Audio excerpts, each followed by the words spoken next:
Good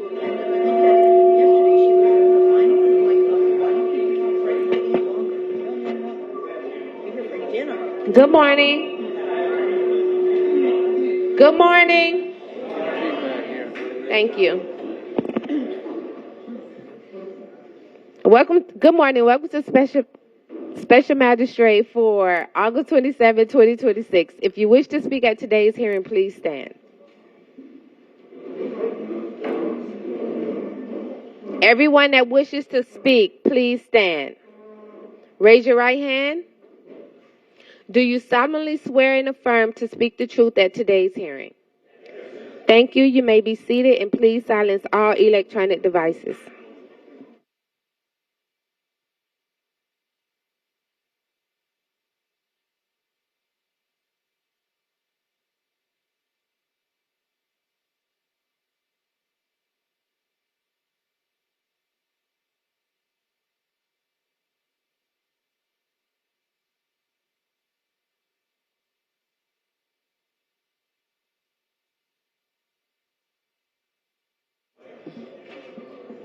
Good morning, everyone. Our first case, page 74, Inspector Ramon Oliveira, case number CE 25100277, case address 1431 Southwest 21st Avenue, owner Noreen Bryan. This case was first heard 2/26/26 to comply by 3/26/26. One section complied at $100 per day, $3,400 accrued, and the city is requesting the full amount. Anybody here in this case? You can stand. Morning, sir. Can you state your name for the record, please? My name is Gil Hyatt. Turn your mic on, sir. It's right there. Okay, my name is Gil Just Hyatt. press it. Yeah. There you go, Mr. There you go. My name is Gil Hyatt. I'm have the power of attorney for Mrs. Noreen Bryan, who is the owner of the property. She's a 92-year-old lady. Okay, hold on. Just before you get to it, let me hear from the city first, then I'll give you an opportunity. Okay, thank you. Ramon Oliveira, Code Officer for the City of Fort Lauderdale, presenting case CE 251-00277 for the property located at 1431 Southwest 21st Avenue. The case was first heard on February 26, 2026, where Special Magistrate duty ordered 28 days to come into compliance of Section 47-34.1.8.1 or a fine of $100 per day thereafter until compliance is met. The violation complied on April 29th, 2026 and was out of compliance for 34 days. The city is seeking full imposition of fines in the amount of $3,400. Yes, sir. Go ahead. Okay, I'm sorry. It's all right. Like I said, Mrs. Bryan is a is the wife of a very close friend of mine that passed away about 5 or 6 years ago. The only thing that they had was a warehouse where he had an electrical contracting business. And it has always been occupied by one tenant. I think my notes here, I think that tenant moved out in October of 25. There was a lot to be done that had to be done at the time when he moved out. Also, unfortunately, her son, Scott, who was basically looking after the place, came down with a serious liver disease and actually just got out of the Jackson Memorial last night with a new liver, thank God. So the only way I even got involved in this was I received a call from her a couple Sundays ago, and she had said that a neighbor, she doesn't drive, she doesn't have internet, had found this notice on the ground at the warehouse, wet and so forth. I went and picked it up. I immediately, I think Monday or Tuesday, I talked to Mr. Bernstein, Mr. Sainberg, and he told me that I needed to come here and talk to you all about the case. I think you mentioned how many days it was out of compliance. I'm sure that Scott did not notify his mother with him dealing with the medical conditions that he had. I think I'm amazed that it was brought into compliance, to be honest with you, with him in the way he was. And I guess I'm just asking for... Let me ask, what's the administrative cost in this? It's $1,169. Okay, I'm going to reduce it, I'm going to waive the fine, and reduce it to the administrative costs. I'm going to waive the fine and reduce it to the administrative costs. And how much is that? 1,000 what? $1,169. Okay. How much time will you need to pay that? Is there any way to reduce that anymore? I'm going to keep the I'm waive the fine. I'm going to keep the administrative costs. How much time do you need to pay that? I'd have to go find her and talk to her this weekend. 90 days? You do 90 days, we're not opposed. Okay. Okay. All right. All Thank you, sir. Good luck to you. Thank you. Thank you, Your Honor.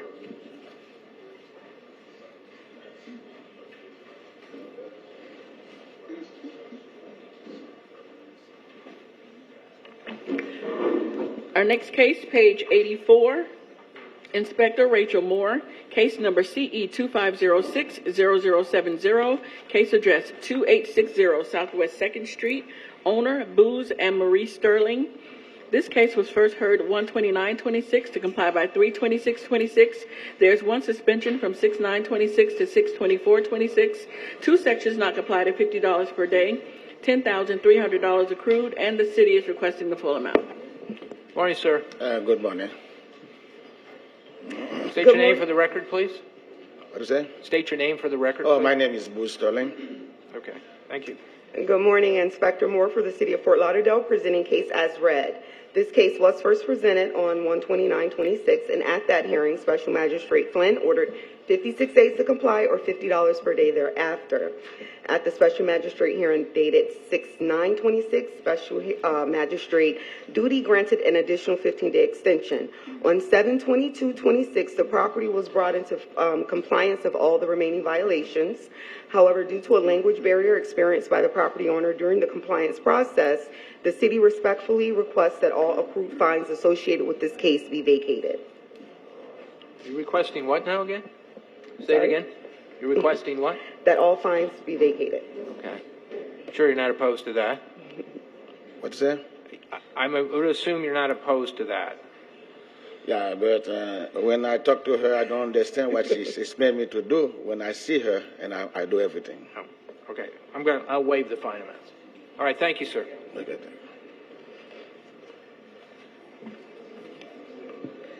Our next case, page 90,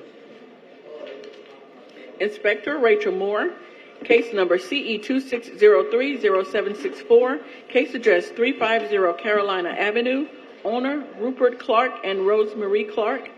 This case was first heard 5/28/26, complied by 8/27/26. One section not complied at $100 per day. Fine start 8/28/26, and this is in order to reappear. Good morning, ma'am. State your name for the record, please. Good morning. My name is Rosemary Clark. Okay. Let me hear from the city, please. Inspector Moore for the City of Fort Lauderdale, presenting case as read. This case was first presented on 5/28/26, and at that hearing, Special Magistrate Duty ordered 91 days to comply or $50 per day thereafter. As a pre-hearing inspection dated 8/25/26, a concrete driveway was observed as being constructed under permit number BLD GEN-260-80371.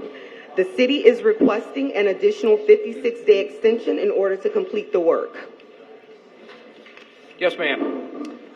So we got the permit on Monday, just this Monday, and we started on Tuesday. Okay. They're talking about getting an additional 56 days to come into compliance. To finish the driveway? Yeah. Well, anything else beyond the driveway? Just the driveway. Just the driveway. Thank you. Do you want an order to reappear? No. Okay. Thank you much. You're welcome. Have a good day. Thank you. Our next case, page 68, Inspector Bernstein Sambert, case number CE 2506-0726, case address 301 Southwest 21st Street, owner Matt J. Baker. This case was first heard. Call the next case.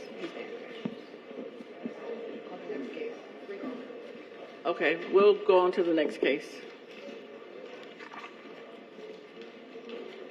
Our next case, page 85, Inspector Rachel Moore,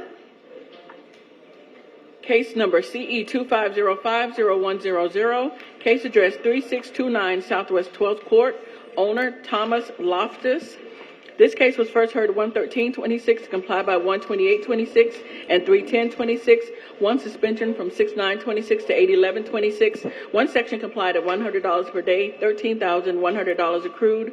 Three sections not complied at $100 per day, $36,200 accrued, for a total of $49,300. The city is requesting the full amount, and the fines continue to accrue. Morning, sir. State your name for the record, please. Thomas Loftus. Good morning. Morning.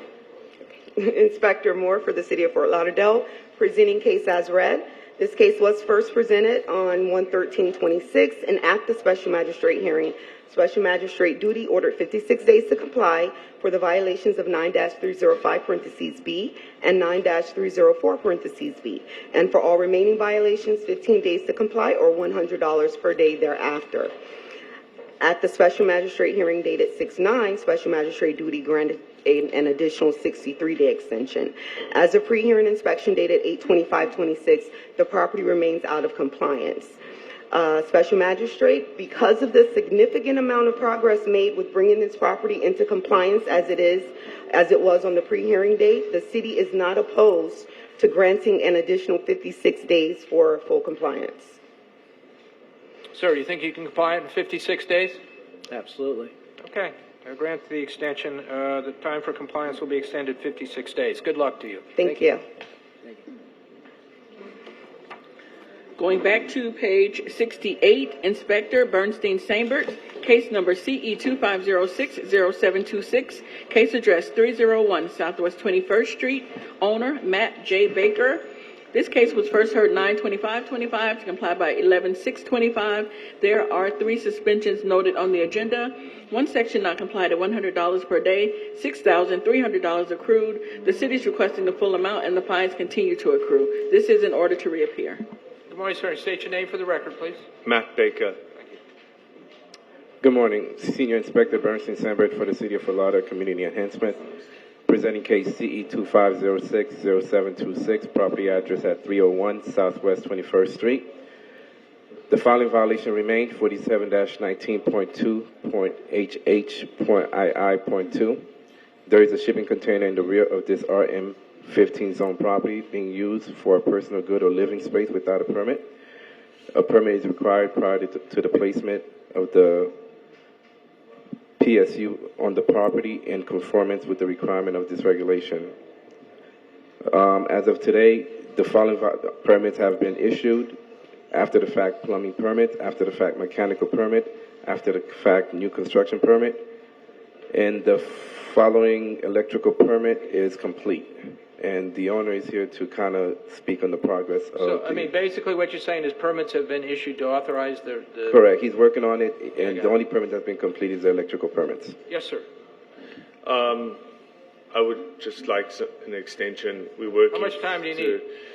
I think 56 days. Please to reappear. Things can go wrong, and I don't want to have to just get any more. Well, we're not opposed to that. All right. I'll extend the time for 56 days. That would be October 22nd with an order to reappear. Good luck to you. Thank you, sir. Thank you. Thank you. Our next case, page 79, Inspector Mohammed Dam, case number CE 26040488, case address 1824 Coconut Drive, owner David and Brooke Griner. This case was first heard 6/25/26 to comply by 7/23/26. There are 2 sections not complied at $50 per day, $3,500 accrued. The city is requesting the full amount, and the fines continue to accrue. Good morning, sir. State your name for the record, please. Griner, David. Okay. Good morning. This is Mohammed Dam, City of Fort Lauderdale, Code Compliance, presenting case and address as read. The case was first heard on June 25th, 2026 by special magistrate duty. The magistrate granted 28 days for violations 47-21.9.K and 9-305B, or a fine $50 per day per violation thereafter. A pre-hearing inspection was conducted on August 21st, 2026. The property remains in violation. The city is requesting to impose fines in the amount of $3,500 for the 35 days the property is out of compliance, and for fines to continue to accrue. Yes, sir. So the last time I was here, you gave me 28 days, and you told me we were done here. So as I was walking out, you said come back. So I don't know what you wanted to say, but it was disrespectful in front of the 100 people. You said that... How much time do you need? Well, first of all, I don't think it's a violation of the rock since Okay, since but right down the street, you just permitted a driveway that's bigger than mine, but yet I have more property than he does. So his 10% rule or whatever is incited about that. I complied with all other 16 things. I need the rock because it creates a drain field because of the two monsters that are on each side of my house that are way higher than mine, and every time it rains, it floods my house. So what I decided to do is put some gravel there so it wasn't a mud What pit. we're not going to do is we're not going to reassess the order that was already issued. What I'm trying to figure out is how much time you need. You've complied most of the violations. All of them, except for the rock. Two. Let me finish. There's two of them that are not in compliance. Okay, what is So- the two? Just you want to read it to him? The gravel and the grass. The gravel and the grass. All right, so the pod was removed, and they're building a pool next to my house, and I've allowed the pool workers to park where the pod was so that they're not blocking the street. So I didn't put the grass down there yet because of that. Now, as far as the grass around the tree is probably 300 square foot around in size, so grass doesn't grow on ground that doesn't get sunlight. Now, the tree is so big that Here's the deal. if I top the tree, No, listen to me. I've been told by 3 arborists that if I top the tree I'm not again, the asking tree you to will top die. it. Listen to me.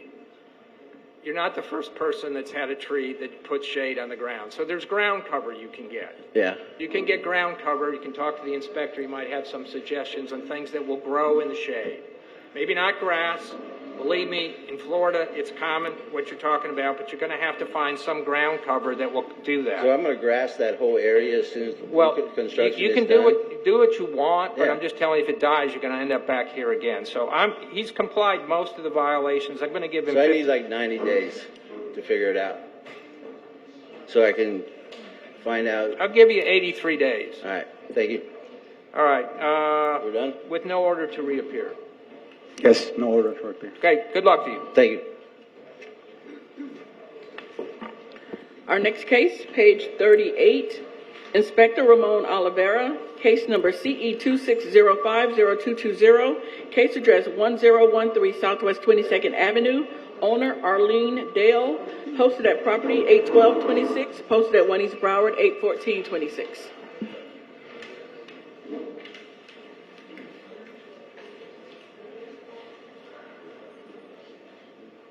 Good morning, ma'am. State your name for the record, please.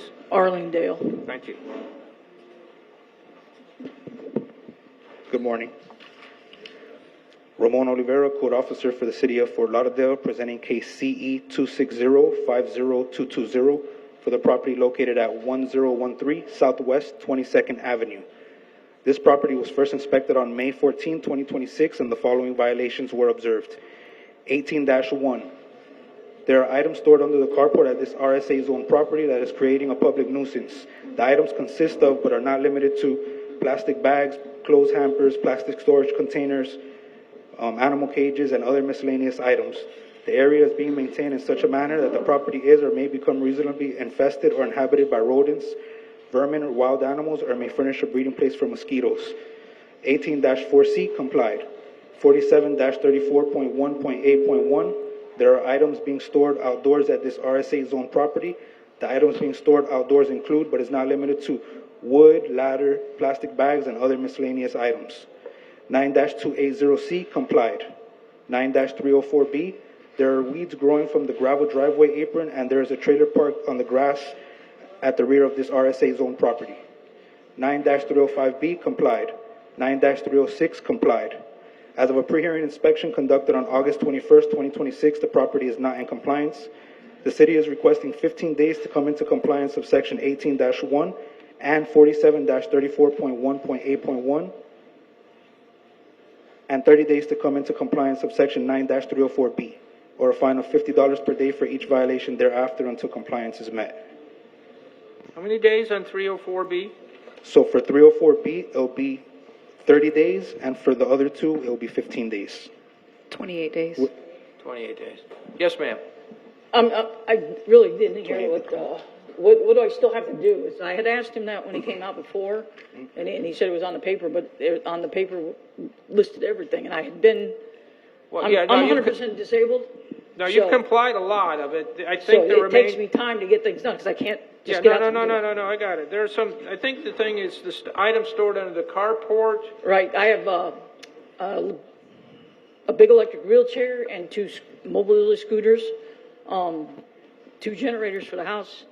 Now, my brother used to live with me. He was disabled also. He had his legs cut off. So I have a big scooter, but I can't get anybody to pick it up. You know, it's a big electric wheelchair. I think they're also probably talking about the other items, though, too, right? Right. You want to? Yeah, I did all that. Than me? Yes, I'm talking about. I cleaned a lot of that up, except for, like I said, there's the generators up against the walls, because I really don't have anything to. A lot of that's all cleaned up. I put the sod down. We painted the wood up there. I put more sod down in the swale. I moved the trailers. You know, so it's like you can see the scooters and the wheelchairs, which my house is only. Why don't we let him talk about what? So yeah, it's more so for the other stuff, for the plastic bags, the clothes hampers, the animal cages, and you have other miscellaneous I got rid of the items. animal cages this past weekend.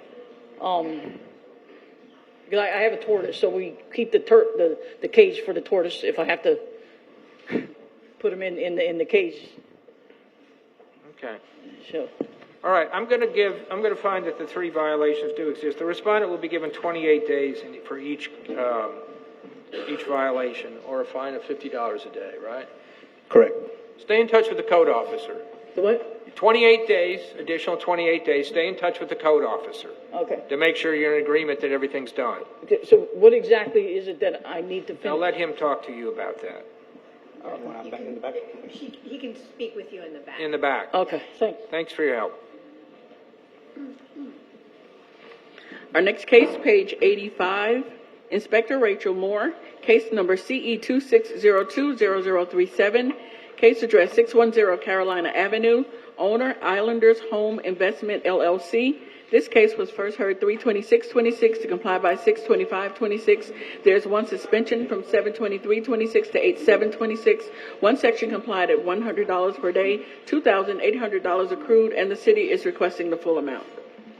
Morning, sir. State your name for the record, please. Maurice Walker. Inspector Moore for the City of Fort I'm Lauderdale. sorry, are you the owner? You're the owner, right? Yes. Okay. Inspector Moore presenting case as read.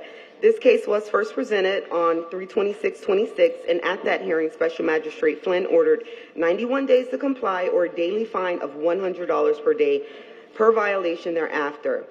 At the Special Magistrate hearing on 7/23/26, Special Magistrate duty granted an additional 15-day extension.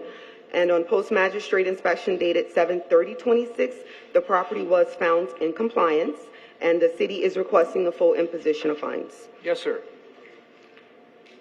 Do you have any recent pictures of the property? Because those pictures are old. No, she's saying it's in compliance. Okay. You are in compliance, but what they're looking for is the imposition of the fine, which is $2,800. Okay. Is there any way that we can have some reduction in that fine, sir? Well, I need a reason. I was going through a difficulty because I was refinancing one of my property, and the lender did not want his money. He wanted my house, and so we're in court over it. The money is there to pay him off, but he doesn't want the money. He wants my house. So I was in battle. I've used up all my money in lawyer fees, except for that which is put aside for paying off the mortgage. What's the administrative cost? The administrative cost is $488. I'm going to reduce it to administrative costs. Thank you. You're welcome. One more case. He's got one more. 87? Sir, I think you have another one. 87? Yep, sir. Hold on there, Snappy. Right. You said 488. You have another case. Our next case, page 87, Inspector Rachel Moore, case number CE 25100375, case address 610 Carolina Avenue, owner Islanders Home Investment LLC. This case was first heard 2/26/26 to comply by 4/30/26. There is one suspension from 7/7/26 to 8/11/26. One section not complied at $50 per day. $4,200 accrued. The city is requesting the full amount, and the fines continue to accrue. State your name again, please. Maurice Walker. Is this the same property? Same Yes, property. it's the same property. Inspector Moore, Is this for the grass or for the cost? Let her, I'm sorry, let her speak. Thank you. Inspector Moore presenting case as read. This case was first presented on 2/26/26, and at that hearing, Special Magistrate Duty ordered 63 days to comply or $50 per day thereafter. At the Special Magistrate hearing on 7/7, Special Magistrate Duty granted an additional 35-day extension. As of pre-hearing inspection dated 8/26/26, the property was observed out of compliance. However, a reinspection for later in the evening was unable to be conducted. Therefore, the city is requesting an additional 10 days in order to reinspect the property. Okay. I did put the grass down. When the inspector came, he said that there was some 2 or 3 foot spaces that grass wasn't there. My employee is right now at the property putting down the grass. Well, she's asking for a 10-day extension, so I'm going to Yes. grant that. So he can come and inspect. Yeah, they I'm can come going to inspect grant the anytime. 10-day extension. Yes. Okay, thank you, sir. You're welcome. Thank you. Our next case, page 15, Inspector Guy Siderman, case number CE 26050520, case address 2201 Northwest 9th Place, owner Rufus Williams, posted at property 8/12/26, posted at 1 East Broward 8/14/26. Anybody here in this case? This is 2201 Northwest 9th Place. All right, let's table it. Yeah, he left. Is he here? Left? Okay. Our next case, page 78, Inspector Mohammed Dam, case number CE 26020195, case address 1441 Southwest 27th Court, owner Vincent Beasley. This case was first heard at 4/30/26 to comply by 7/23/26. One section complied at $50 per day, $1,050 accrued. One section not complied at $50 per day, $1,750 accrued. Grand total $2,800. The city is requesting the full amount, and the fines continue to accrue. Morning, sir. Can you state your name for the record, please? Grand Rising. My name is Vincent Beasley Sr. Good morning. This is Mohammed Dam, City of Fort Lauderdale, Code Compliance, presenting case and address as read. The case was first heard on April 30th, 2026 by Special Magistrate Duty. The magistrate granted 84 days for violations 9-304B and 9-305B, or a fine of $50 per day thereafter. A pre-hearing inspection was conducted on August 21st, 2026. The property remains in violation. The owner is present to ask for an extension. Okay, respectively, I finally figured out the right formula to get the grass to grow with a whole lot of trees. I added more grass. I even cut the trees, but I'm going to need the additional 90 days since I finally figured out the right formula to get grass to grow. But you know, sir, unless I'm looking at the wrong case, I think the only thing left is the driveway, right? Yes. So it's the landscaping, they're telling me. No, I not the think, driveway. The only thing left is the grass. The landscaping. Okay, I'm sorry. Go ahead. Okay, respectively, it took a while for me to finally figure out the right formula, so I cut the trees. I added more grass. I watered it. And I'm going to need 90 days since I finally figured out the right formula to get the grass grown. So, Okay. How much time do you need? 90 days, please. The city does not oppose 56 days. 56 days. How about that? Okay, that's All right. the best I can do? How about now? Yeah, it's grass. I mean, it's not like you have to get a permit and build it and fence and things. It's just grass. So I think 56 days makes sense. It's almost 2 months. So good luck to Okay, you, sir. okay, that's fair. Thank you. Thank you.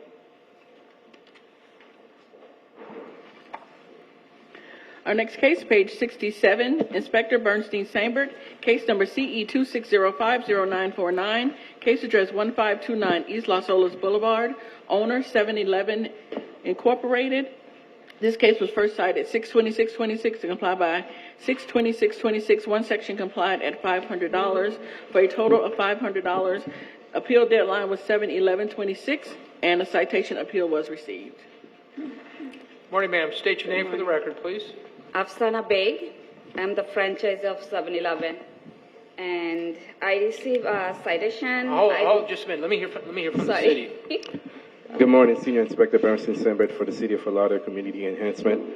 Presenting case CE 26050949, property address at 1529 East Las Olas Boulevard.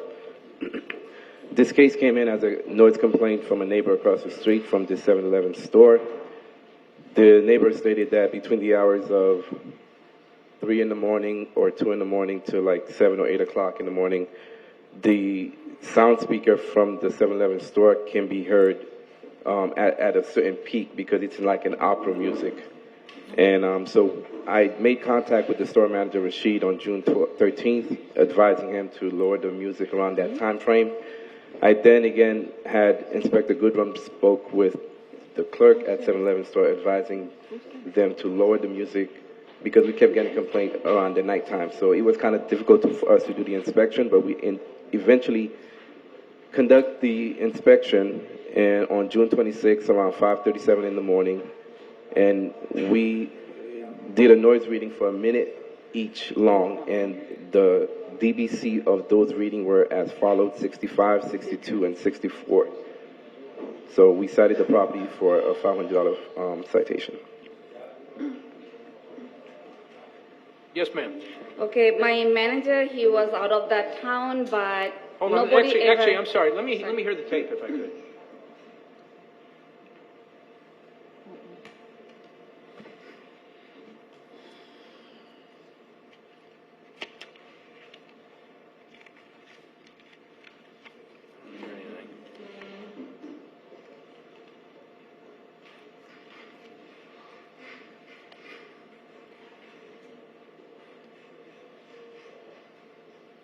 I don't hear anything.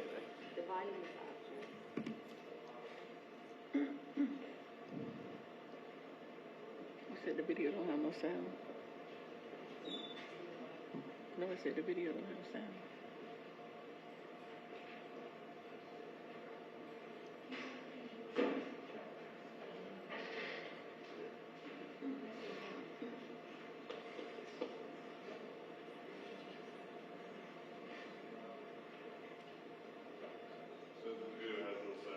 Yeah, it said don't have no sound.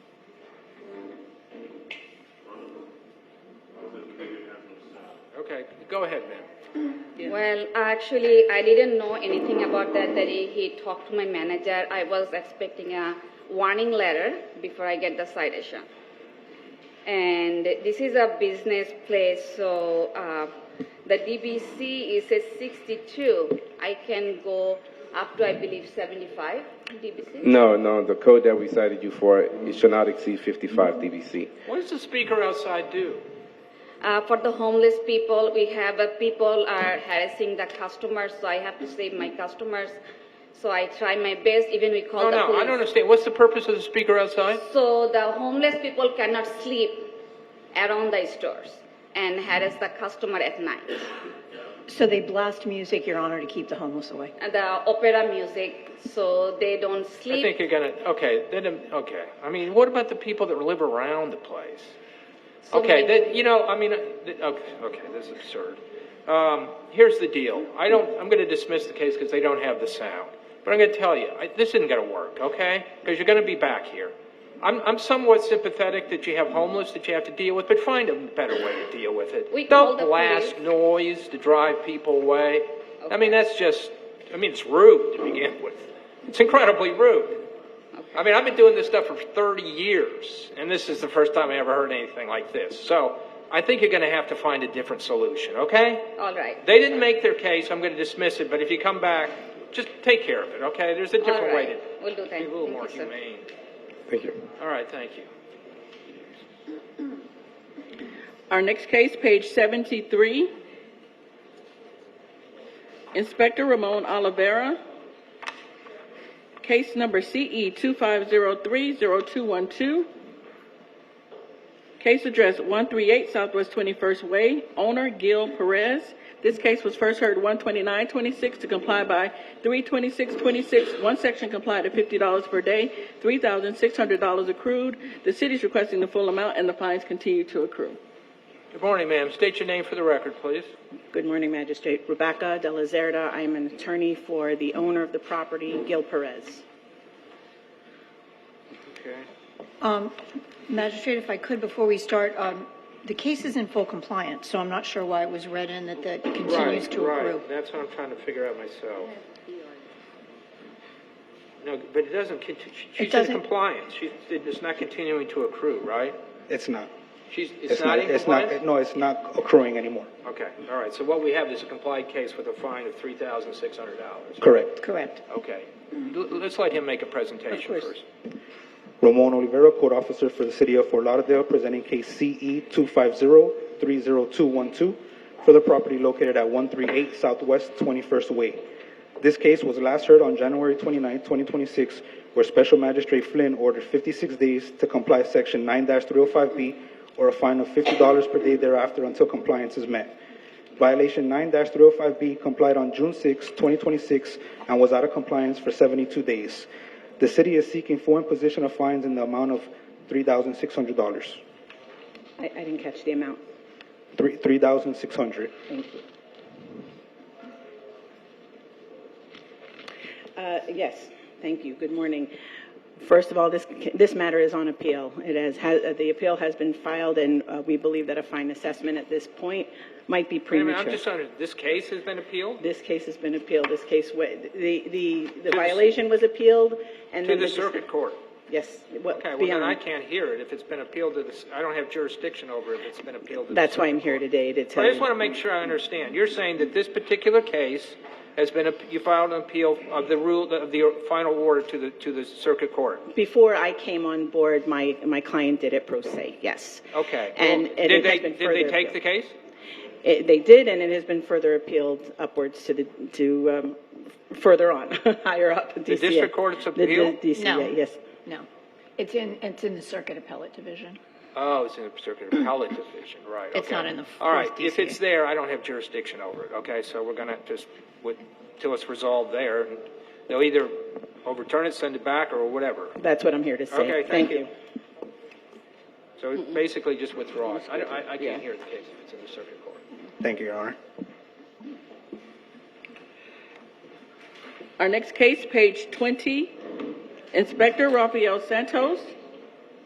Case number CE 26050185. Case address 1506 Southwest 1st Avenue. Owner DEO Padilla Holdings, Inc. Posted at property 8526. Posted at 1 East Broward 81426.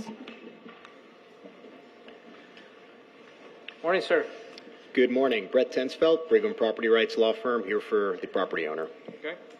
Inspector Rafael Santos for the City of Fort Lauderdale, presenting case CE 26050185. The property address is 1506 Southwest 1st Ave. I inspected this property on May 6, 2026, and cited for the following violations. 18-12A, which is complied. 9-304B, the asphalt driveway apron has potholes, weeds growing through, and is faded. 9-306, the exterior building walls have not been maintained. Structural parts, including fascias, have stains and missing peeling paint.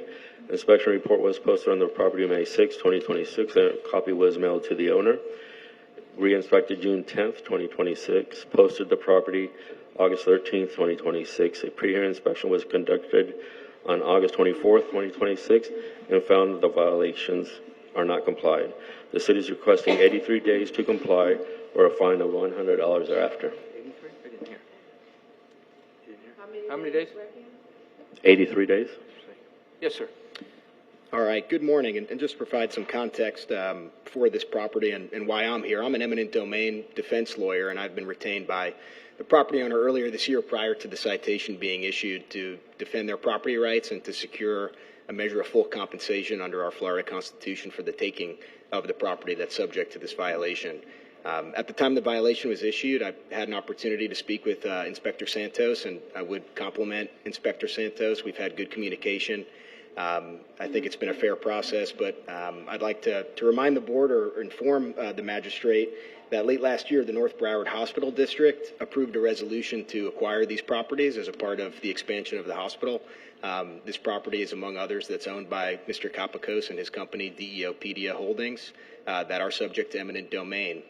We have just received in the last couple of weeks, I believe August 11th, a written offer for the acquisition of those properties, which is a necessary pre-suit requirement to the filing of an eminent domain matter in the circuit court. So what I would ask the panel and the magistrate to consider is first to dismiss the matter entirely, as this property will soon be taken through force of eminent domain, likely demolished, and the hospital expansion will occur in its place. In the alternative, an extension of time, perhaps 100 or more days, to allow for the negotiation or the filing of the eminent domain acquisition, and we'll see that this property will be changing hands in that manner.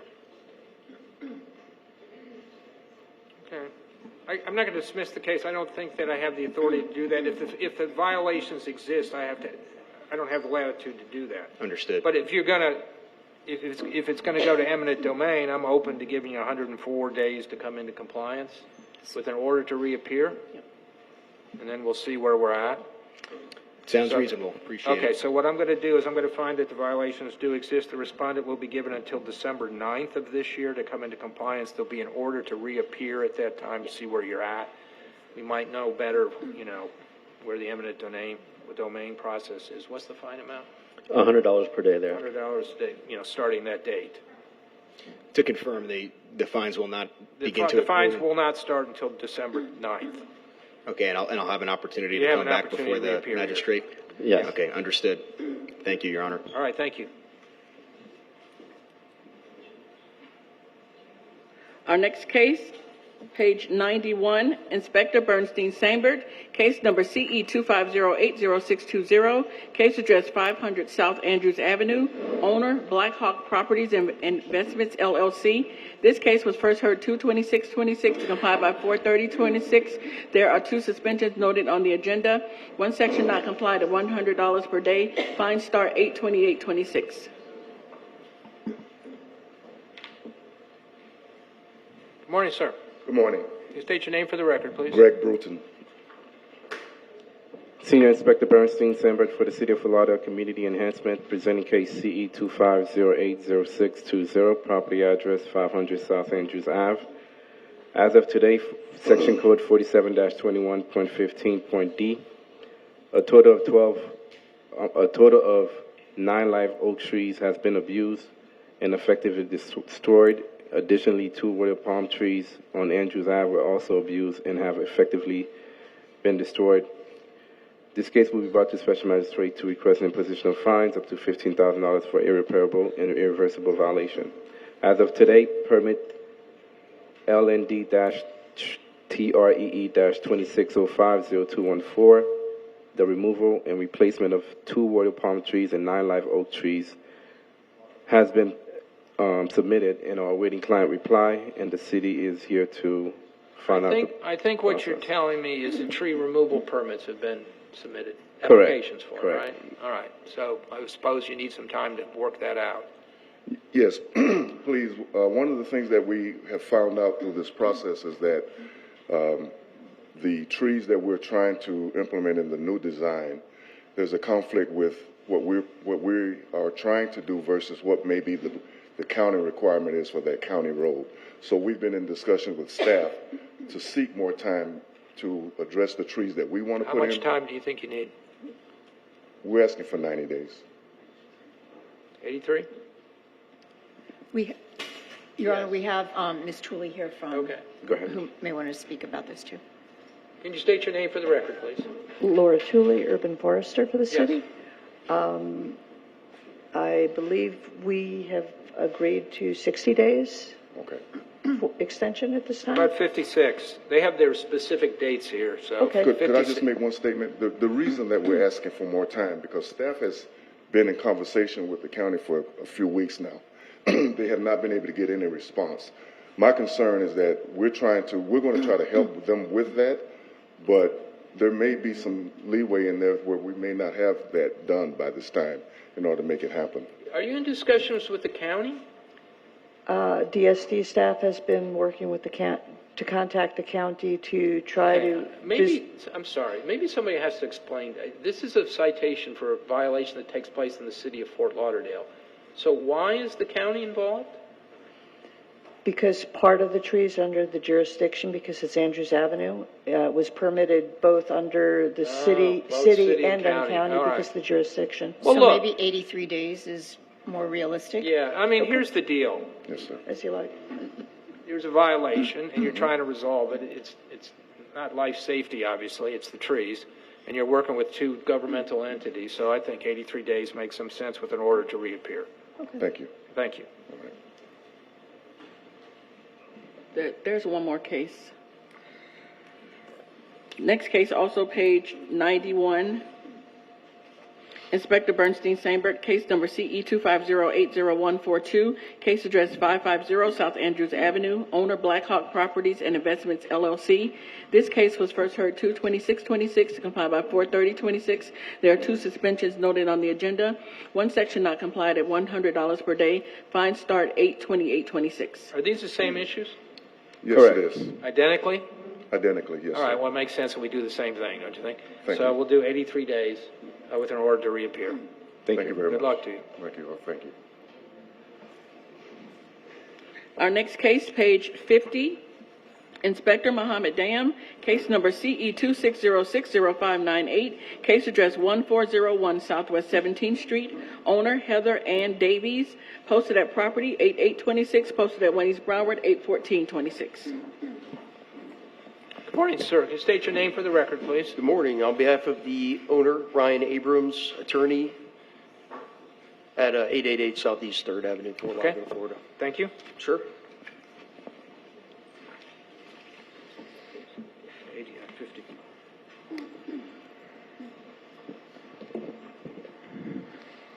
Good morning. This is Mohammed Dam, City of Fort Lauderdale, Code Compliance Officer presenting case and address as read. The inspection was conducted in June 13, 2026, and the following violations were observed. 15-28 complied, 47-34.1.A.1. There is unpermitted use occurring at this RS8 zone property.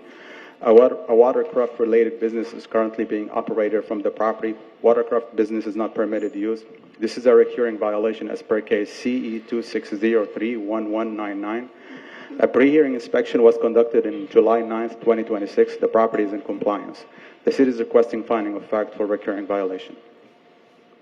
Yes, sir. Okay. Good morning. A few things, and I might have a few questions for you, Mr. Dam. But I'll note that there's no photo of the actual vessel, right? Or did you take a photo? Oh, that wasn't provided to us ahead of time. Okay. All right. I got it. You checked on one. Was there a for sale sign or anything? I'm going to do some cross. Okay. Okay. Did you see a for sale sign on that boat? No, but it was listed online. There's the list advertisement here. All right. Did you see anybody making a transaction on the property or test driving anything on the property? No. Okay. Is there any violation of is there any code provision that you could cite to that says you can't lease? Yes. Specifically? Yes, it's section 9-91, mooring structure. I'm going to read the code. 9-91G. 8-91. 8-91G. The renting of dock space or moorings and the rental of boats or any portion thereof for any purpose whatsoever shall be specifically prohibited in residential area zone RS8 and RS4-4.4. Does the city have a process for the home-based business statute for approving businesses that are secondary to residents? I couldn't understand the question. Can you repeat? Does the city have a process for approving a secondary business use of the property under the home-based business statute? I don't believe so. I'm not sure. Okay. This is a question you can ask the attorney. Okay. Were you received the complaint? Well, let me ask you something else. When you initiated this case, did you provide a notice of violation immediately? Notice of violation? Yes. Yes. Okay. Did you provide a period of time to comply? I can answer that. There's a prior case, and under 162 of the Florida statutes, you don't have to provide a chance to comply, you can issue it immediately upon seeing it, which is why he's referencing that case. Thanks. The thing is that prior case never made it to a magistrate hearing, and there was never an order. It doesn't have to go to magistrate. If it happens more than one time within 5 years with the same owner, No. It has to be adjudicated one way or the other. Did it ever get adjudicated? no, it's a recurring. This is not a repeat. No. I'm talking about the prior case. He's saying you didn't give him a chance to comply, which the statute requires, unless it's a repeat violation. Right. And a repeat violation, you're referencing a case. But this is not. Let me just finish. Go ahead. This is a recurring violation. We're taking it for finding of fact. No, I know that. But So whenever there's a recurring, is there a prior case? yes, there was a prior case that they Was it complied. They complied. Okay. Before it was adjudicated? Yes. And it was never brought to a hearing, right? No. Okay.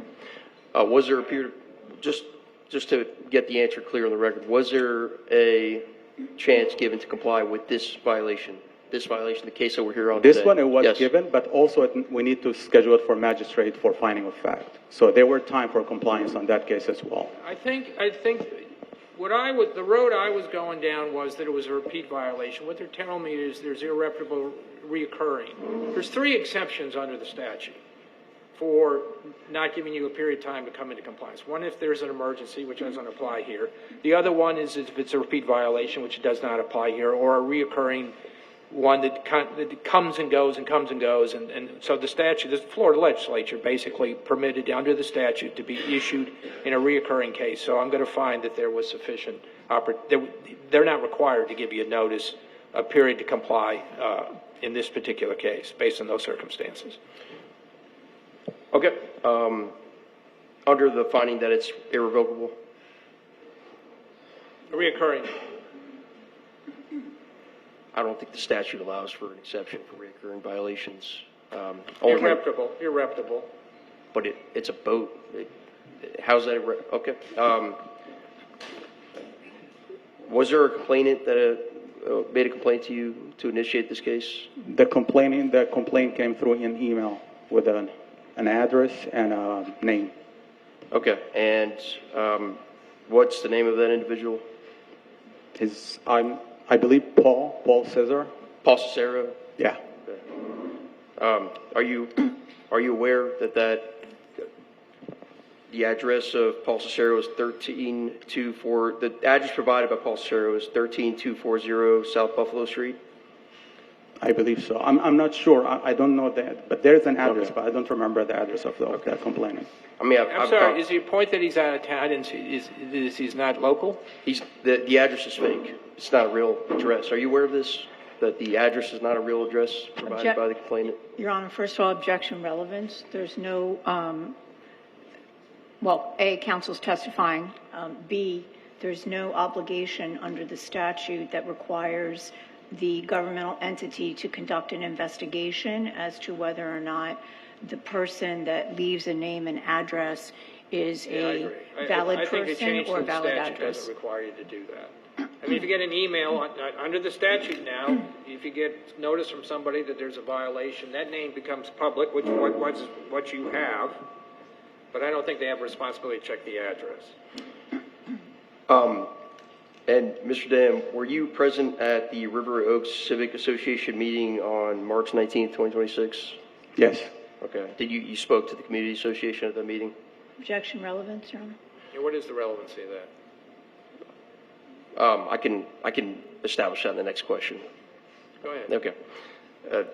At that meeting, didn't you tell the Civic Association that they did not have to provide correct information correct contact information when making complaints? That's not true. What did you say regarding compliance with the anonymity I say that we requirement? receive a name and address, and we're not checking what's the address belongs to who. As long as we receive a name and address, we're required by the statute to answer to that complaint. But you told them that you're not, you don't check the address. I'm trying to give you this quasi-judicial. I'm trying to give you an opportunity to make your case, but I really don't see the relevancy of a complaint came in. The factual determination is does a violation exist or not? Who made it? It's kind of irrelevant to me, frankly. Okay, Paul Cesaro it's a fictional character from Goodfellas. The address is not real. The statute requires. That's interesting. That is interesting. The statute requires. No, I think the intent is that you get an honest name. Exactly, and I'll tell you why. I haven't really thought this out, but you're not allowed to do it anonymously. So if you do a fake name, I think that's the equivalent to anonymous. That's exactly the argument that we're making Who is here. this name that you think it is? Paul Cicero. It's a fictional character's name from the movie Goodfellas, and the address does not exist. And because of what occurred at this meeting, and expressly telling neighbors that they do not check information, this is exactly a direct result of that statement at that meeting. And that's one point. The other And thing Your Honor, is, if I can just respond again, for the record, there is no requirement under Florida law for the city to conduct an investigation as to the veracity of the individual and the address. But if somebody shows up and can point out that the name isn't real, then I think there's an issue. It does not. I mean, I'm don't going know. to disagree, Your Honor, because I haven't watched Goodfellas in a while, so I don't really know the name. But I have no idea about that. You know what name, they're looking to do is they're not looking to impose a fine. We're not finding. This is a finding of fact, Your Honor. It's just simply a determination that the violation took place. If your position is that you think you can get it approved through a home-based, then you can do that. well, there's no requirement to seek approval for a home-based business. If it is a home-based business, they're not entitled to. Well, I mean, so. we already decided. I'm not going to deal with that today. I mean, you asked a question, and I think it was unclear whether it could qualify or not. So I'll let you look at that. And so, Your Honor, just for clarity, the finding of fact only relates to the watercraft business. The BTR is complied, and that we're not seeking a finding of fact. So the only finding of fact is the watercraft business that has operated now twice at the subject property. What's the BTR for? For operating that business. At that location? Correct. Because, again, pursuant to 8-91G, watercraft businesses are strictly prohibited in an RS8 district. So, okay. Just a minute. Sure. I'm sorry, just a minute. My apologies. So you can get a BTR to operate a business, but you're still governed by other provisions in the code which limit the way that business is carried out, I would think. Right? Correct. You cannot rent dock space, dockage, moorings, boats, specifically in that residential zone district. And Special Magistrate, Supervisor Brown, City of Fort Lauderdale. So obviously, we're not saying that they can't have a home-based business. No, I get it. I'm sorry. Go ahead. And then there are provisions that you must follow. So under the ULDR, it's specifically stated that with the home-based businesses, you can't store any of the merchandise or anything at that property. So that would be storage of the merchandise. I got it. You could run it out of that location, but the boats have to be somewhere else. Absolutely. Okay. Makes sense. The residential district. Well, ultimately, it's governed by the statute, and the statute I'm sorry, ultimately what? Ultimately, it's governed by the statute, and the statute just requires that, among other things, it needs to be secondary to the residents at the property. The primary use of the property has to be residence. There is a residence on this property. And additionally, it can't have signage that is out of step with other comparable business regulation. But there's a specific provision. I mean, look, if you're going to allow businesses in a residential community, one of the things you're going to want to do is try to fit it into the residential community that makes some sense and not turn it into a commercial thing. So it's pretty obvious you're not going to be able, they don't want you to have a business in which you could store your material. You could store your air conditioner compressors, your bricks. I mean, that doesn't make any sense. I agree with that. So what they're doing here is you can have the business, you got a telephone, you got a computer and things like that. Just don't store the items you sell or rent there, which makes sense to me. So if they're saying the boat's being rented out of that location, it can't be there. Well, the boat is not. The owner simply leased to somebody who put a boat there, and the boat happened to be listed online. That's all that's alleged. Your Honor, there's nothing alleged about there's no proof that's offered about a business. Okay, There's an ad. I'm sorry? There's an ad, I thought, right? Leasing is also another violation because you cannot lease your dog. So you are violating Section 9-91H, and I'm going to read it. It shall be unlawfully for any person, owner, or his agent, or lessor, or lessee, or member or employee of any firm, company, or corporation, or any firm, company, or corporation to permit violations for or to violate any of the provision of subsection G of this section. So basically, you cannot even lease your dog. So, again, there's here, under the home-based business statute, I would rest on that. And additionally, the failure to provide a time to comply, I think, is dispositive. And then the complainant's situation, I think that's an important issue with the complainant.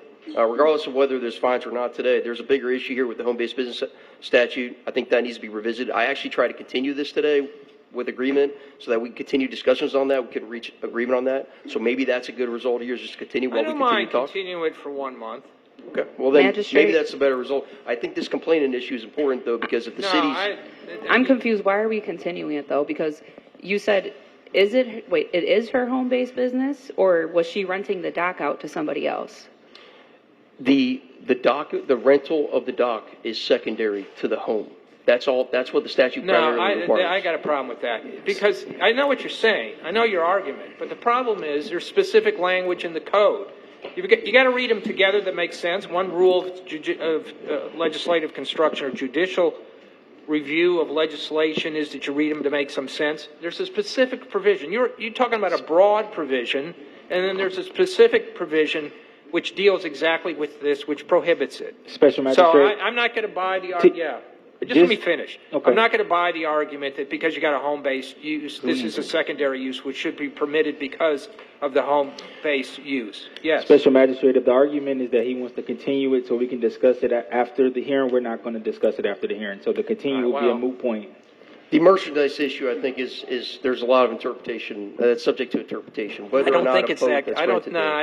To me, it's pretty clear. To me, it's clear.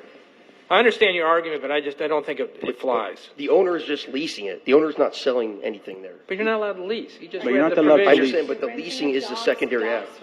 No. But again, I mean, I guess you and I are not going to agree, and I'm okay with that. But when there's specific language that prohibits it, you can't make the argument that it's a permitted use under the use when there's specific language that prohibits it. If there was no language that prohibited, I'd probably agree with you. But there is, and it's clear. So I'm going to make a finding of fact that the violation exists. There'll be no fine amounts. Okay. Thank you, sir. Thank you. Thank you.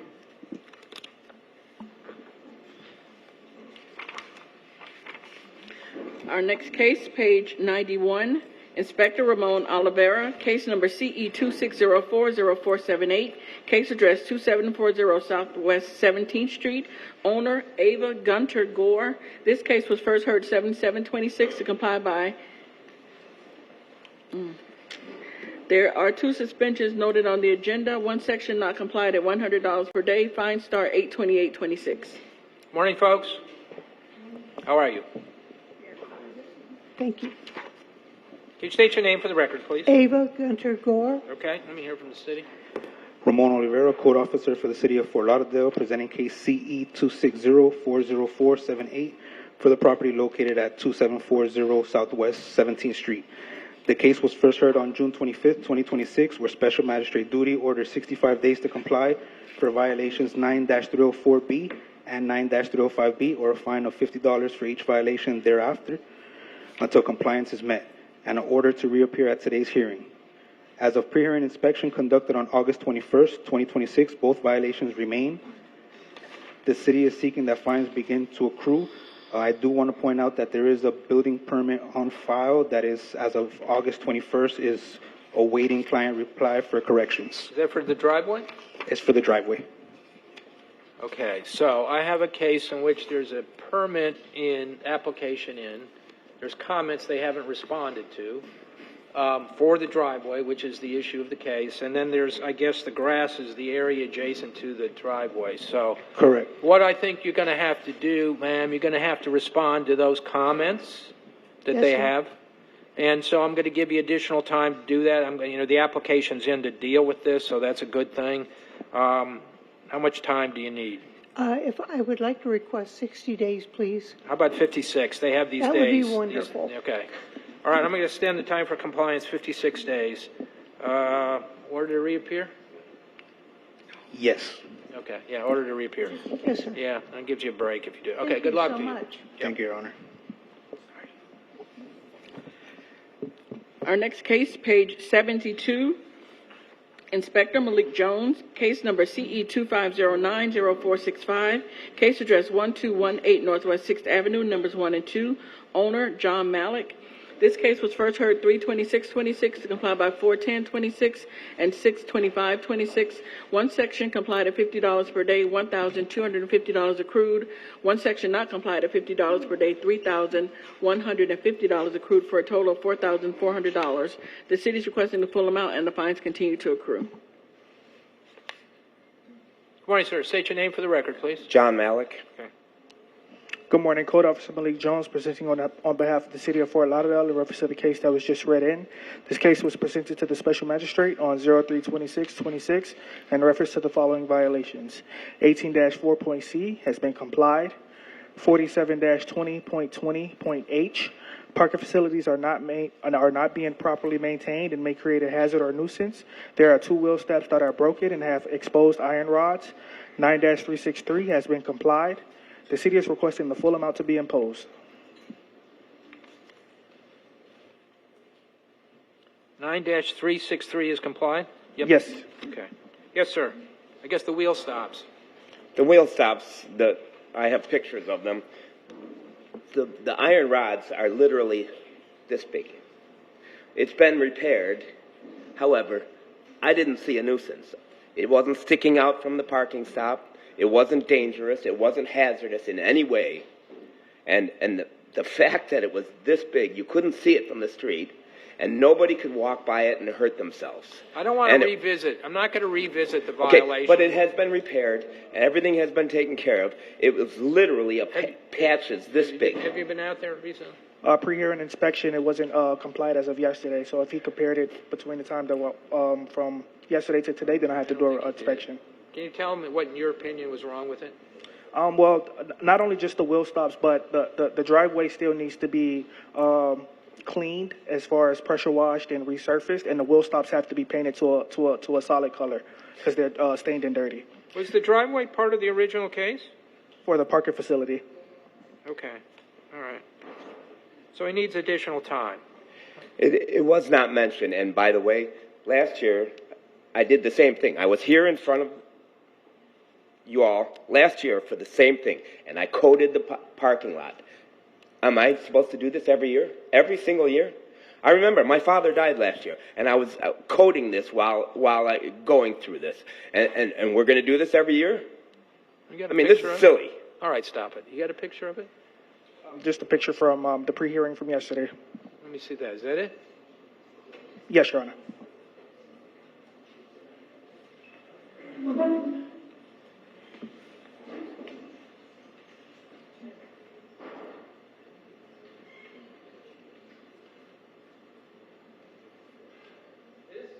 Yes.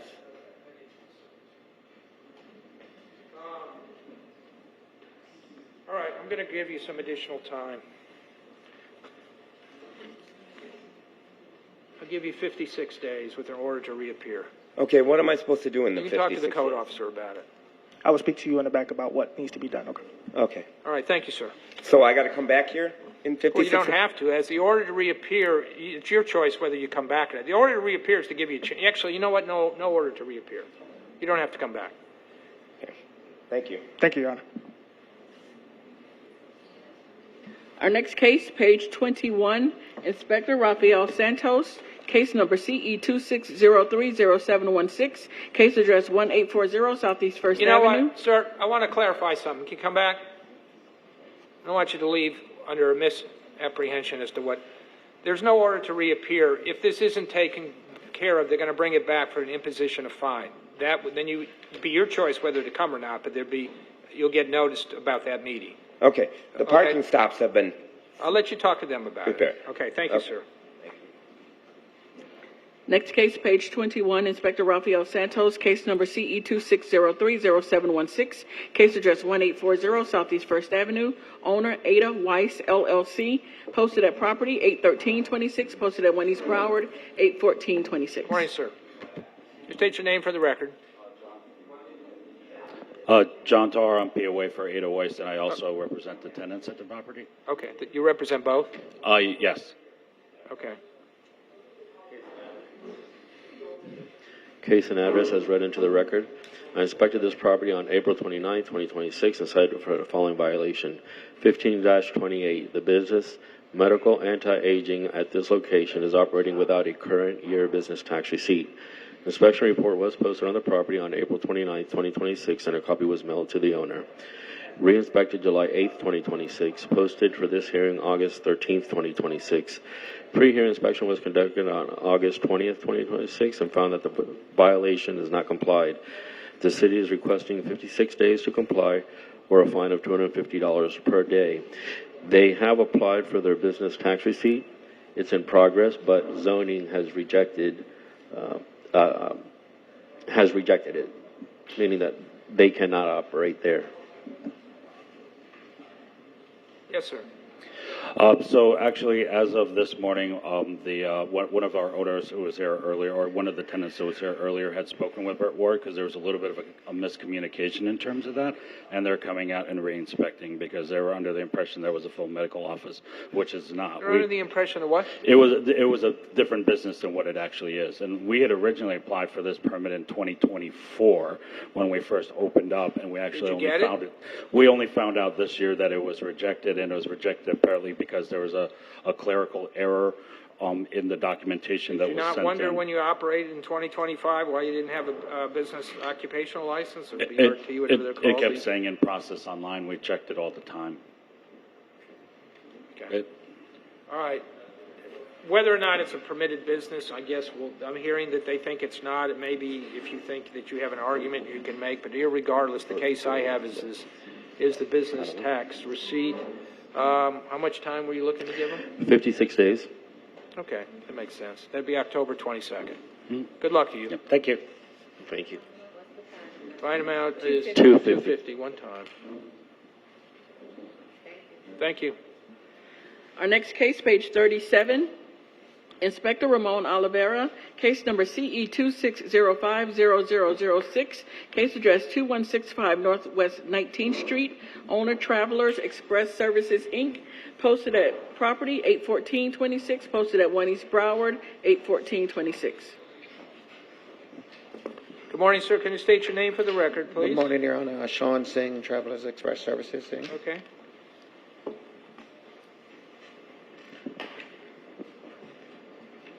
Ramon Oliveira, Code Officer for the City of Fort Lauderdale, presenting case CE 260-50006 for the property located at 2165 Northwest 19th Street. The property was first inspected on May 5th, 2026, and the following violations were observed. 9-280H1, complied. The chain link fence at this property is in disrepair and is not being maintained as required. The mesh is crushed and separating from the top bar near the entrance to the property. This is a recurring violation to case BE 211-00280. 9-305A, complied. BCZ 39296, there is illegal land use occurring at this B3 zone property. The property is being used to store vehicles, trailers, and commercial trucks. This is prohibited use for B3 county zone property per section 39-295. This is a recurring violation to case BE 211-00280. BCZ-39-79E, complied. As of pre-hearing inspection conducted on August 21st, 2026, the property is not in compliance.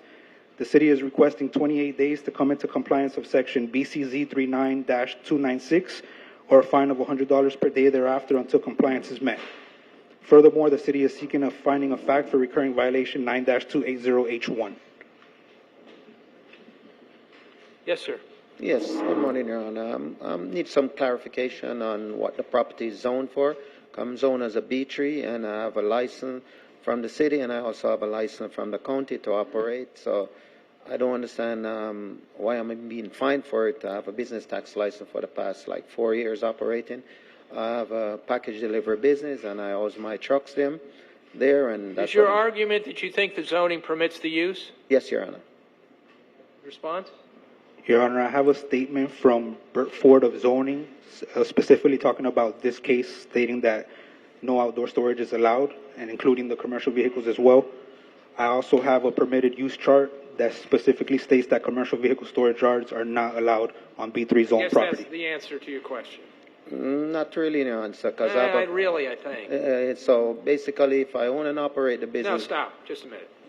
You got a specific provision in the code that doesn't allow it, and you have a statement from the zoning official that says that it's not permitted under the, so if you're going to make an argument to me, then I'm going to override the specific language in the statute and the position of the building official or the zoning official that it's permitted isn't going to happen. I mean, you can look at the chart. So it appears to me, I know you believe you have that opportunity, but you don't have it, is what I'm trying to tell you. If you want to appeal that decision, you have the right to do so. What I'm looking to do is to give you some time to bring it into compliance, because you've complied most things, all of them actually, except for these vehicles. So I'm open to giving you more than 28 days. I'm open to giving you 56 days to bring it into compliance. could I get a little more time, Your Honor? I'm trying to sell the property. Well, no, I mean, trying to liquidate my assets. These and sell are my vehicles property. that can be moved. They're on wheels, okay? So it's not particularly, I think 56 days is more than the city's asking for. So I'm going to give you 56 days. I understand you're saying, Your Honor, but to find storage for my equipment, I got it. especially when you own a property that I purchased for You're that not the first reason. person. You're not the first person I've had before me that's understand, had sir. trucks and things, and so I'm giving you more time than they've asked because I think it is difficult to find a space for them. But I'm trying to balance this. You got a use that's not permitted. This is a case in which you were given notice before this case started. You were given time to come into compliance before this case started, and now we're here today. So I'm gathering we're talking about a matter of weeks before you got here. So I'm adding 56 days to the weeks that you've already had. Okay? So that would be October 22nd. So the use that I have from the county is not permitted. That's what you're saying, Your Honor, because I have a package delivery business and I use the property for my package delivery I'm not warehouse and saying, storage. So don't the tell county, me what I'm saying. What I'm saying is you're not allowed to store the trucks there, okay? So I'm not allowed to do no business there then. That's No, what you're you saying. don't tell me, first of all, it's not my position to get, you can talk to the zoning people, okay? They'll clarify about what uses are permitted. This one is not. I'm giving you 56 days to come in So compliance. Your Honor, Okay. all the rest of business that's on All right, 19th Street sir, is we're not done. permitted either. We're done. Yes, Your Honor. Thank you. Thank you, Your Honor. Our next case, page 27, Inspector Rachel Moore, case number CE 26060364, case address 3408 Southwest 12th Place, owner Amaris Suku and Shayna Suku, posted at property 81226, posted at 1 East Broward 81426. Good morning, ma'am. State your name for the record, please. Good morning. My name is Shayna Suku. I'm one of the owners. Inspector Rachel Moore for the City of Fort Lauderdale, presenting case as read. This property was first inspected on 6/11/26 and the following violations were observed. 18-12 parentheses A is complied. However, it is a recurring violation per case CE 22040829. Violation 47-34.1.A.1 is also complied. However, it is a recurring violation per case CE 22040829. 9-304 parentheses B, there is a silver Honda parked on the grass lawn area. How also the driveway of the property has grass growing through it. This is a recurring violation, also per case CE 22040829. 9-305 parentheses B, the landscape at this property is not being maintained in a neat and well-kept appearance. There are areas of dead and missing ground cover. And 9-306 is complied. There has been contact made with the property owner regarding the cited violations. And as of pre-hearing inspection dated 8/25, the property remains out of compliance. Yes, ma'am. The city is requesting the following: 56 days or $50 per day per violation thereafter. Okay, so Just a minute, I'm sorry. No, you're fine. Just a minute, I'm sorry, I'll be with you in a second. Oh, sorry. 18-12A, that's complied. It is Are you looking complied. for a finding of fact? Just a finding of, and a finding, yes, finding of fact for all of them except for the landscape 9-305B and 9-306. Well, those are existing, right? Those are, yes, 9-304B, 9-305 are existing violations. Right. There's 3 violations, and you're looking for a finding of fact for 18-12A, right? Correct. Okay. Yes, ma'am. Hi. So I've lived in this house my entire life. And with that being said, we've had gravel the entire time on the front yard. However, there have been times, and I have picture evidence here from the Broward County Property Appraisal website, showing that there has been gravel on the front yard for years. Okay, let me just stop you there. We got a very long agenda, so if an argument that has existed in the past is not really an argument that says that it doesn't have to be complied with now. Okay? That is one of the arguments. The other argument is we live in a very terrible flooding area. Back in 2022, I have video evidence that shows the entire street where I live was flooded. And the only areas where, from my house, that did not have terrible flooding was where there was gravel. So therefore, our solution to this problem and to comply with the code officer's request was to add gravel to the front yard, because right now we are going into rainy season in Florida, right, and you can't have the gravel. Okay. I got a very long agenda today, so I'm going to. If you want to make an argument that the violation doesn't exist, I could accept that. But you're making an argument that it exists, but there's a reason why it exists, and I can't do anything for that. So if you want to go ahead, go ahead. We've had gravel the entire time. I'm just not sure what else to do. You have to bring it into compliance. So you're saying to remove all the gravel that's already, What does she have already to been do? cut? Well, she can't, more than 10% of gravel. She can have it on her driveway, however, she can't have it in the yard. Her entire yard was gravelled. There's no living ground cover. I'm confused because there's. All right, do me a favor. You know what we're going to do? We're going to table this. Go in the back and explain to her. No, please do that. Just tell her what is permitted and not permitted, and we'll bring it back, okay? Thank you. So where does She's going to go to the back and talk to her, and then you'll bring it back, okay? Thanks.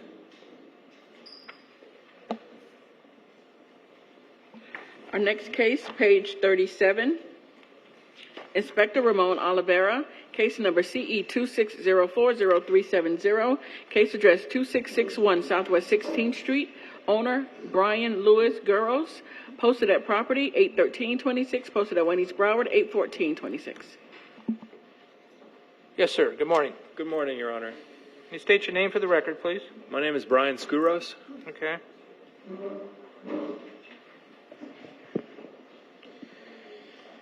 Ramon Oliveira, Code Officer for the City of Fort Lauderdale, presenting case CE 260-40370 for the property located at 2661 Southwest 16th Street.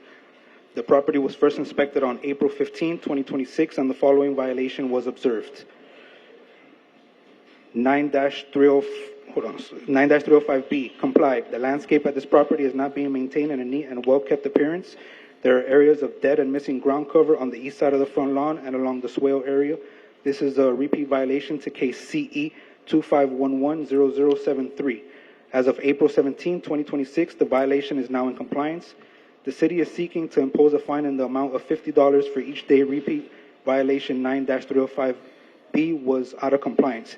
The violation was observed to be out of compliance for 2 days, April 15 and April 16, 2026, for a total of $100. Yes, sir.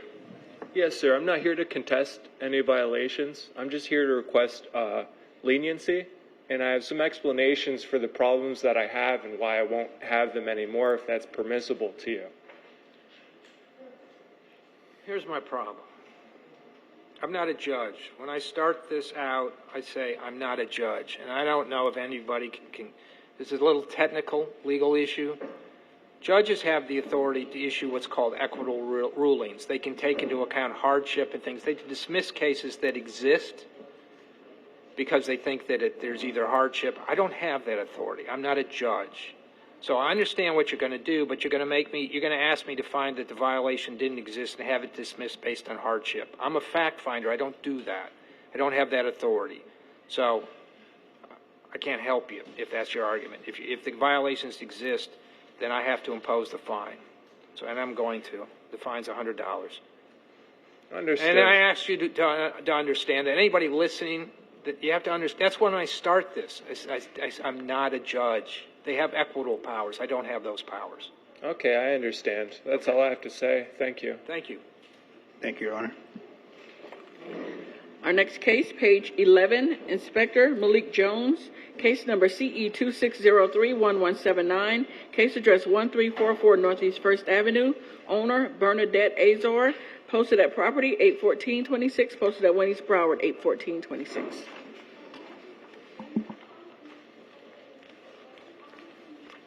Good morning, ma'am. State your name for the record, please. Good morning. My name is Bernadette Azor. Okay. Good morning, Code Officer Malik Jones, presenting for the City of Fort Lauderdale in reference to the case that was just read in. This case was first cited on June 11, 2026 for the following violations. 18-12.A, there is trash, rubbish, and debris on this property and or its swell. This is a recurring case, reference case CE 220-90360. This case will be presented to the magistrate, seeking a finding of fact whether compliance is met or not. 9-304B, the driveway is cracked, stained, and dirty.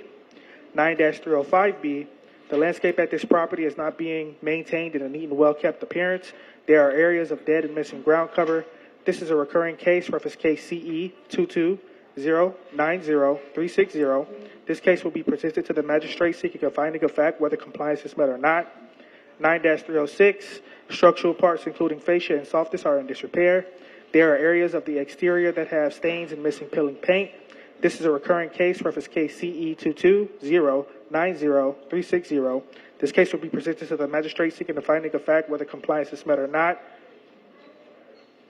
The city is seeking 15 days for 18-12.A, 28 days for 9-306, and 56 days for 9-305B and 9-304B to comply, or a daily fine of $50 a day thereafter. Yes, ma'am. When it's come to the grass, there's nothing I can do because right now my pump is not working, and we're trying to fix it. I just got a new pump. I don't know what happened. And for the missing grass, I put grass numerous times already, and then people keep parking on it, and then sometimes I'm not home. I stay at my job, and then there's no way I can say don't park every day. So what I decided to do is refence the house again, because last time they make me take my fence down, and I don't have any money, and I don't know how long I have to ask you to refence it, because the last estimate I had for the fence was over $5,000. And then I don't have no problem to come up with everything. There's no fence issue. No, it's because of I don't have the fence. That's why the grass. They keep parking on the grass. Ma'am, the cases are trash. I don't have no more trash. Let me finish out so you have an understanding of what they are. The trash, the driveway, the landscaping, and the fascia and the soffit. That's what I have this morning. And some of the cracks she said I had, I didn't know if it was mine to take care of because it's by the water system. And now we did it, so I think we got everything done except for the grass. It's just the driveway. Sorry to cut you off. It's just the driveway is cracked. So if you can seal the cracks and just pressure wash the driveway to clean it, that would suffice that violation. Where the car park? Yeah, where you parked your cars. Okay. Okay, I'm going to find that the violations exist. I want to give her more. I'm going to give her 28 days for 1812A, and 28 days for 9 dash. Well, she's all right. She's going to have to resurface the driveway, right? Yes, Your Honor. All right. She needs more than 28 days. She gets 56 days on the driveway, 28 days on the trash, And I don't have no more trash Oh, just let there. me finish if I can. And 56 days on the remaining violations, or $50 a day, right? Yes, Your Honor. Okay.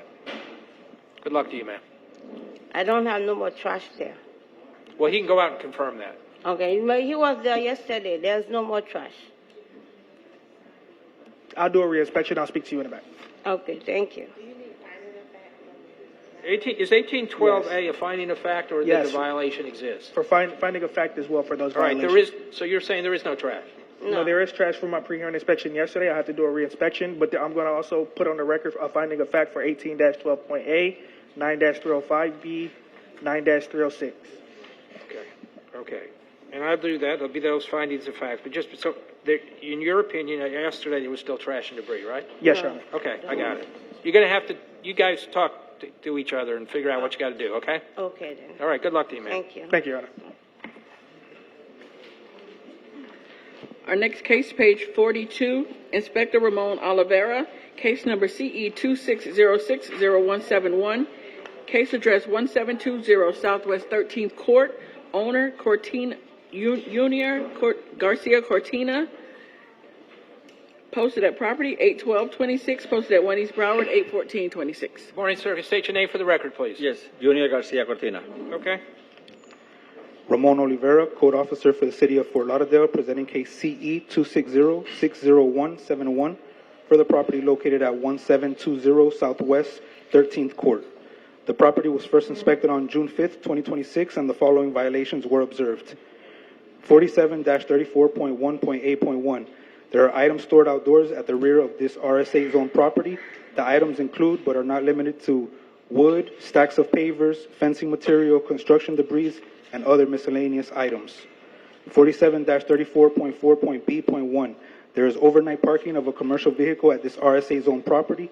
The vehicle is described as a two-door white International CF500 box truck with the words YML, Versa Kitchen and Floor Design Center printed on the side. 9-304B. There are vehicles parked on the grass area. 9-305B. There are areas of dead and missing ground cover on the property and swale areas. 9-306, the fascia stained with a black substance. 9-313A, the address numbers have been painted over and do not contrast with the background. As of a pre-hearing inspection conducted on August 21st, 2026, the property is not in compliance. The city is requesting 15 days to come into compliance of section 47-34.1.8.1, 47-34.4.B.1, 9-304B, and 9-313A, or a fine of $50 per day for each violation thereafter until compliance is met.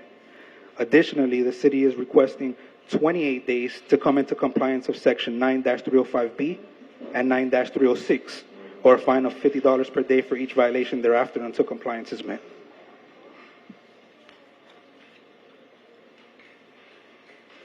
Yes, sir. Okay, the reason of the truck is in there because the truck, the engine was damaged. I tried to pull it out and I couldn't, the mechanic is supposed to take it. I leave it overnight over there. They didn't came to take it. I leave the country for almost a month. I came back, on Sunday and the truck's still there. He put me a sticker on it, but yesterday I take care of it. I cleaned the property. I took it. Wait a minute. Is the truck gone as of yesterday? Say again? Are you saying the truck is gone as of yesterday? Yes, it's gone. Okay, all right, go ahead. He's going to have to confirm that. Yeah, no problem. Okay, go ahead. So the reason of the fascia being black is because shingle, make it dirty. I painted it white to make it look nice, but up here, the roof, because of the rains, it make it dirty. So I'm gonna paint it black so you can, so we resolve the issues. But it's been taken care of. Well, you have landscaping issues too. Yeah, the landscaping issue. Can you go to the photo, please? Okay. I allow FPL to put, the generator there because none of the neighbors want to put it. So I was a good guy, allowing, my entire neighborhood to have power. They supposed to put the grass, they never did it. So now I asked him, he told me, how I can resolve this issue because FPL, they were messing my grass, with all the diggers, the underground jobs they did, and they never put the grass. Well, I guess, that's your, you can take it up with FP&L, but one of you is going to have to resolve it. No problem. I'm gonna go to I bought a house like this with a contract on it. I want to give him more time than these times. Sure. No, I'm gonna contact FPL. I'm going to do 28 days on 4734A1 and 4734B1. Both of those will be 28 days. Thank you. I think he can do. You got to paint. If you painted over the address numbers, you got to paint them. It's been taken care of. Okay, because you know what that's for. That's so when the ambulance comes to your house, they can see where you're at. No problem. Okay, and then 28 days for. He says 304B. Is that the commercial vehicle, or is that a different one? It's been out of the property already. It's a trailer and a commercial vehicle Okay, part. so I think he says they're gone, but you got to verify. So there'll be 15. We'll make it even. 28 days for those. 28 days for 305 and 306, and 15 days for the address numbers. Or $50 a day. Is that what it is? Yes. Okay. All right. Good luck to you, sir. Thank you, sir.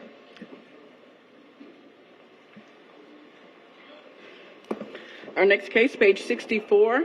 Inspector John Claude Noel, Pat Gavin presenting case number CE 26070207, case address 1215 Northeast 17th Way, owner Charles Reed, posted at property 81326, posted at 1 East Broward 81426. Good morning, folks. Can you state your name for the record, please? Charles Reed. Okay. Peter B. Charles. Okay. Pat Gavin, City of Fort Lauderdale Senior Code Compliance Officer, presenting for Officer Noel, case and address as read. This property was first inspected on July 9th, 2026, and given time to correct for the following violation. 25-4, there is a white vehicle and other items obstructing the sidewalk at this location. 24-7B is complied. The city is requesting compliance within 15 days or a fine of $50 per violation per day thereafter. Yes, sir. So when it comes to those vehicles, those are not our vehicles. Those could be neighbors, somebody parking there. We have no idea of finding out or identifying them. But it does become your problem, though, because it's on your property. Go ahead. So I would love for people not to park there. Like when I come and stay at my own house, there's somebody that parks there all the time. I had no one. So what's the process when somebody's parked there? Well, Can I call the police? I'll let you talk to staff about that. I I would love for nobody to park. All right, go ahead. Yeah, see me in the back. I'll tell you what you can do. All right, so are they there now or they're gone? I have not actually seen this because I'm presenting for Officer Noel. This is actually his case. But I can take a ride out today and take a look and see. We'll give him. Magistrate? Yeah. Sorry, excuse me. Good morning, Supervisor Kaloyan. As of yesterday, those they were there. They're still there? Yes. All right. So question, why aren't we just ticketing the cars? Well, I'll let you talk. Again, that's not my issue. Not every officer has the ability to ticket. There's a special certification you have to have for that. Okay, but... All right, here's the deal. They got to go. I know you're telling me, and I'm sympathetic to you. It's not, but it's on your property. So you have private, just a minute. You have private avenues open to you. You can sue. You can, again, I'm not going to give you advice on how to do this because I don't want you to come back and say I told you to do something.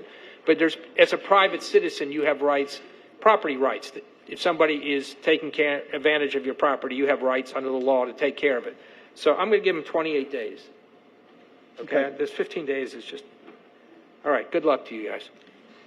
There's 2 more cases, I believe. Okay, where's that?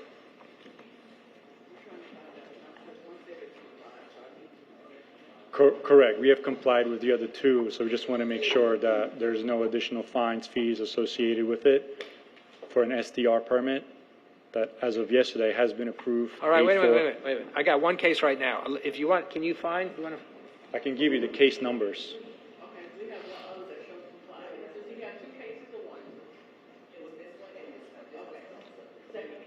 Second case is complied, they're telling me. No fees associated with that. No.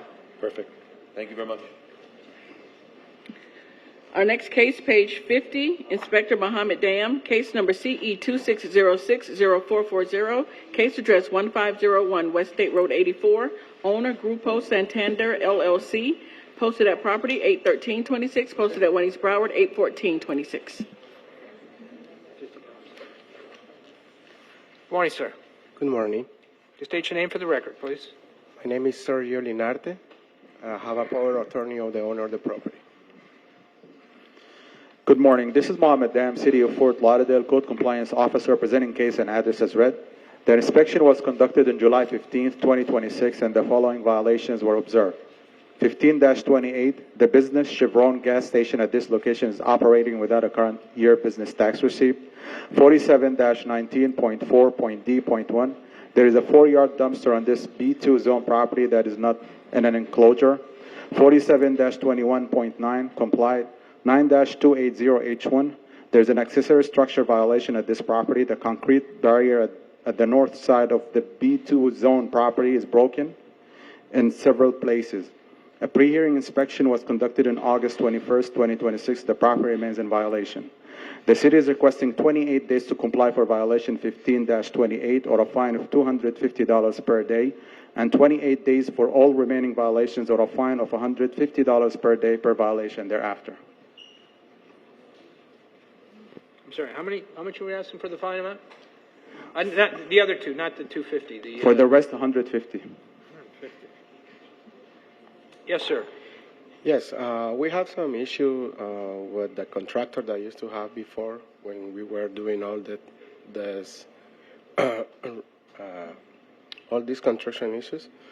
Now, the only thing I came here is to request 84 days to comply with everything, and because we already hired a new contractor and we're trying to fix everything as soon as we can.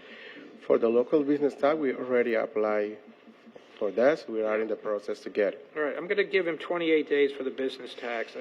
That 15 days is kind of hard to comply with. The other ones, I'll give him 56 days to come into compliance, or a fine of $150 per day for each violation. How many days? 56 days? I'll grant you 56 days. Order to reappear. It cannot be 84? Yes, true. You posed 84? For the structure, yes, we can have 84. All right, 84.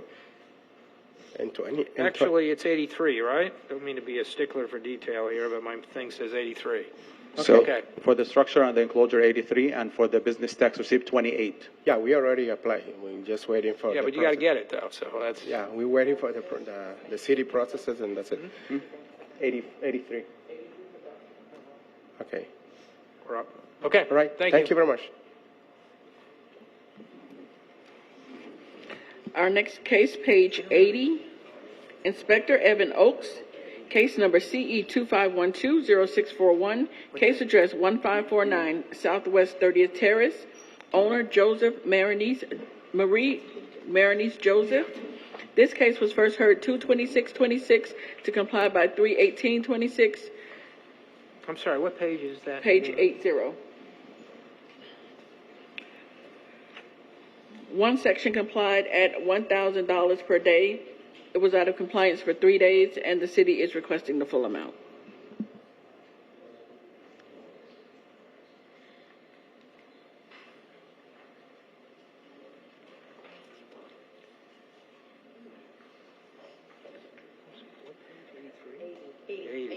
All right, 80, I have 1549 Southwest 30th Terrace, is that right? Yes. Okay, so I have 22 days at 1,000, 22,000. That's incorrect. It's 3 days at $1,000. All right, so that's not right. Okay, all right. So it's at 3,000. Yes, folks. I'm sorry, go ahead.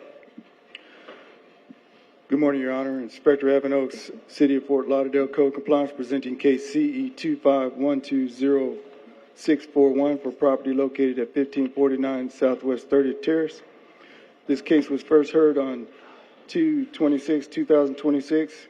The magistrate ruled in favor of the city, and the property owner was ordered to correct violations at this property by 3/13/2026 for violation 15-272A. For violation 15-272A, the property was found out of compliance a total of 3 times since the fines began to accrue on 3/14/2026.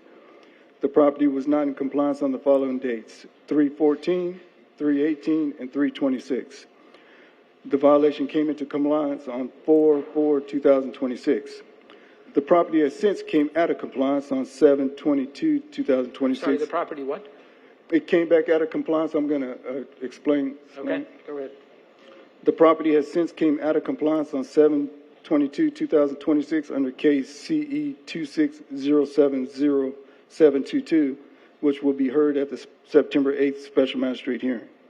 For this case, in the 3 days that the property was out of compliance, the city is requesting the amount of fines to be imposed of $3,000. Yes, folks. Yes. Hello, my name is Stephanie Bertrand. I have been appointed to speak on behalf of the homeowner. Okay. Okay. We are requesting for the fine to be reduced and for 20 days to come into compliance. I found out from the homeowner that there have been people that have tried booking and she needs to refund those people. Okay. I'm, in view of the fact that there's a pending case next month, I'm going to impose the fine.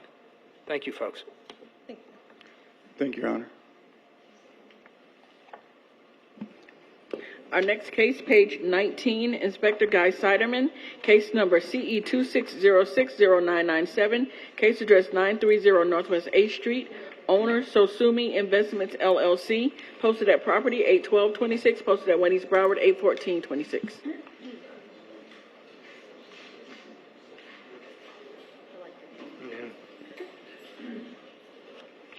Good morning, sir. Good morning. State your name for the record, please. Paul Hugo. Okay. Cute name of the corporation. The name's cute. Name, case, and address as read. This property was first inspected on 6/29/26 and given time to correct for the following violations. Violation 1812A, there's overgrown trash, rubbish, and yard debris on this property and its swell, including but not limited to some boxes, small bags, and trash along the fence. Violation 24, tax 7B, complied. Violation 9280H1, the fence of this property is in disrepair and is not being maintained as required. The fence is bent, missing top cap, poles, connectors, and there is a gap in the fence. Violation 9, tax 305A, there are weeds, grass encroaching upon the public right-of-way on the street. Violation 9, tax 305B, the landscape of this property is not being maintained in a neat and well-kept appearance. There are several areas of dead or missing ground cover throughout the property and its swell, where living grass and sod should be. The property was posted on 8/12/2026. My pre-hearing inspection was conducted on 8/18/2026. The property remained in violation. 4 violations, 1812A and 9305A. The city is requesting compliance within 15 days or a fine of $100 per day thereafter. For violation 9 TAC 280H1 and 9 TAC 305B, the city is requesting compliance within 56 days or a fine of $100 per day thereafter. Yes, sir. I'm fine with Okay. I just asked for the 56 days for the compliance of any water sprinkler Yeah, but system. you recognize there's 2 violations that they're looking for 15 days for compliance. That was the fence. The 1812A and 9305A. That's the trash and debris. The trash and debris has all been removed. Okay. Well, then if they have to go out and they confirm that. Okay. What's the other? The other one is the weeds. Correct. 9305A. It's Well, just the weeds- overgrowth that we were talking Oh, about. right, I have to trim the street. Oh, yeah, okay. All right. Okay, I'll find that the violation consists the respondent will be given 15 days for 1812A and 9305A. They'll be given 56 days for 9-280H1 and 9-305B, or a fine of $100 a day. Good luck to you. On another side note, he's a gentleman. He Good, likes to work good. with you. That's great and to hear. That's the way they should all be. Thank you. Nice to hear.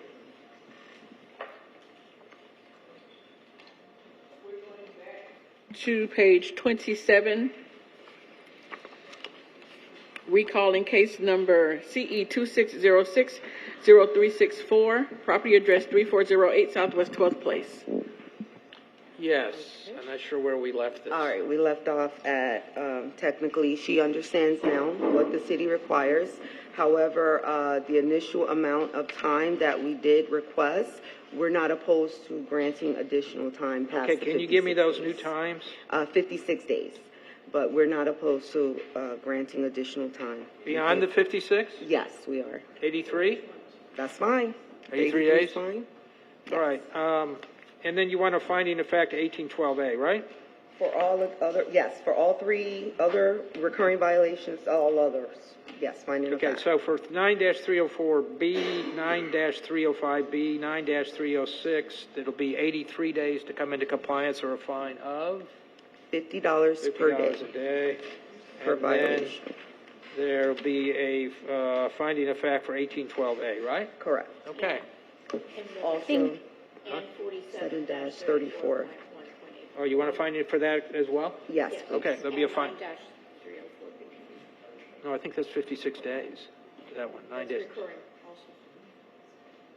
Right, but they're going to give them 56 days to come into compliance, I thought, for that one? Or is that complied? They've already complied. Okay, you want a finding for fact as well? Just finding of All right, fact. that'll be a finding of fact for that, too.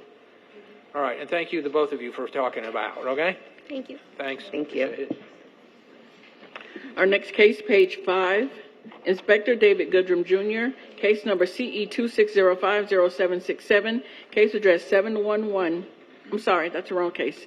Case number CE 26050649, case address 901 South Andrews Avenue, owner Highlands Equity Investments LLC, posted at property 8826, posted at Wendy's Broward 81426.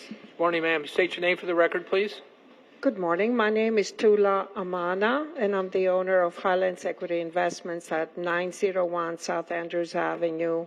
It's 905 second building that's involved, and the third building is 917 South Andrews Avenue. This is the old Grady's Bar property that's been there for 80 All right, name years. for the city, please. Inspector David Goodrum Jr. from the city of Fort Lauderdale, presenting case CE 26050-649, property address 901 South Andrews Avenue. This property was first inspected on May 21st, 2026. The following violations were observed. 47-20.20, parentheses H, was complied. 9-280, parentheses H, parentheses 1, was complied. 9-306, the exterior building walls have not been maintained. Structural parts, including the awnings, are in disrepair. Missing fabric material.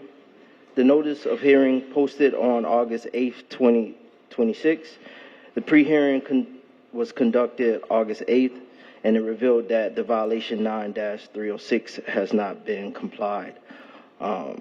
Special Magistrate, the owner has been in full effort to comply.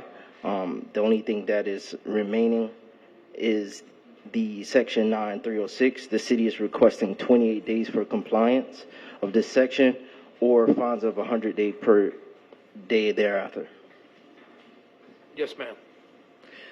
This deserves a little bit closer examination because prior to replying to Mr. Goodrum regarding the awnings, which is the item that we have not done, as you can see, everything is complied with. This is just a vacant property with constant maintenance, and we keep on repaving the parking every single year as we are asked, even though nobody's using the property for many years. And this is for the safety of employees and other patrons because this property has been highly contested with a lot of events that happened.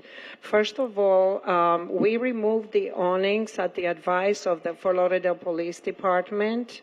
Officer Hayes and others advised us to please remove the awnings because it was the center for activity. A lot of people, homeless, were there that didn't want to go to the nearby shelter, and instead they exchanged alcohol and drugs there. So in order to alleviate the problem, we removed the shelter for the people that were there also littering, and we've had prior violations with that property regarding that aspect. So even though, as you can see, we have for years complied on buildings. I own it now for 10 years, and I've kept it closed because it's highly controversial. Hold on, just 1 minute.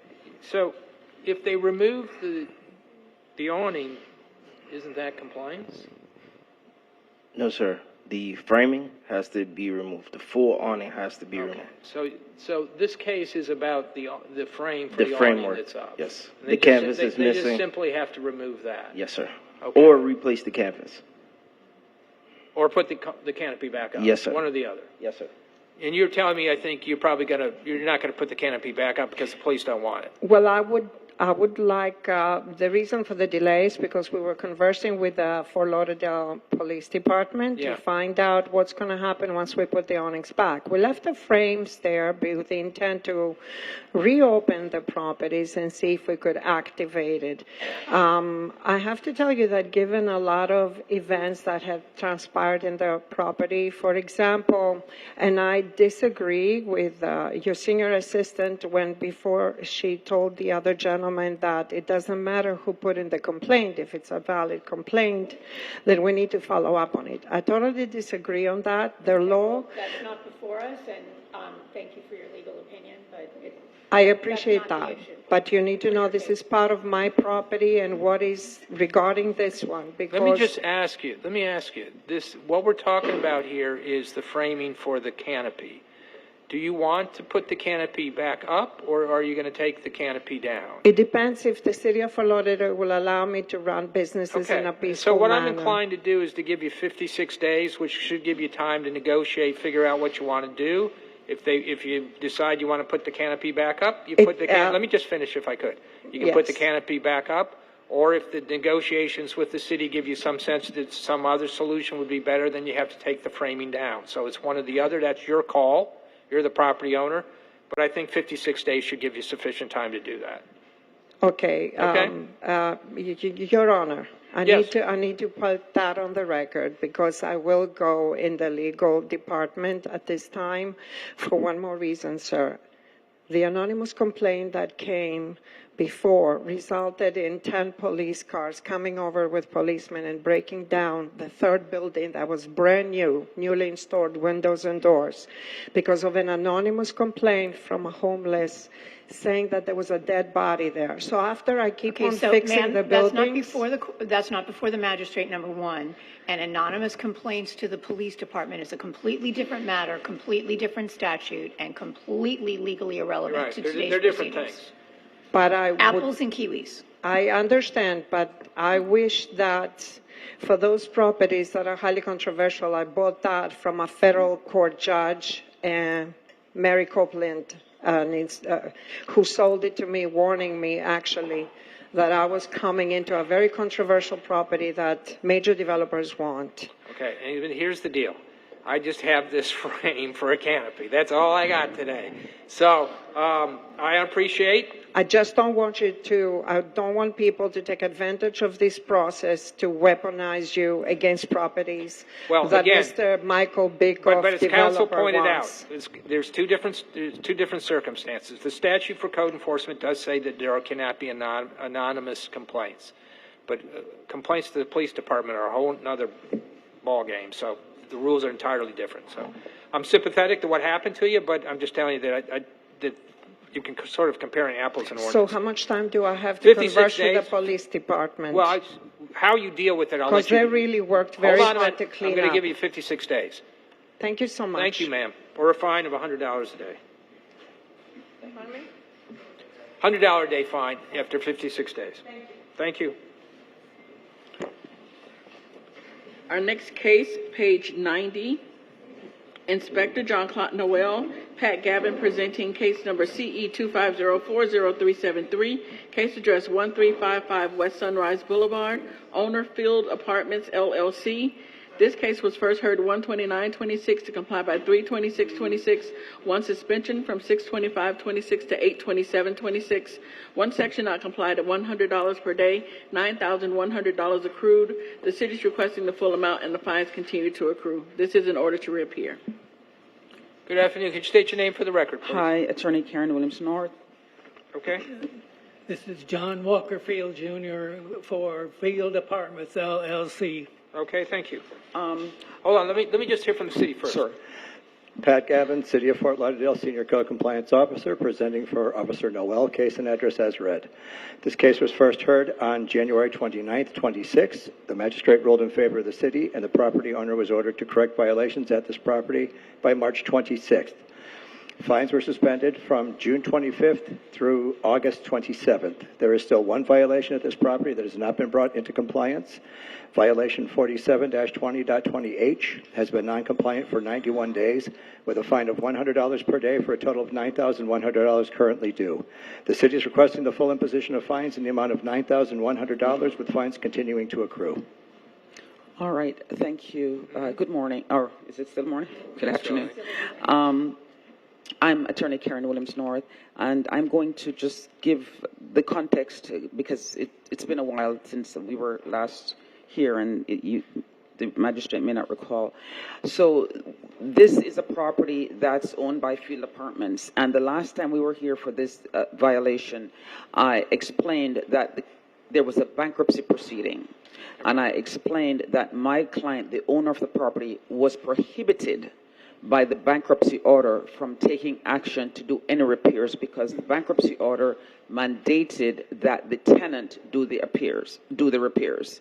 So what was said, I heard what the officer said, but what was actually said explicitly, to my recollection at that hearing, was that there would be another hearing, which is today, to see what the status was, and the fines would be suspended because of the facts. I even presented the order. I think they probably were. I think I heard your case. Right. Yes. Yeah, of course you did. Yes. And I even showed the order from the bankruptcy court that said.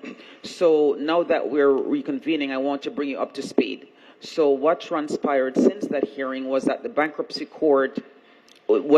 the bankruptcy court, the tenant who was supposed to make the repairs and my client came to a deal where the tenant who was supposed to make the repairs would give my client the money so that the tenants would give your client the money to make the repairs. Right. So that just got finalized now when my client finally got the money. Yeah. So as soon as my client got the money, he attempted to secure a company, which he did. He was able to successfully hire Florida Sidewalks, signed a contract, paid the money. They have a permitting number. You need more time. But we need more time. Well, I'm okay with that. How much So time that's do you need? where we are. How much time do you need? Well, as much time as we can get, because these companies are all... Well, you have a company now. Right, but we have to depend on them to do the work. So we can't tell you we need 30 days. Either 50, I'm sorry, man. I don't mean to cut you off. Can we do 90 days? You guys opposed to 83? No. No. No? Okay, 83 days. And we don't. They have their little dates here, and so 90's not on it. 83's on it. That's fine. And no fines, right? No, it'll be suspended during that period of time. Thank you, sir. Do you want to do an order to reappear? I don't think Not so. if it's done. What, no. if they don't complete it? I mean, well, if they don't complete it, what they're going to do is put it back on for what's called a Massey hearing, which would be to impose the fines. Oh.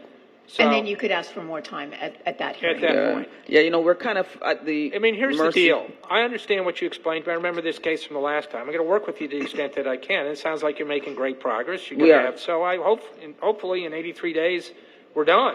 Yeah. If we're not, we'll figure out where we're at, but we'll worry about it then. Yeah, I just don't want my client to be penalized. Well, he's not. If the paving company. No. Yeah. Okay. Right now, it's the compliance date's going to be November 18th. November 18th.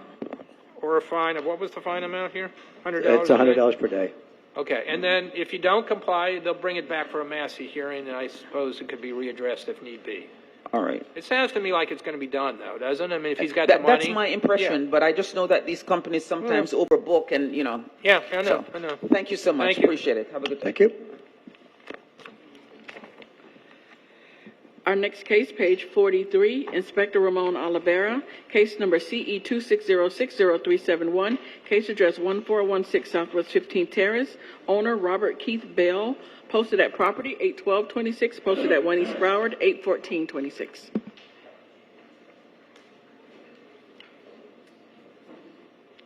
Good morning, sir. Can you state your name for the record, please? Robert Bell. Okay. Ramon Oliveira, Code Officer for the City of Fort Lauderdale, presenting case and address as read. The property was first inspected on June 12th, 2026, and the following violation was observed. 18-1, complied. There are items stored under the patio roof at this RSA zone property that is creating a public nuisance. The items being stored include, but is not limited to, cardboard boxes, plastic storage containers, shelves, aluminum, lawnmower, inversion chair, and other miscellaneous items. It is being maintained in such a manner that the property is or may reasonably become infested or inhabited by rodents, vermin, or wild animals, or threaten or endanger the public health, safety, or welfare of adjacent properties. This is a repeat violation to case CE 240-40317. 47-34.1.8.1, complied. There are items being stored out of doors at this RSA zone property. The items being stored outdoors include, but is not limited to, tarps, loose bricks, wire shelves, propane tank, shop vacuum, and other miscellaneous items at the sides and rear of this property. This is a recurring violation to case CE 220-20744. 9-305B, complied. There are areas of dead and missing ground cover on the property. The areas of missing ground cover are located on the north side of the property in the area where the artificial turf and tarps are located. This is a recurring violation to case CE 240-40317. As of August 12, 2026, the property is in full compliance. The city is seeking a finding of fact for recurring violation 47-34.1.8.1 and 9-305B. Furthermore, the city is seeking to impose a fine in the amount of $100 for the day that repeat violation 18-1 was observed to be out of compliance, which was June 12th. Yes, sir. Yeah, I complied immediately. As far as reoccurring, I mean, I had a couple of lawnmowers and shop vacs out there working on the property, so I don't, that's Okay, what I'm going to do, here's what I'm going to make a finding of fact for 47-34-1A1 and 9-305B. In view of the fact it was out of compliance for 1 day, I'll waive the fine amount. Thank you, sir. Thank you. Thank you, Your Honor.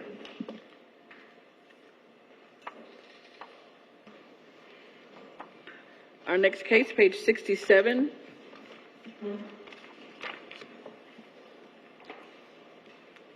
Inspector Wanda Aquavella, case number CE 260700067, case address 1808 Northeast 11th Avenue, numbers 1 through 4.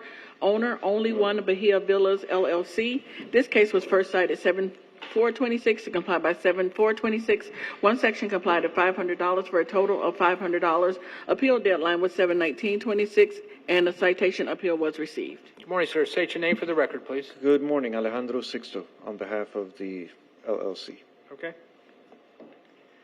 Yes. Good morning, Wanda Aquavella for the city. Case and address is read. This property was initially inspected on July 4th and the following violation was observed. 15-272A, this property is being utilized as a vacation rental property without the required certificate of compliance from the city of Fort Lauderdale. This violation is transient in nature and results in an immediate fine of $500. Failure to comply with this within 24 hours will subsequently result in the issuance of a notice of violation and the imposition of a daily fine of $1,000 per day until compliance is achieved. A citation appeal was received. The city is requesting the full amount be imposed to $500. Yes, sir. Good morning. I'm here on behalf of the LLC. As stated, the notice was posted on July 4th. So being that it was July 4th, the owner did not get notification right away from anyone at the property. Immediately on the Monday, July 4th was the Saturday, on the Monday the Airbnb listing was taken down and the property's in. There's no other issues with compliance other than that, so the tenants have all been transferred onto yearly leases. So we're seeking just the removal of the fine or reduction of the fine. Would there be I'm going to impose the fine, but is there a reduction process after the fact? $500?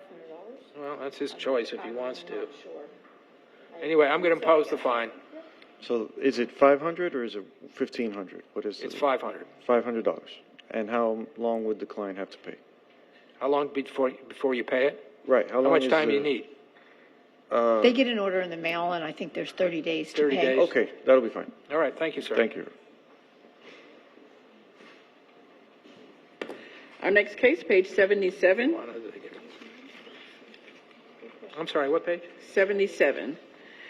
Inspector Mohammed Dam, case number CE 25120613, case address 813 Southwest 29th Street, numbers 1 through 4. Owner Leo Noriego. This case was first heard 3/26/26 to comply by 5/28/26. One section not complied at $100 per day, $9,100 accrued. The city is requesting the full amount, and the fines continue to accrue. Yes, sir. Can you state your name for the record, please? Leo Noriega. Okay. Mohammed Dam, City of Fort Lauderdale Code Compliance Officer, presenting case and address as read. The case was first heard on March 26, 2026 by Special Magistrate duty. The magistrate granted 63 days for violation 47-20.20.h or a fine of $100 per day thereafter. A pre-hearing inspection was conducted on August 21st, 2026. The property remains in violation. This is requesting to impose fines in the amount of $9,100 for the 91 days the property is out of compliance and for fines to continue to accrue. Yes, sir. Good morning. I'm looking for an extension. I'm not sure if you can see there, but the property was updated from when it was first cited. All inspections have been completed. I think from the last thing I heard from the previous inspector, I think is missing the zoning update. That's the last email I got from the inspector. No, what I'm reading here is that the asphalt needs to be addressed and the wheel stops. So that is new to me, to be honest. I can share the emails with you of the last communication I have with the previous inspector where that was not mentioned when I was asking what is the last thing needed. This is in order to impose the fine, so there would have been a hearing prior to this. Were you at that hearing? I was at the previous hearing, and that was not brought up. It was up Probably over. Your Honor, he's confused. He's talking about building case. This is another case. This is code case. Okay, I was not notified about that, and I was not at There was a previous prior case hearing. for code. Then I was not. No, there was. That's why I'm here. That's why it's on the agenda. So, I'm sorry for my confusion. I also had someone hired. Well, I'm going to give you additional time. Thank you, sir. But how much time do you need? So the agency that I hired to help me complete the work and what's needed, they asked for 90 days. I'm under that advice, so hoping that can be done. We're not opposed to 83 days. 83 days. Thank you. All right. Stay in touch with the code officer. So, maybe you skip the agency. Talk to them directly and find it. Yes, sir. I've reached out to different inspectors to Okay. get that Okay. information. 83 days. I'll suspend the fine during that period of time. No order to reappear. Our next case, page 71.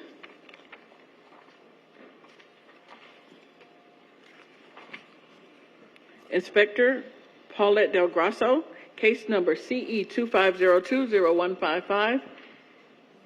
Okay, Gail Williams presenting case number CE 25020155. Case address 3021 Northeast 26th Street, owner 26th Street LLC. This case was first heard 11/19/25 to comply by 11/19/25 to comply by 5/28/26. One suspension from 5/28/26 to 8/27/26.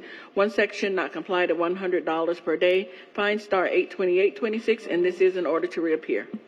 Good morning, sir. Can you state your name for the record, please? Mordecai Shoshan. Okay. Good morning. Senior Officer Gail Williams presenting for Officer Del Grasso. Address in case are as read. This matter was first inspected on February 6, 2025 and cited for the following violation, 8-91(c). The seawall at this property is in disrepair. All property owners must maintain their seawall in a good repair, and seawall has an area of deterioration, holes, cracks, and is in unsafe condition. An inspection report was mailed to the owner of record with 60 days to file a permit to begin restoring the wall. A building permit was filed on April 4th, 2025. To date, the seawall remains in disrepair with no signs of restoration occurring. However, the owner is requesting an extension. At this present time, the city objects to the request of another extension. Has he got a permit in? Correct. The permit was filed on April 4th, 2025. It's still a review. April 25? Correct. April 4th, Is it still valid? 2025. Magistrate, I'm sorry, excuse me, may I interject? So the building permit was applied for back in 2025, April of 2025. And there have been numerous corrections needed, numerous corrections done. And basically, if you go through the history of it, it's like every couple months a correction is needed. So this has been going on since 2025, and to date, the last noted correction was submitted 8/17. So this is just, hasn't really gone anywhere. No permit has been issued at this point. Okay. Yes, sir. Yes, I'm on a final review. I submit all the correction. I spoke to the inspectors, and they said that it should be within a couple of weeks. I should give an answer for the final review. I'm not permitted yet. I'll be in the future, probably in a couple of weeks. So I would like to see if I can get another extension, which will cover that permitting. Who did you talk to? The officers in charge in the building department on my file.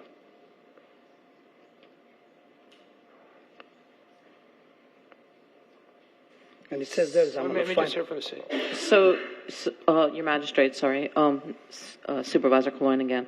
So the issue with this is if we continue to give extensions, I don't see an end to this corrections needed. To date, there has been 1, 2, 3, 4, 5, and since 2025. Our stance would be that no more extensions. Once it comes into compliance, they can request amnesty. Right. Thank you. So the change of correction, one of them from repair, and the two last one is a complete brand new seawall. That's not the same correction. And then we have to go for a complete new set of plan for a new seawall. The initial was a correction. And the last ones, the two last ones. The case started in November of 2025. Yes. I mean, that's a year ago almost. February.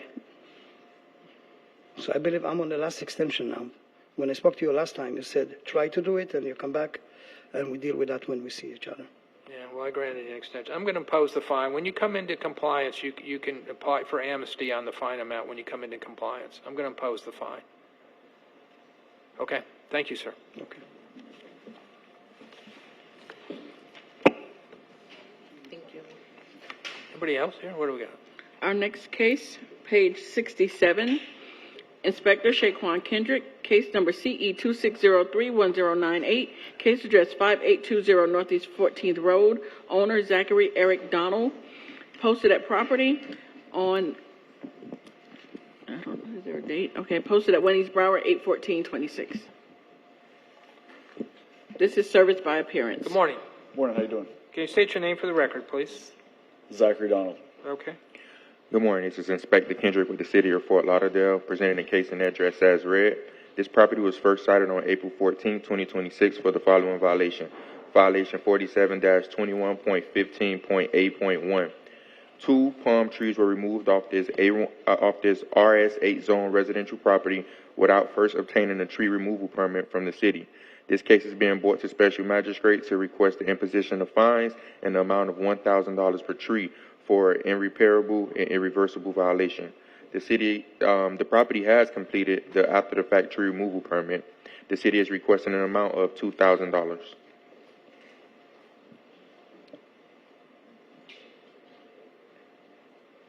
Yes, sir. Good morning. I recently purchased this property last year.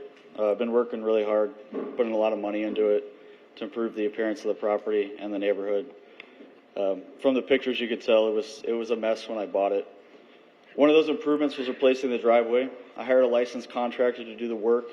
I paid him to handle the project and the permitting. I relied on him to make sure everything was being done properly through the city.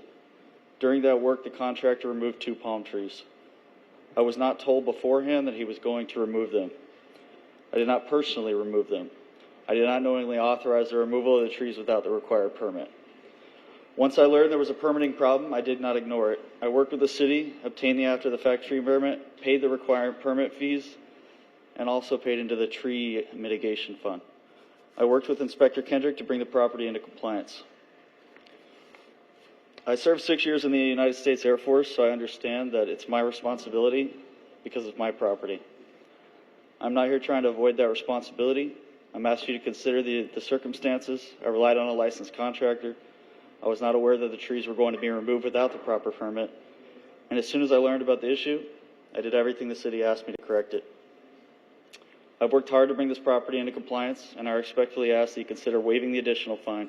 If that is not possible, I would sincerely appreciate reducing it as much as possible. Thank you for hearing me. Is this the equivalent of a Massey hearing? Yes. It is, basically, isn't it? I mean, it's not called a Massey, but you're basically imposing the fine. Right. I'm going to do this. I'm going to impose the fine, but there's an amnesty that you can apply for. I don't feel comfortable reducing the fine when trees are removed. And I know, I listened to your statement. I know what you told me, somebody else, and you paid attention and everything, but I'm going to impose the fine, but there's a process. I mean, he would be eligible for the amnesty pro, which can reduce it fairly substantially, but I have to impose it first to get you to that point, so I'm going to do that. Okay, thank you. You can talk to the people in the back about how you apply for the amnesty on that. Okay. All right, good luck to you. Thank you. Thanks, Kendrick. And you'd want to do that before October 1st because the lien amnesty resolution is changing a little bit. So definitely see the ladies in the back. Yes, ma'am. Thank you. Our next case, page 55.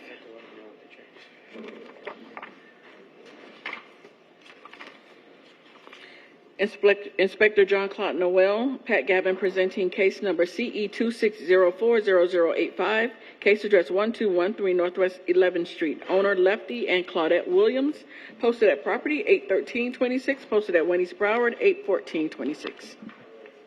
Good morning, sir. Good morning. How you doing? Please state your name for the record, please. Lefty Williams. Okay. Good morning, Pat Gavin, City of Fort Lauderdale Senior Code Compliance Officer, presenting for Officer Noel, case and address as read. This property was first inspected on April 3rd, 2026, and given time to correct for the following violations. 18-1 is complied. 18-4C, there are multiple derelict vehicles stored on this property, including but not limited to a gold Mercedes-Benz with no tag and a white Chevy with an expired tag on the swale of this property. 47-34.1A1 is complied. 47-34.4A1 is withdrawn. 9-280H1, the chain link fence at this property is in disrepair and is not being maintained as required. The fence has broken and disconnected in several areas. Also, it has fallen down and is leaning on the tree.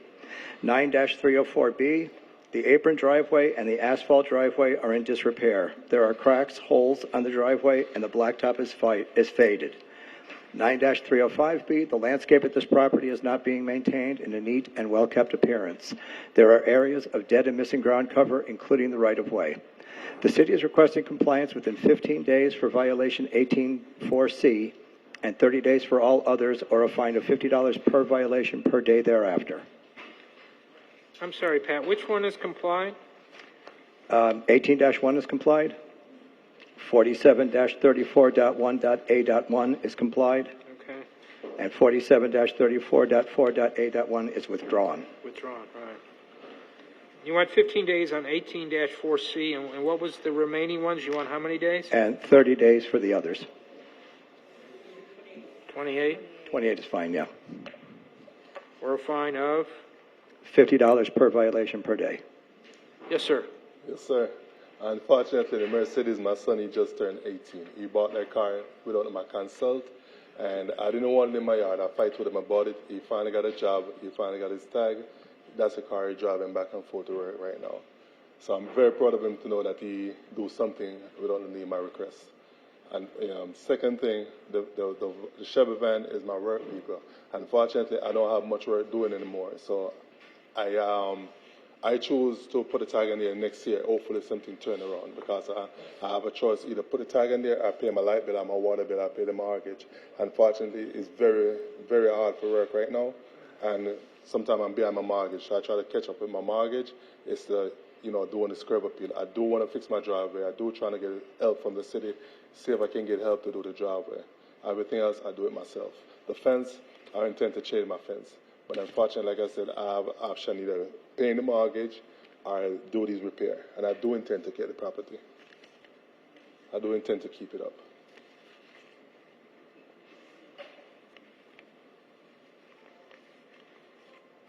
All right, so the vehicles have to go.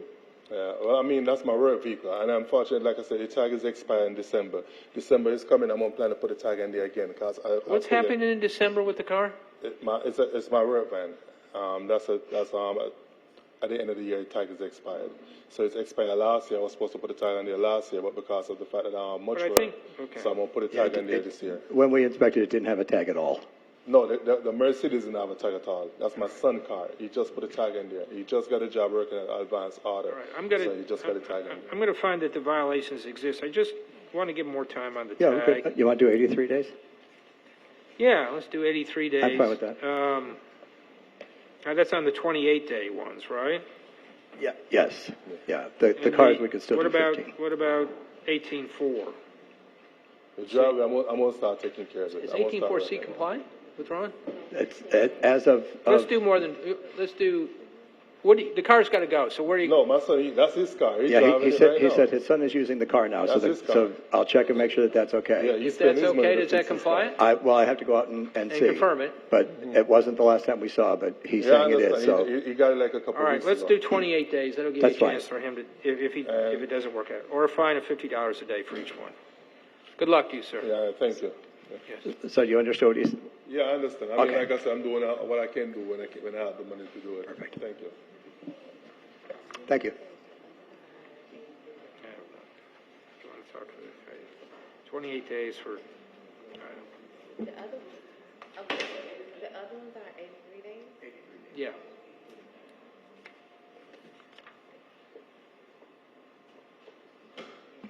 Our next case, page 53. Inspector John Claude Noel, Pat Gavin presenting case number CE 260300254, case address 1216 Northwest 11th Street. Owner Lisa L. Solomon, personal service on 8/13/26, posted at 1 East Broward, 8/14/26. I'm sorry, Nadine. What was the page number? It's on 53. Thank you. Morning, ma'am. Good morning. State your name for the record, please. Lisa Solomon Cooper. Okay.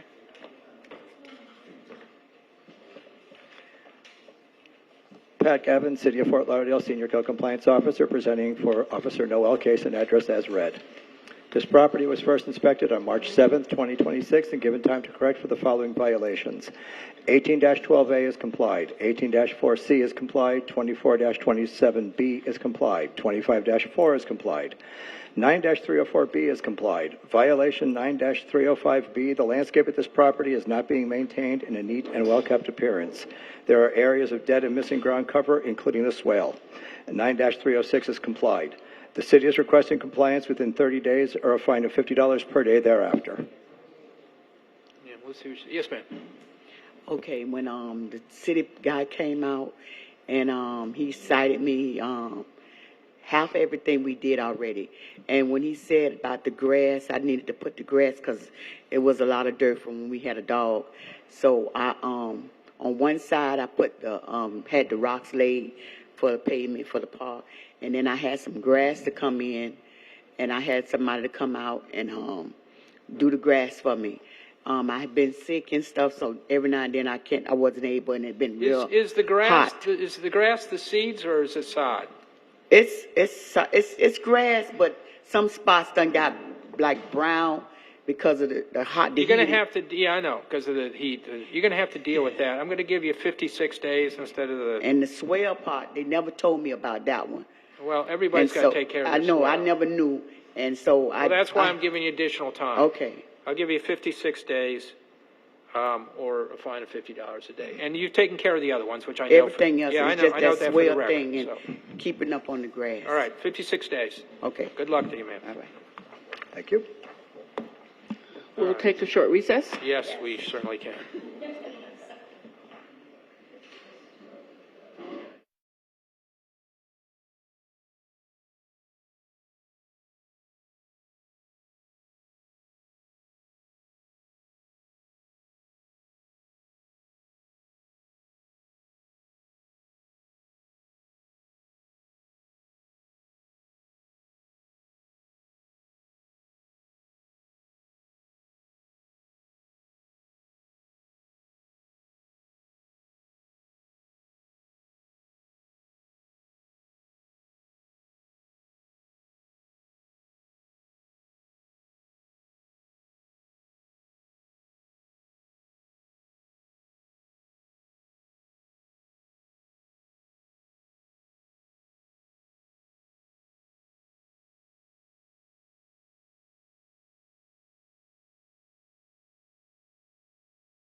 Our first case, page 2, case number CE 2603-1266. This case is being rescheduled.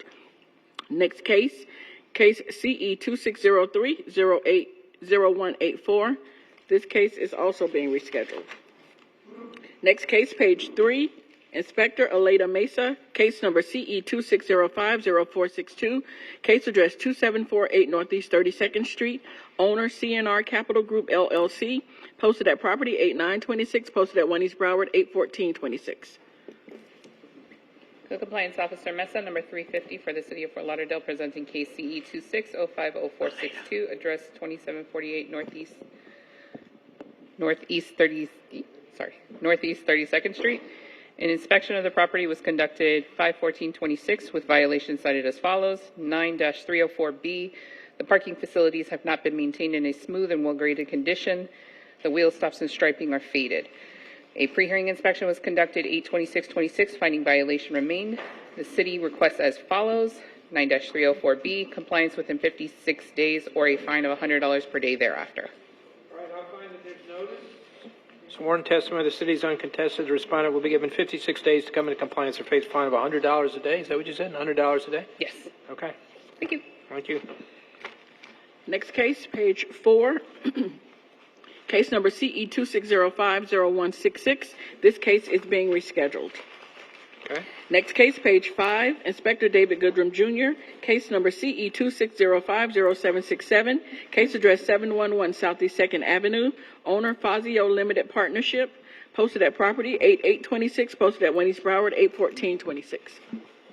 Inspector David Goodrum Jr. for City of Fort Lauderdale, presenting case CE 26050-767, property address 711 Southeast 2nd Avenue. The property was first inspected May 25th, 2026. Following violations were observed. 18-12A complied, 9-306 complied, 9-308B complied. The city is requesting finding of fact for violations 18-12A, 9-306, and 9-308B. Okay, I'll find that there's notice. Sworn testimony of the city is uncontested. The violations took place. They're currently in compliance. I'll make a finding of fact for 18-12A, 9-306, and 9-308B. Next case, page 6, Inspector David Goodrum Jr., case number CE 2605-0768, case address 104 Southeast 7th Street, owner Fazio Limited Partnership, posted at property 8826, posted at 1 East Broward 81426. Inspector David Goodrum Jr., City of Fort Lauderdale, presenting case CE 26050-768, property address 104 Southeast 7th Street. This property was first inspected May 25th, 2026. The following violations were observed. 18-12A complied, 47-19.9A.2A complied, 9-304A complied, 9-306 complied, 9-308B complied. The city is requesting finding of facts for violations 8-12A, 9-306, 47-19.9.A.28, 9-304A, and 9-308B. All right, for all of them. Well, you want to find a fact for all of them, basically, right? Yes. Okay. All right, I'll find that there's no sworn testimony of the city is uncontested. The violation took place. I'll note there it's compliance. They'll be finding a fact for each of the following: 18-12A, 47-19.9A2A, 9-304A, 9-306, and 9-308B.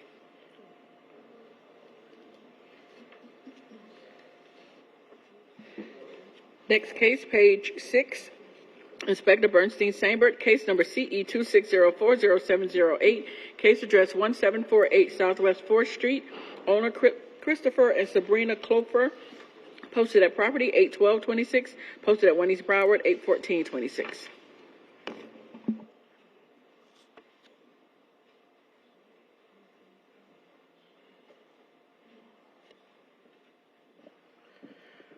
Senior Inspector Bernstein Sambert, presenting property address and case number as read. This property was inspected on May 6, 2026 for the following violation: 4734.1.8.1, complied. 9304B, complied.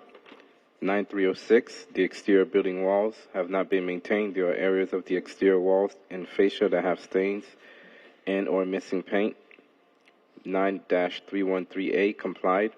Notice of hearing posted on the property on August 8th, 2026. Pre-hearing inspection on August 21st, 2026. Revealed the violation stated is not in compliance. The city is requesting 56 days to comply or $50 per day.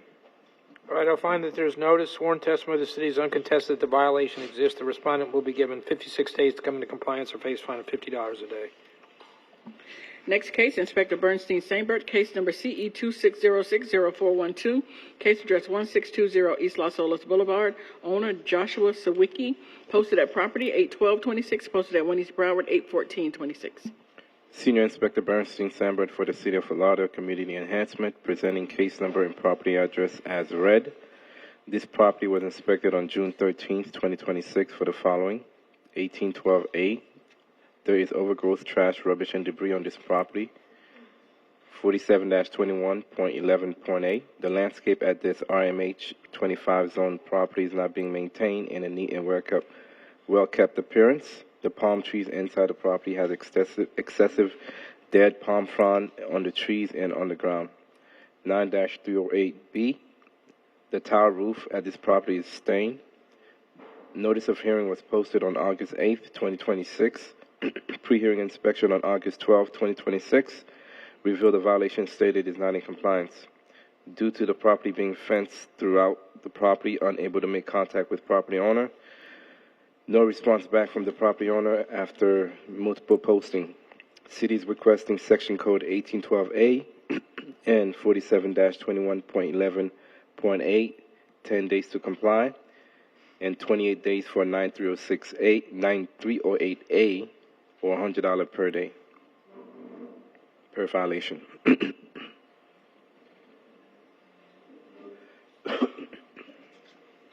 All right, I'll find that there's notice, sworn testimony of the city is uncontested, the violations exist. I'm going to give them a little more time on the 1812A will be 15 days, 472111A will be 15 days, 9-308B will be 28 days, or a fine of $100 per day per violation. Next case, Inspector Bernstein Sainbert, case number CE 26050706, case address 1604 Southwest 12th Court, owner Darren A. Frankelmount, posted at property 81226, posted at 1 East Broward 81426. Senior Inspector Bernstein Sambert for the City of Fort Lauderdale Community Enhancements, presenting case and address as read. This property was inspected on June 13th for the following: 47-34.4.B.3.C. There is a yellow school bus being stored at this RS8 zone property overnight, originally designated for transporting 10 or more passengers. The notice of hearing was posted on August 12, 2026. A pre-hearing inspection on August 23, 2026 revealed the violation stated is not in compliance.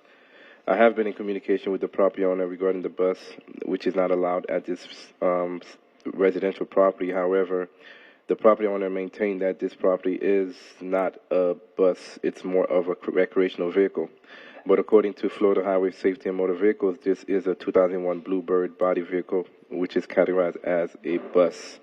The city is requesting 10 days to remove the vehicle or a fine of $50 per day. What makes it a school bus? Besides the obvious fact that it looks like one?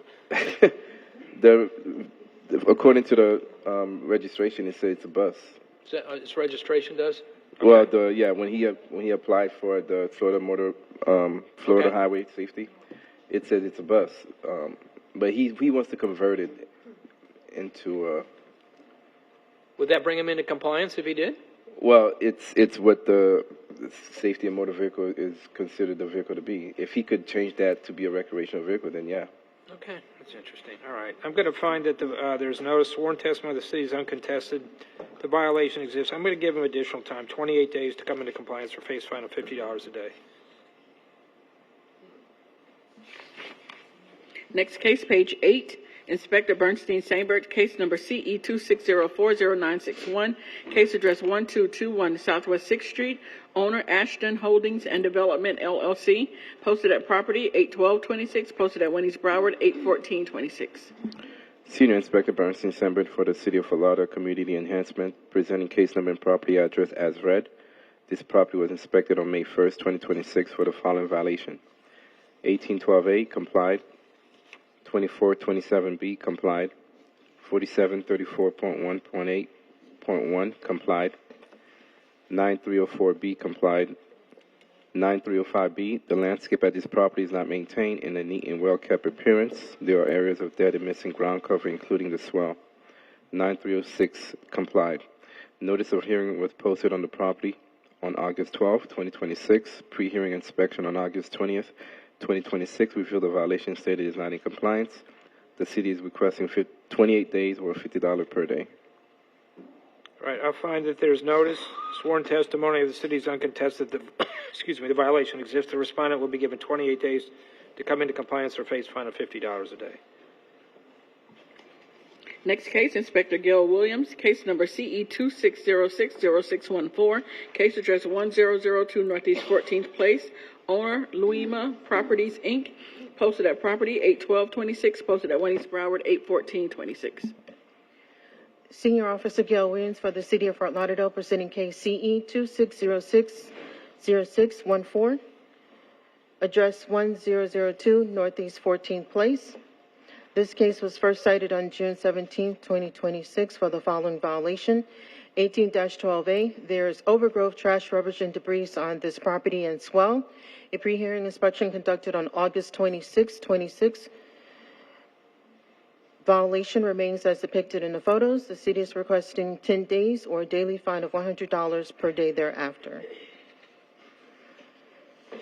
All right, I'll find that there's notice, sworn testimony of the city's uncontested, the violation exists. The respondent will be given 10 days to come into compliance or face a fine of $100 a day. Next case, page 9, Inspector Gail Williams, case number CE 26060620, case address 1006 Northeast 14th Place, owner Luima Properties, Inc., posted at property 81226, posted at Winnie's Broward 81426. Senior Officer Gail Williams for the City of Fort Lauderdale, presenting case CE 26060620, address 1006 Northeast 14th Place. This case was first cited on June 17, 2026 for the following violation. 18-12, parentheses A, there is overgrowth, trash, rubbish, and debris on this property and its swell. A pre-hearing inspection conducted on August 26, 26. The violation remains as depicted in the photos. The city is requesting 10 days or a daily fine of $100 per day thereafter. All right, I'll find that there's notice, sworn testimony of the city's uncontested, that the violation exists. The respondent will be given 10 days to come to compliance or face a fine of $100 a day. Thank you. Thank you. Next case, page 10, Inspector Gail Williams, case number CE 26061021, case address 1228 Northwest 5th Avenue, numbers 1 and 2, owner Eslet and Rosita Justin, posted at property 81226, posted at Winnie's Broward 81426. Senior Officer Gail Williams for the City of Fort Lauderdale, presenting case CE 26061021, address 1228 Northwest 5th Avenue. This case was first cited on June 28, 2026 for the following violations. 18-12, parentheses A, there is overgrowth, trash on this property consisting of tree branches on the ground. Violation 47-20.20, parentheses H. There are parking facilities that are not maintained at this RD-15 zone property. There are cracks, oil stains, discoloration, and the wheel stops are stained, dirty, and or missing. Violation 9-280, parentheses H, parentheses 1. The fence at this property is in disrepair and it's not being maintained as required. The wood fence is stained and the panels are rotting and some are missing and broken. Violation 9-306, the exterior building walls have not been maintained. Structural parts including fascia, soffits are in disrepair. There are areas of the exterior that have stains and missing and peeling paint. A pre-hearing inspection was conducted on August 26, 26. All violations remain as depicted in the photos. The city is requesting 10 days for 18-12A, or a daily fine of $100 per day, and 56 days for 47-20.20 (9-280 (H) 1, and 9-306, or a daily fine of $100 per day thereafter. All right, I'll find that there's notice, sworn testimony of the city is uncontested that the violation exists. For 1812A, it'd be 10 days to come into compliance. For the remaining violations, it'll be 56 days to come into compliance or face fine of $100 a day per violation. Thank you. Thank you. Next case, Inspector Malik Jones, case number CE 25120202. Case address 1644 Northwest 7th Terrace. Owner Lily Mae Nixon. Posted at property 81426. Posted at 1 East Broward 81426. Code Officer Malik Jones presenting for the City of Fort Lauderdale in reference to case CE 251-20202 for the address of 1644 Northwest 7th Terrace. This case was first cited on December 13th, 2025 for the following violations. 18-12.A, there is overgrowth, trash, rubbish, and debris on this property under its swell.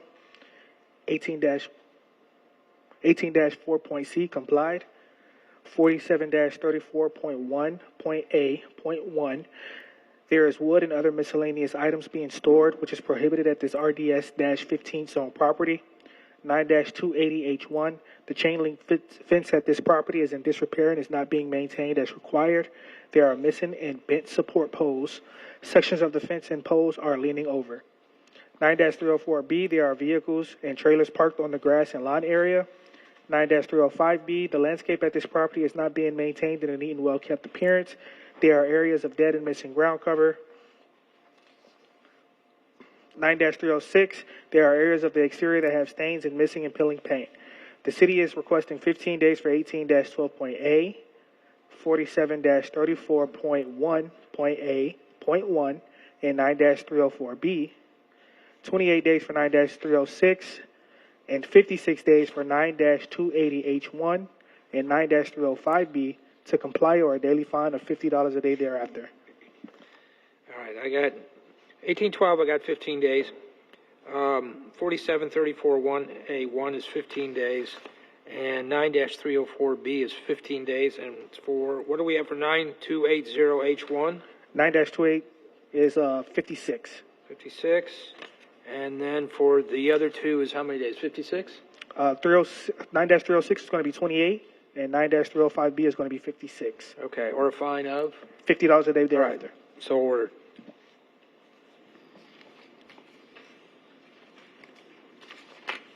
Next case, page 12, Inspector Malik Jones, case number CE 26050367, case address 1045 Northwest 5th Avenue.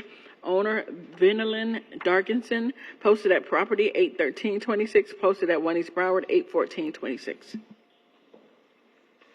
Code Officer Malik Jones, presenting for the City of Fort Lauderdale in reference to case CE 260-50367 for the address of 1045 Northwest 5th Avenue.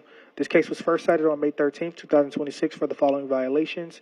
18-12.A, complied. There is trash, rubbish, and debris on this property and or its swell.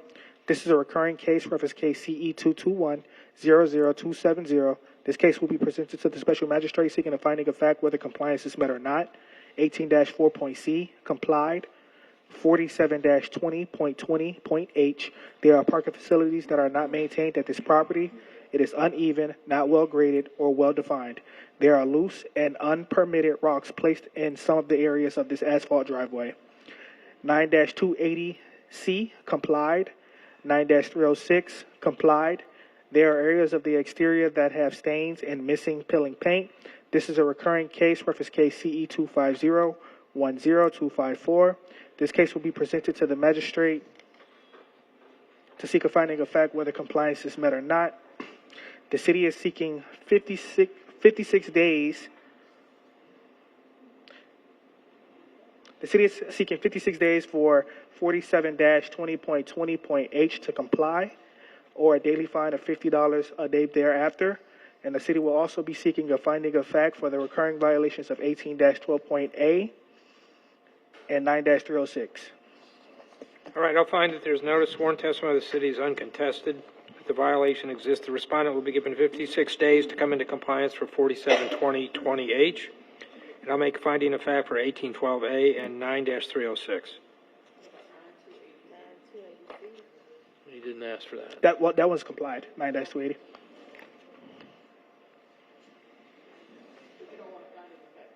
Not a recurring.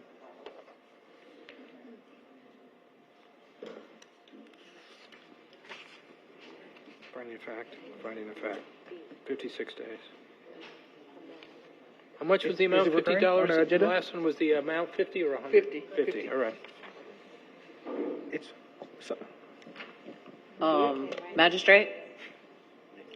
Oh, I know, because of that. Magistrate, for the record, it's a recurring violation on the agenda. I'm going to also seek a finding of fact for 9-280C.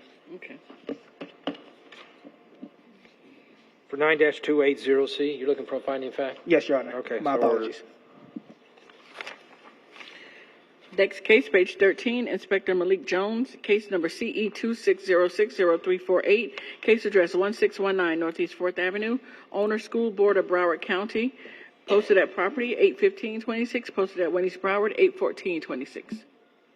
Code Officer Malik Jones presenting for the City of Fort Lauderdale in reference to case CE 26060348 for the address of 1619 Northeast 4th Avenue. This case was first cited on June 11, 2026 for the following violations: 18-12.A. There is landscape debris, including but not limited to leaves along the fence line at Northeast 3rd Avenue of this property and/or its swell. The city is requesting 15 days for the violation of 18-12.A to comply, or a fine of $100 per day thereafter.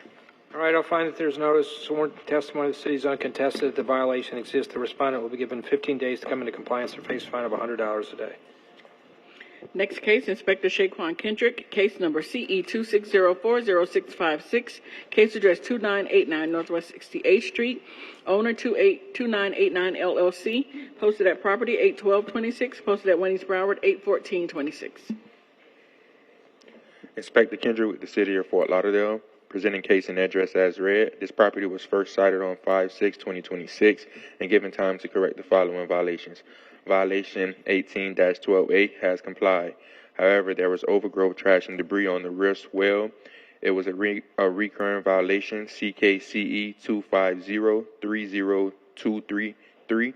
This case is being presented to Special Magistrate seeking a finding of fact whether the violation complies prior to the hearing date. Violation 9-304B. The driveway at this property is in disrepair. There are potholes and cracks throughout the surface of the driveway. Violation 9-306. The exterior walls has not been maintained. Structural parts, including fascias and soffits. There's area of the exterior walls that has stained and missing paint. This is a recurring violation, CKCE 210701187. This case is being presented to Special Magistrate seeking a finding of fact also whether the violation complies prior to the hearing date. A pre-hearing inspection was conducted on 8/20/2026, and the property remains in violation as depicted in the photos. The city is requesting a finding of fact for 18-12A, 83 days for compliance for violation 9-304B, and 56 days for compliance for violation 9-306, or a daily fine of $100 per day thereafter. All right, I'll find that there's notice. Sworn testimony of the city is uncontested regarding the violations. 18-12A is complied, but I'll make a finding of fact. 9-304B is 83 days to come into compliance. 9-306 is 56 days to come into compliance, or a fine of $100 per day per violation. Thank you. Next case, Inspector Shaquan Kendrick, case number CE 26040657, case address 6728 Northwest 29th Terrace, owner Mary Ann Wright, posted at property 8/12/26, posted at Wendy's Broward 8/14/26. Inspector Kendrick with the City of Fort Lauderdale, presenting the case and address as read. This property was first cited on 5/6/2026 and given time to correct the following violations. Violation 9-276 (C) (1) has complied. Violation 9-305B. The landscape at this property is not being maintained in a well-kept appearance. There's area of dead ground cover. Violation 9-306 has complied. The city is requesting 56 days for compliance on violation 9-305B or a daily fine of $50 per day thereafter. Right, I'll find that there's notice. Sworn testimony of the city is uncontested that the violation exists. The respondent will be given 56 days to come into compliance or face a fine of $50 a day. Next case, page 14, Inspector Shaquan Kendrick, case number CE 26050324, case address 5200 North Federal Highway, owner Jordan Real Estate Investments LLC, posted at property 81126, posted at Wendy's Broward 81426. Inspector Kendrick with the City of Fort Lauderdale, presenting case and address as read. This property was first cited on 5/17/2026 and given time to correct the following violations. Violation 24-7 parentheses B has complied. Violation 47-20.20 parentheses H. The parking facility is not being maintained at this B1 zone property. The parking facility is discolored and has potholes. Violation 9-306 is complied. A pre-hearing inspection was conducted on 8/25/2026 and the property remains in violation as depicted in the photos. The city is requesting 83 days for violation 47-20.20 parentheses H or a daily fine of $100 per day thereafter. Right, I'll find that there's notice. Sworn testimony of the city is uncontested. The violation exists. Respondent will be given 83 days to come into compliance or face a fine of $100 a day. Next case, Inspector Shaquan Kendrick, case number CE 26050366, case address 6880 Northwest 9th Avenue, owner Bella Mark Center LLC, posted at property 81226, posted at Wendy's Broward 81426. Inspector Kendrick with the City of Fort Lauderdale, presenting the case and address as read. This property was first cited on 5/13/2026, given time to correct the following violations. Violation 15-28, the business Nova Spa at this location is operating without a current year business tax receipt. A pre-hearing inspection was conducted on 8/25/2026, and the property remains without a current year business tax receipt. The city is requesting 56 days for violation 15-28 or a daily fine of $100 per day thereafter. All right, I'll find that there's notice. Sworn testimony of the city is uncontested. The violation exists. The respondent will be given 56 days to come into compliance or face a fine of $100 a day. Next case, Inspector Shaquan Kendrick, case number CE 26050763, case address 6807 Northwest 29th Avenue, owner Sarah Andrea Cruz and Henry Plata, posted at property 81226, posted at Wendy's Broward 81426. Inspector Kendrick with the City of Fort Lauderdale, presenting case and address as read. This property was first cited on 5/23/2026 and given time to correct the following violations. Violation 47-34.1.8.1 has complied. Violation 9-276 parentheses C parentheses 1 has complied. Violation 9-280C has complied. Violation 9-280 parentheses H parentheses 1. The fence at the rear of this property is in disrepair with areas of rotten, leaning, and discolored paint and is not being maintained as required. Violation 9-304B has complied. Violation 9-305B has complied. Violation 9-306, the exterior building walls has not been maintained. There's area of the exterior that has been stained and missing peeling paint, along with panels discoloration of wooden fence. A pre-hearing inspection was conducted on 8/25/2026, and the property remains in violation as depicted in the photos. There is a fence permit on file for the fence. Therefore, the city is requesting 83 days for violation 9-280 parentheses H parentheses 1 and 83 days for violation 9-306 or a daily fine of $50 per day thereafter. All right, I'll find that there's notice. Sworn testimony of the city is uncontested that the two violations exist. The respondent will be given 83 days in both instances to correct the violation or face a fine of $100 per day per violation. Next case, Inspector Shaquan Kendrick, case number CE 26060789, case address 5130 North Federal Highway, owner 5130 North Federal Highway Investments LLC, posted at property 81126, posted at Wendy's Broward 81420. Inspector Kendrick with the City of Fort Lauderdale presenting the case and address as read. This property was first cited on 6/23/2026 and given time to correct the following violation. Violation 47-22.9 has complied. However, there was an A-frame and yellow spiritual advisor sign was erected without the required permits from the City of Fort Lauderdale. This is a recurring violation, CKCE 230-30878. This case is being presented to the Special Magistrate seeking a finding of fact whether or not the violation complies prior to the hearing date. The City is requesting a finding of fact for violation 47-22.9. There'll be a finding of fact for 47-22-9. Thank you. Thank you. Next case, Inspector Guy Siderman, case number CE 26050520, case address 2201 Northwest 9th Place, owner Rufus Williams, posted at property 8/12/26, posted at 1 East Broward 8/14/26.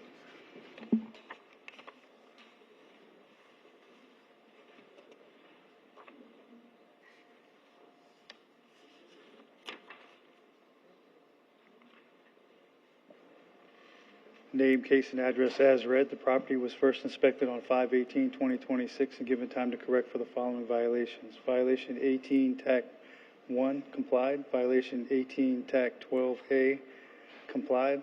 There's overgrowth on this property and or its swell. Also, there's a fence, a brick along the fence. Also, there's a brick near the fence as well. And there are trees near the garage port. This is a reoccurring violation per case CE 22040746. Violation 47, TAC 34.1A.1 complied. There is a legal land use that occurred on this property which is non-permitted per the ULDR for this RMM 25 zone residential single family residence. There is outdoor storage of goods, materials, including but not limited to cones, oil bottles, paint, cans, buckets, miscellaneous items. This is a reoccurring violation as per case CE 22040746.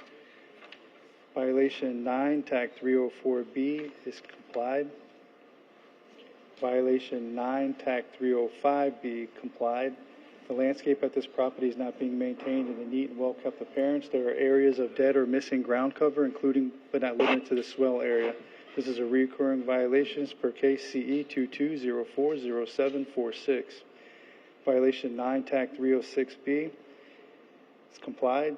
The exterior building walls have not been maintained. Structural parts, including fascia, are in disrepair. There are areas of the exterior that have stains or missing peeling paint. This includes the pillars in front of the house and garage port. This is a reoccurring violation per case CE 22040746. The property was posted on 8/12/2026.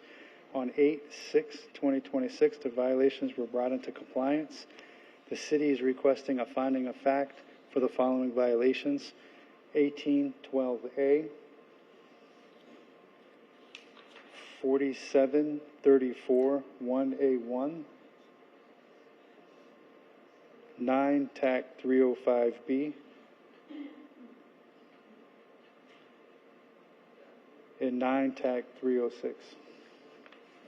All right, I'll find that there's notice, sworn testimony of the city is uncontested. The violations existed. The property is currently in compliance. There'll be finding of facts for 1812A, 4734-1A1, 9-305B, and 9-306.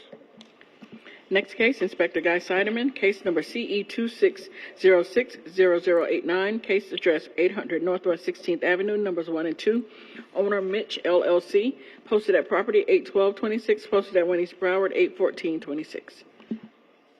Name, case, and address as read. The property was first inspected on 6/4/2026 and given time to correct for the following violations. Violation 18, TAC 12A. Overgrowth vegetation is present along the fence line and growing through the pavers near the driveway. Trash and debris, including bottles, paper, leaves, and other yard debris, are scattered throughout the property, including but not limited to the swell area. The property is not being maintained as required. Violation 4734-1A1. There's illegal land use at this RD 15 zone property. There are items being stored outside such as tires, vehicle parts, spray cans, wood, wooden crates, wood, indoor furniture, buckets, and other miscellaneous items. Violations 9, TAC 280H1, the fence at this property is in disrepair and is not being maintained as required. The fence is missing components, including the top rail, post caps, and is not properly secured. Additionally, there are gaps in the fence that prevents it from closing and securing properly. Violations 9, TAC 305B, the landscape at this zoned RD 15 property has several areas of dead or missing ground cover where live ground cover should be. This is to include but not limited to the swell area. Violation 9, TAC 306, the exterior has structural parts not being maintained. The fascia board is stained and has dark marks. Violation 9, TAC 308A, the roof has accumulated debris, displays dark stains and discolorization. The roof is not being maintained as required. The property was posted on 8/12/2026. A pre-hearing inspection was conducted on 8/18/2026. The property remained in violation. For violation 1812A, 9 TAC 280H1, 9 TAC 305B, 9 TAC 306, 9 TAC 308A, the city is requesting 28 days or a fine of $100 per day.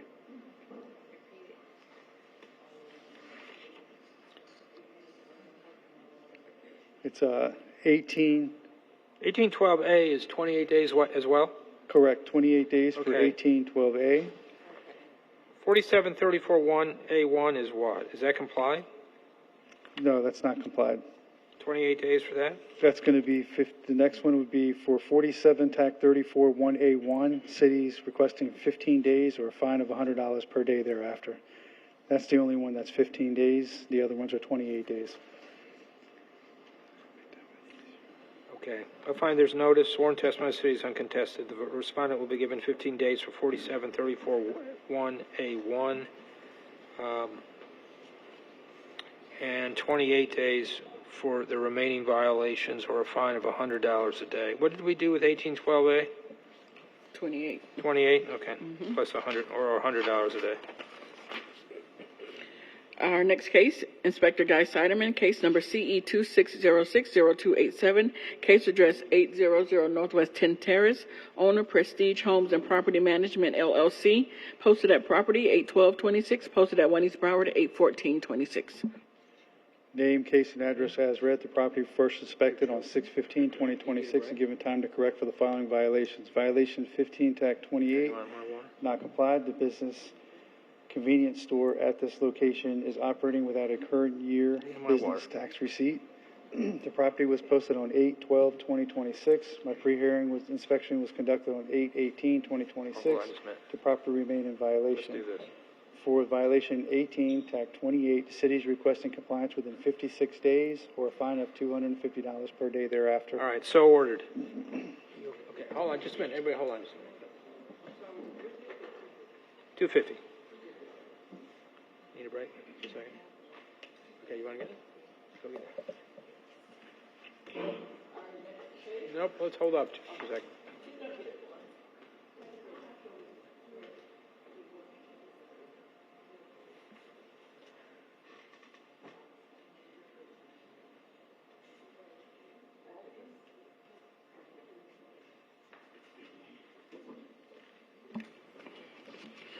Our next case, page 18. You sure? Inspector Guy Siderman, case number CE 26060563, case address 736 Northwest 19th Terrace, owner James W. Arnold and Clint Gordon, posted at property 8/12/26, posted at 1 East Broward 8/14/26. Did we do? Oh, that one's closed. Okay, hold on just a second. For this one, it was 56 days or 250. Okay, go ahead. I'm sorry. Name, case, and address as read. The property was first inspected on 6/16/2026 and given time to correct for the following violations. Violation 1812A, there are items being stored outside under the covered carport at this zoned RM15 zone property, such as, but not limited to the indoor chair, round coffee, wooden table, carpet, and rotten mangoes in the northwest side of the property. That is creating a public nuisance. It is being maintained in such a manner that the property is or may be reasonably become infested or inhabited by rodents. vermin, and wild animals, and may furbish a breeding place for mosquitoes or threaten and endanger the public health, safety, or welfare. It may adversely affect the economic welfare of adjacent properties. Violation 1812A, there is overgrowth, trash, rubbish, and debris on this property and its swell. Violation 184C, complied. Violation 9, TAC 280C, there are building components that are deteriorating and have not been properly maintained. The concrete slab under the carport is dirty, cracked. The walkway and stairs are also dirty and cracked. The walkway path has dirt stains, overgrowth, and yard debris. Violation 9, TAC 304B, the asphalt driveway at this property is not being maintained. The surface has cracks and or damaged areas that is stained with dirt, oil, and grass weeds growing through the cracks. Violation 9, TAC 305A, there is growth of landscape material along with accumulation of leaves encroaching upon the public right-of-way. Violation 9, TAC 305B, the landscape at this property is not being maintained in a neat and well-kept appearance. There are areas of dead or missing ground cover throughout the property, including but not limited to the swell area of the property. Violation 9, TAC 306, the exterior building walls have not been properly maintained. Structural components, including the fascia area, are in disrepair. There are areas of the exterior building, including the carpet pillars, that exhibit stains, as well as missing and peeling paint, including but not limited to the pillars under the carport. Violations 9, TAC 313A, property is not identified by approved address numbers. The property was posted on 8/12/2026. My pre-hearing inspection was conducted on 8/18/2026. The property remained in violation. The city's requesting 15 days or a fine of $50 for the following violations: 18, TAC 1,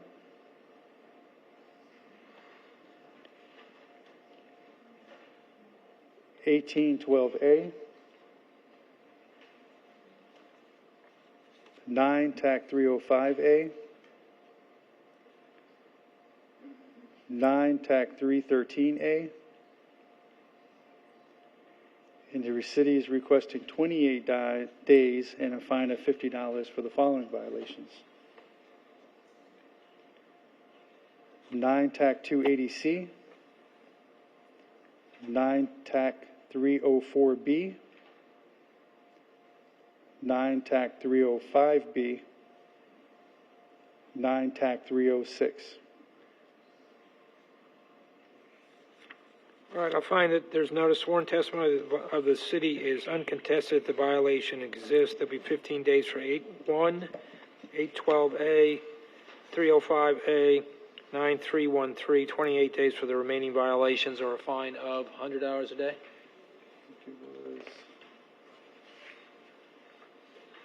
$50 a day. $50 a day. Thank you. Thank you. Our next case, page 21, case number CE 26060976. This case is being rescheduled. Okay. Also, case CE 26070141 is also being rescheduled. Okay.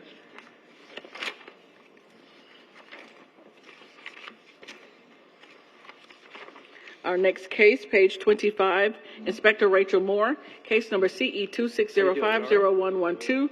Case address 2801 Southwest 6th Street. Owner Noel Thomas and Zoe Thomas. Posted at property 8/12/26. Posted at 1 East Broward 8/14/26.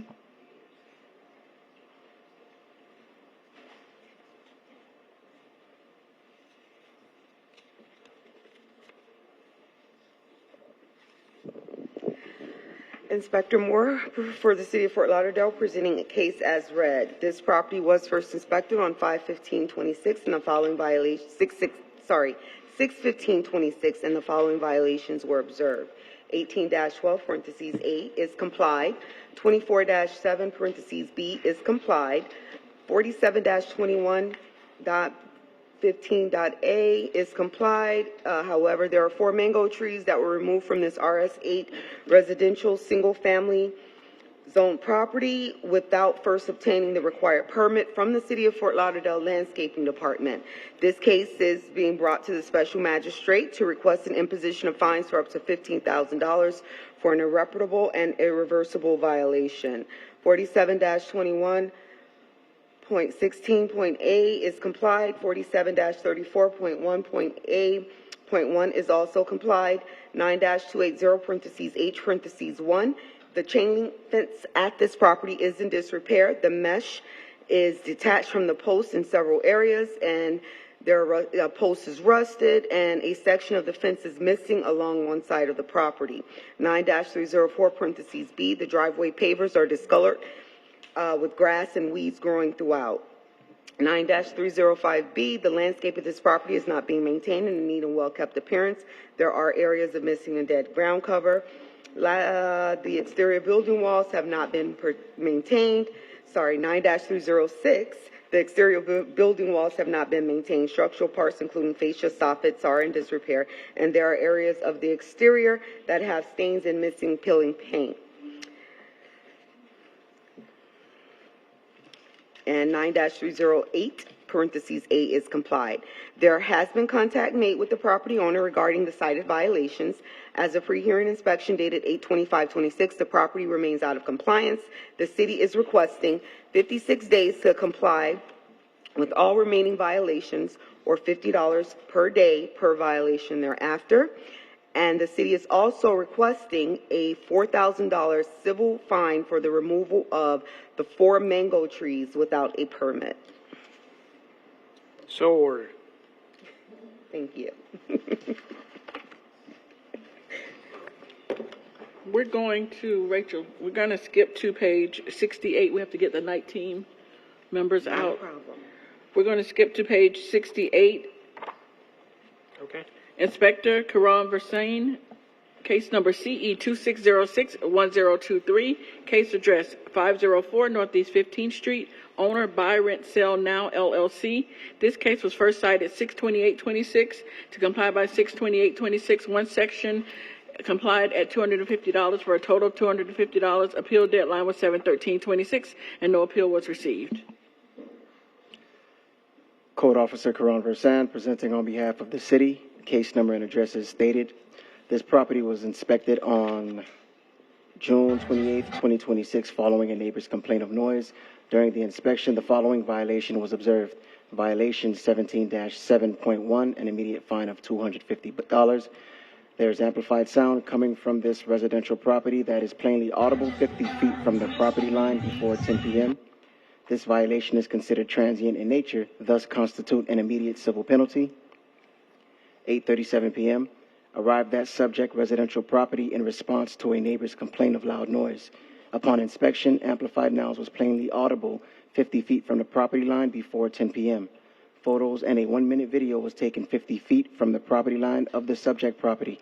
A citation will be issued for 17-71.8 residential amplified sound. Photo and video attached.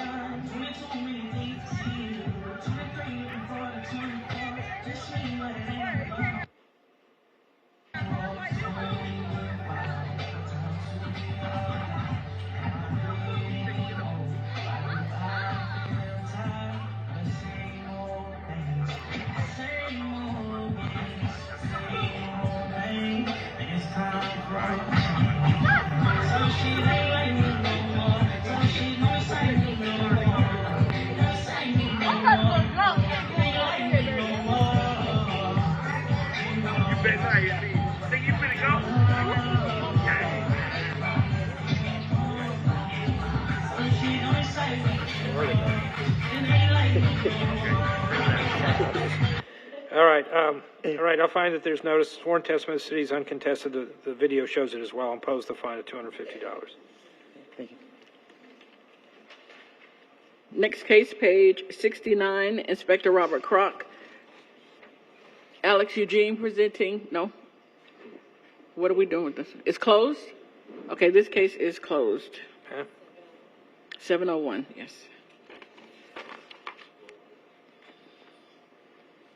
Next case, page 76. Inspector Alex Eugene, case number CE 26070094, case address 3315 Northeast 16th Court, owner ANK Properties LLC. This was first cited 7/2/26 and complied by 7/2/26. One section complied at $250. Appeal deadline was 7/17/26. No appeal was received. Inspector Eugene presenting case and address as read. This property was first inspected on July 2nd, 2026, following a neighbor complaint, and the following violations were observed. 15-278, parentheses 1, parentheses E. There's a Chapter 15, Article 10, vacation rental standards, parking violation occurring at this property. There's a dark-colored Ford pickup truck parked on the grass/lawn area. This violation is considered transient in nature, thus constitutes an immediate civil penalty. And 9-304B was withdrawn. Okay, I'll find that there's notice. No appeal was filed for this case. I'll accept the sworn testimony of the city imposed a $250 fine. Next case, page 77, Inspector Alex Eugene, case number CE 26040599, case address 2112 Northeast 68th Street, owner 2112 Northeast 68th Street, LLC, Daffodil Hamilton. This case was first cited 4/18/26 and complied by 4/18/26. There are two sections complied at $250 each for a total of $500. Appeal deadline was 5/3/26 and no appeal was received. Inspector Eugene presenting case and address as read. This property was first inspected on April 18, 2026, following a neighbor complaint, and the following violations were observed. 17-7.1.8, there's amplified sound coming from this residential property that is plainly audible 25 feet from the property line after 10 p.m. 9-304B, there's a gray Nissan SUV parked on the grass/lawn area. These violations are considered transient in nature, thus constitutes an immediate civil penalty. And 15-272, parentheses A, was withdrawn. Which one was withdrawn? 15-272, parentheses A. Okay. It's duplicated. It's on the twice. Okay. All right.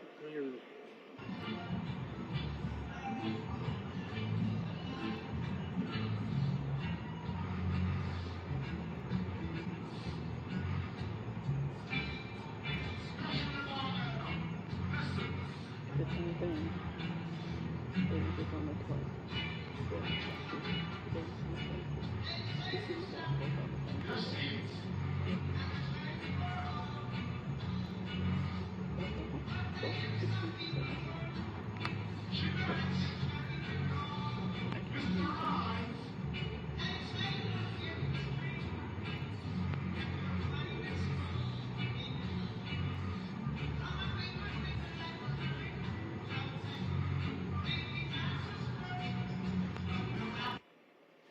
Did you record the video? Yeah, Did you record yes. the video? Could you hear it from 25 feet away? Yes. Was it music or was it voices? It was music. Okay. All right, I'll find that there's notice. There was no appeal of the citation, and I'll impose the fines, which are $250, right? 500 total? 500 total. Yep. So be it. Next case, Inspector Alex Eugene, case number CE 26050980, case address 2115 North Ocean Boulevard, owner Guinness Quarters LLC. This case was first cited 5/30/26 to comply by 5/30/26. One section complied at $250. Appeal deadline was 6/14/26, and no appeal was received. That case is closed. They paid. Okay.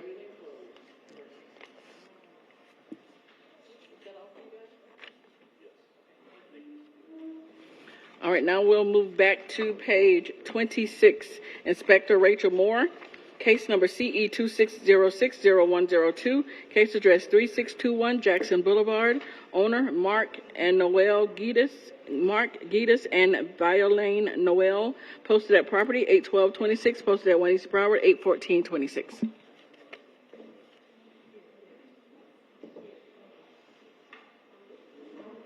Inspector Moore presenting case as read. This property was first inspected on 6/3/26 and the following violations were observed. 24-7 parentheses B is complied. 47-21 9-280.16.8 is complied. 9-280 parentheses H parentheses 1 is complied. 9-306 is complied. 9-363, failure to register the residential dwelling under the city. The free application has been expired. There has been no contact made with the property owner regarding the cited violations. As a pre-hearing inspection dated 8/25/26, the property does remain out of compliance.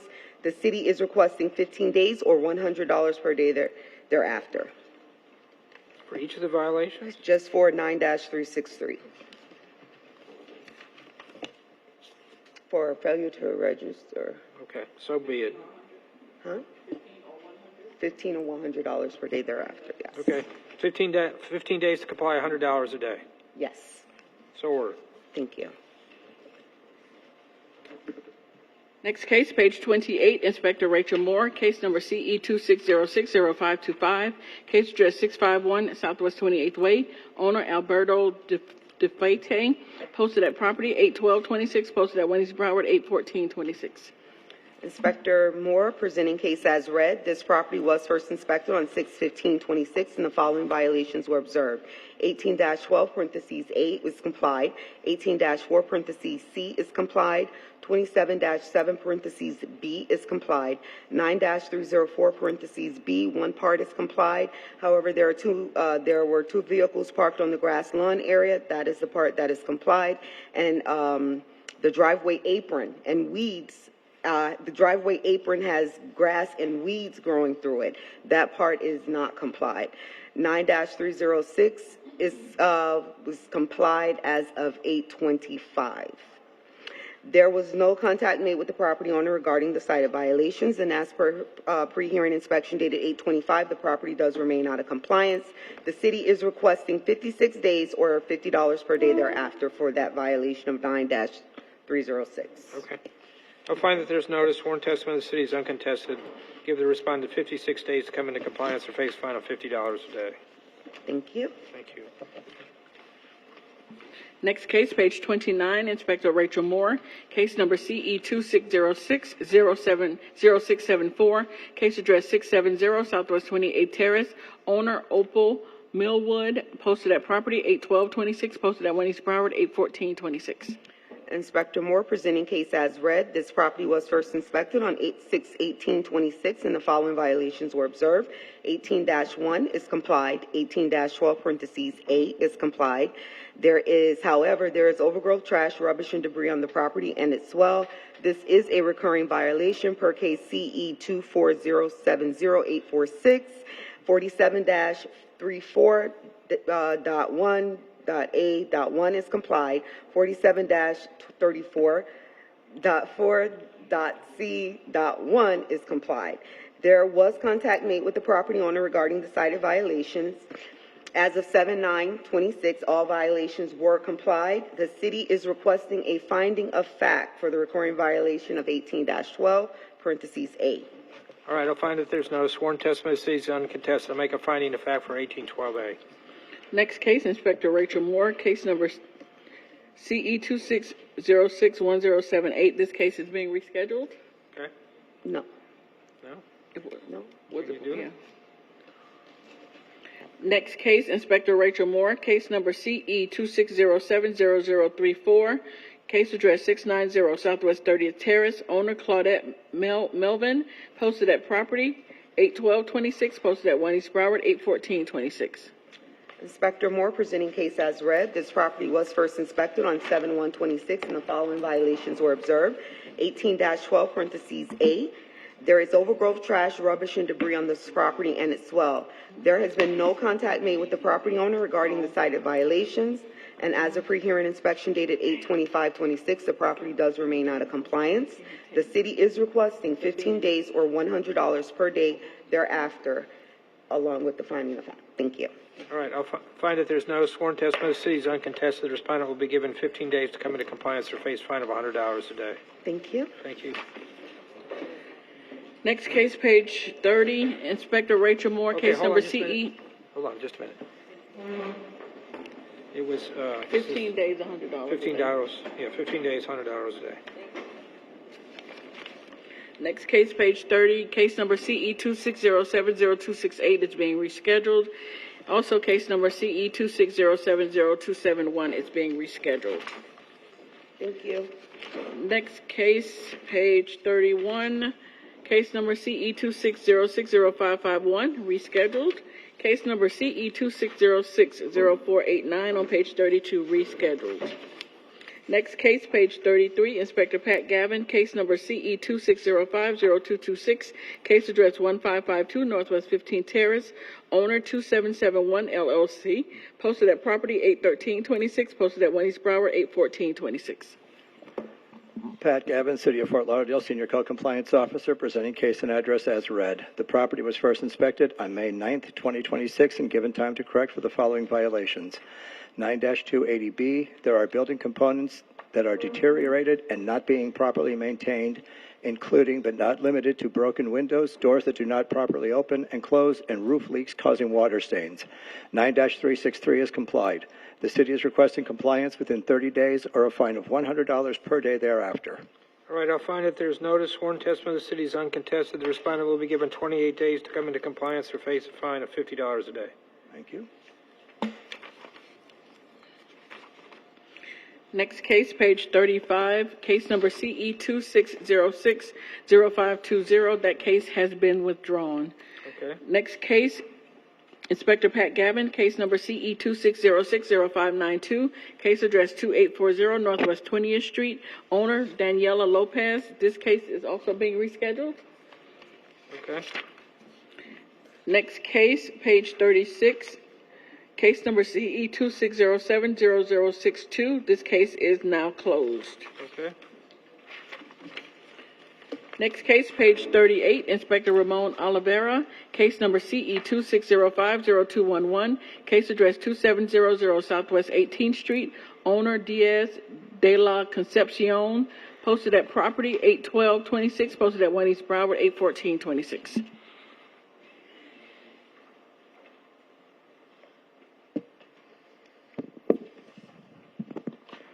Ramon Oliveira, Code Officer for the City of Fort Lauderdale, presenting case and address as read. This property was first inspected on May 6, 2026, and the following violations were observed. 47-21.15.8, complied. 2 palm trees were removed from this RS8 zone property without first obtaining a permit. It should be unlawful to remove a tree without first obtaining a tree removal permit. The case is being brought before the Special Magistrate to request the imposition of fines in the amount of $1,000 per tree for this irreparable and irreversible violation. 47-21.16.8, complied. 9-305B, complied. 9-306, complied. 9-313.8, complied. As of July 22nd, 2026, the property is in full compliance. For the irreparable and irreversible violation 47-21.15.8, the city is seeking to impose a fine in the amount of $1,000 per each tree that was removed, for a total of $2,000. Does the homeowner know that? Sorry? Does the homeowner know that? Yes. Okay.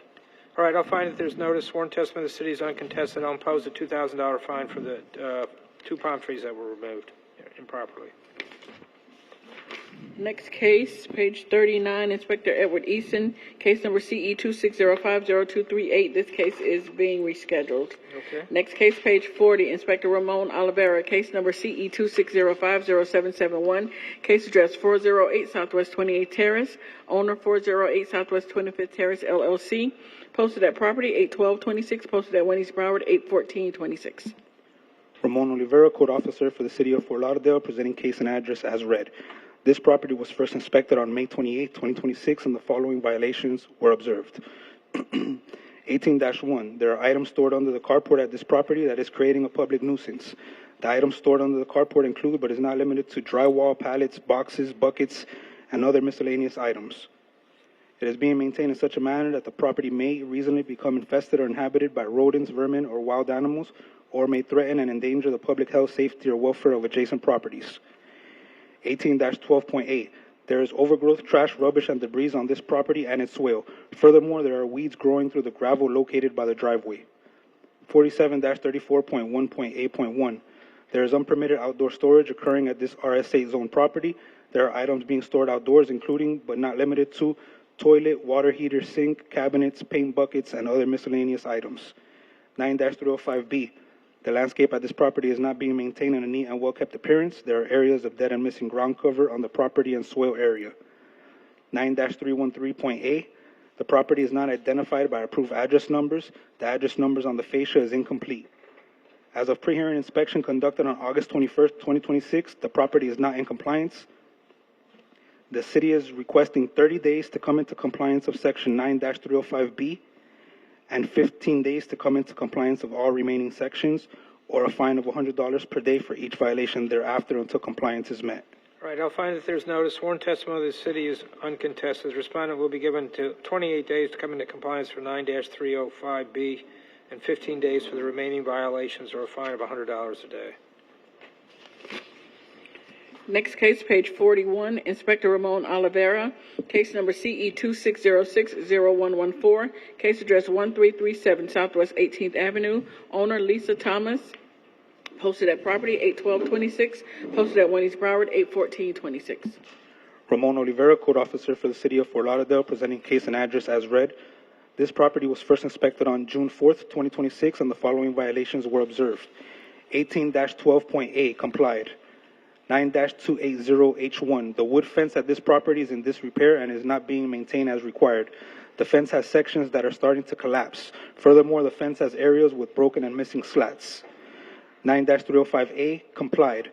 There is growth of landscape material along with an accumulation of leaves encroaching upon the public right-of-way. This is a recurring violation to case CE 230-10688. 9-305B complied. 9-306, the exterior walls have areas of missing paint. Furthermore, the fascia and chimney are stained with a black substance and have areas of missing and faded paint. As of a pre-hearing inspection conducted on August 21st, 2026, the property is not in compliance. The city is requesting 28 days to come into compliance of sections 9-280H1 and 9-306, or a fine of $50 per day for each violation thereafter until compliance is met. Furthermore, the city is seeking a finding of fact for recurring violation 9-305A. All right, I'll find that there's no sworn testimony of the city is uncontested. The violations exist. The respondent will be given 28 days for 9-280H1 and 9-306. I'll make a finding of facts for, was it 1812 you're looking for the fine? It's the finding of fact is for 9-305A. Okay, I'll make a finding of fact for 9-305B. Yes. Or a fine of $50, $100 or $50? $50 a day. $50 a day for each violation thereafter. Okay. Next case, page 43, Inspector Ramon Oliveira, case number CE 26060256, case address 651 Southwest 26th Avenue, owner Indus LLC, posted at property 81226, posted at 1 East Broward 81426. Ramon Oliveira, Code Officer for the City of Fort Lauderdale, presenting case and address as read. The property was first inspected on June 10th, 2026, and the following violation was observed. 47-34.1.8.1 complied. There are items being stored outdoors at this RSA zone property.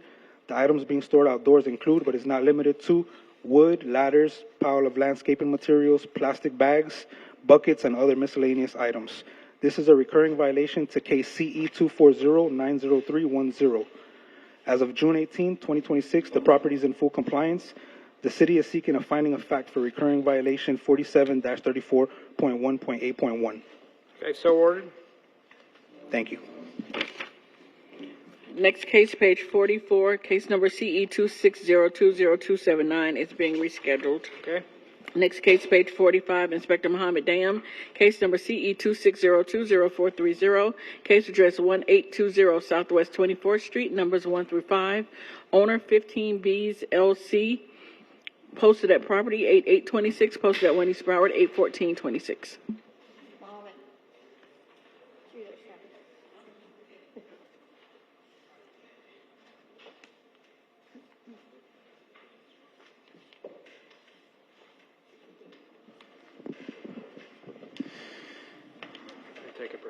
Mohammed Dam, City of Fort Lauderdale, Code Compliance Officer, presenting case and address as read.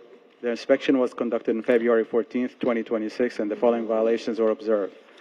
15-33A complied. 15-4C complied. 47-19.4.D.8.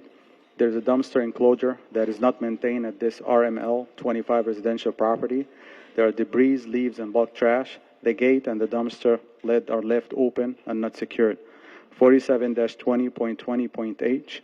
There are parking facilities that are not maintained at this RML-25 zone property. The concrete is worn out, cracked with the grass weed growing through it. The markings are faded. 9-280C complied. 9-363 complied.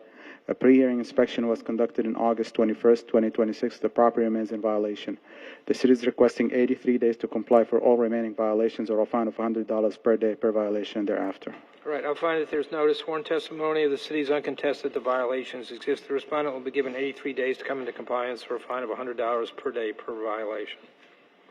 Next case, Inspector Mohammed Dam, case number CE 26020432, case address 1830 Southwest 24th Street, numbers 1 through 3, owner 15Bs LC, posted at 8826, posted at 1 East Broward, 81426. Mohammed Dam, City of Fort Lauderdale, Code Compliance Officer, presenting case and address as read. The inspection was conducted on February 14th, 2026, and the following violations were observed. 47-20.20.H. There are parking facilities that are not maintained at this RML 25 zone property. The concrete is worn out, cracked with the grass weed growing through it. The markings are fading. 9-280C complied. 9-363 complied. A pre-hearing inspection was conducted on August 21st, 2026. The property remains in violation. The city is requesting 83 days to comply for all remaining violations or a fine of $100 per day thereafter. All right, I'll find that there's notice, sworn testimony of the city is uncontested the violations exist. The respondent will be given 83 days to come into compliance for each violation that exists, or a fine of $100 per day per violation. 83. Next case, page 46. Inspector Edward Eason, case number CE 26040518, case address 2709 Northwest 19th Street, owner H. Wesley Johnson Trust, posted at property 73126, posted at 1 East Broward, 81426. Good afternoon, Edward Eason, City of Fort Lauderdale, presenting case CE 26040518 for the property located at 2709 Northwest 19th Street. The property was inspected on 5/16/26, and the following violations were observed. Violation 18-12A is complied. Violation 47-19.5.E.7 is complied. Violation 47-20.20.H. There are parking facilities that are not being maintained at this B3 zoned property. The asphalt is stained, worn out, and uneven. The striping is faded and some wheel stops are missing.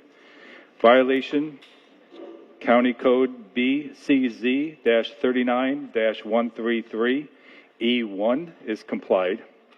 The notice of hearing was posted to the property on 7/31/26. A pre-hearing inspection was conducted on 8/26/26, and the property remained in violation. The city is requesting 56 days or $100 per day thereafter until compliance is met. All right, I'll find that there's notice, sworn testimony of the city is uncontested. The respondent will be given 56 days to come into compliance or face a fine of $100 a day. Next case, page 47, Inspector Mohammed Dam, case number CE 26050400, case address 1091 Southwest 32nd Court, owner Milestones Investments LLC, posted at property 8826, posted at 1 East Broward, 81426. Mohammed Dam, City of Fort Lauderdale, Code Compliance Officer, presenting case and address as read. The inspection was conducted on May 17th, 2026, and the following violations were observed. 18-12A complied, 18-4C complied, 24-27B complied, 47-20.20.H.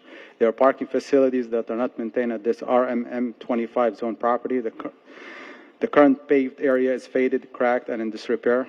47-22.7.A.4 complied, 47-34.1.A.1 complied, 47-34.4.B.1 withdrawn, 9114 withdrawn, 9-280C. The walkway at this RMM 25 zone property are stained and dirty. 9-280H1 complied, 9-304B. There are vehicles, trailers parked on the grass area. 9-305B, the landscape at this property is not being maintained in neat and well-kept appearance. There are areas on the front lawn of a dead and missing ground cover. 9-306, the exterior building walls have not been maintained. There are areas of the exteriors that have stains and or missing peeling paint. There are places on the exterior walls of the building that are dirty, stained, and in need of cleaning. 9-3014 complied. 9-363 complied. A pre-hearing inspection was conducted on August 21st, 2026. The property remains in violation.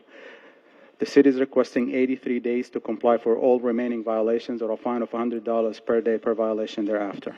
Right, I'll find that there's notice, sworn testimony of the city is uncontested, that the violations still exist. The respondent will give an 83 days for the remaining violations or a fine of $100 per day per violation. Next case, Inspector Mohammed Dam, case number CE 26050445, case address 2208 Southwest 3rd Avenue, owner 2208 Southwest 3rd Avenue, LLC, posted at property 8826, posted at 1 East Broward, 81426. Mohammed Dam, City of Fort Lauderdale, Code Compliance Officer, presenting case and address as read. The inspection was conducted on May 14th, 2026, and the following violations were observed. 18-12A complied. 18-4C complied. 26-129A4 complied. 47-34.1.A.1 complied. 9-308B complied. 9-363, the free landlord application has not been submitted or is incomplete. A pre-hearing inspection was conducted on August 22nd, 2026. The property remains in violation. The city is requesting 15 days to comply for the remaining violation or a fine of $100 per day thereafter. Is the landlord application the only remaining one? Yeah. Okay, I'll find that there's notice, sworn testimony of the city is uncontested. The violation exists. The respondent will be given 15 days to come into compliance or face fine of $100 a day.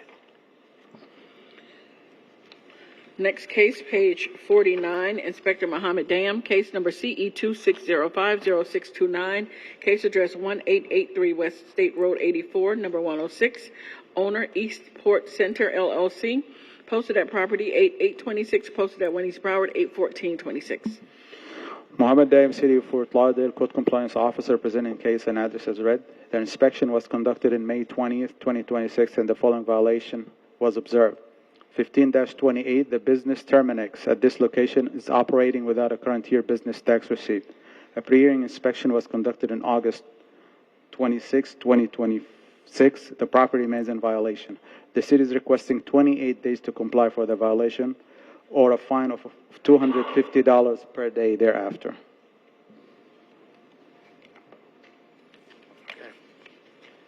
Is it $250 a day or $250 one time? Isn't business tax receipt a one-time fine amount? It's $250 per day. All right, I'll find that there's notice, sworn testimony of the city is uncontested. The violation exists. The respondent will be given 28 days to come into compliance or face fine of $250 per day. Next case, Inspector Mohammed Dam, case number CE 26060162, case address 1516 Southwest 32nd Street, owner Carlos Tevez Pinto, posted at property 8826, posted at 1 East Broward, 81426. Mohammed Dam, City of Fort Lauderdale, Code Compliance Officer, presenting case and address as read. The inspection was conducted in June 5th, 2026, and the following violations were observed. 9-304B, the driveway at this property is not being maintained as required. Gravel is worn out with the grass, weed growing through it. 9-305B, the landscape at this property is not being maintained in a neat and well-kept appearance. There are areas on the front lawn and the swale of a dead and missing ground cover. A pre-hearing inspection was conducted on August 22nd, 2026. The property remains in violation. The city is requesting 56 days to comply for all violations or a fine of $50 per day per violation thereafter. All right, I'll find that there's notice, sworn testimony of the city is uncontested. The violation exists. The respondent will be given 56 days to come into compliance or face fine of $50 a day per violation.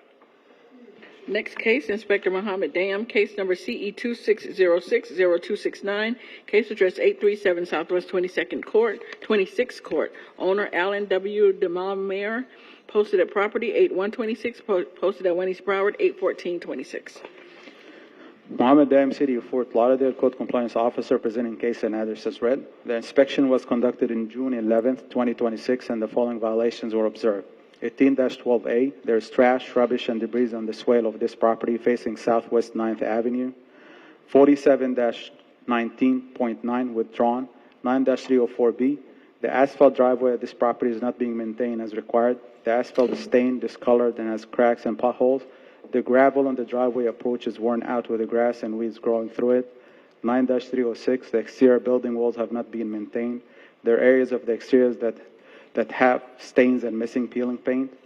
A pre-hearing inspection was conducted on August 22nd, 2026. The property remains in violation.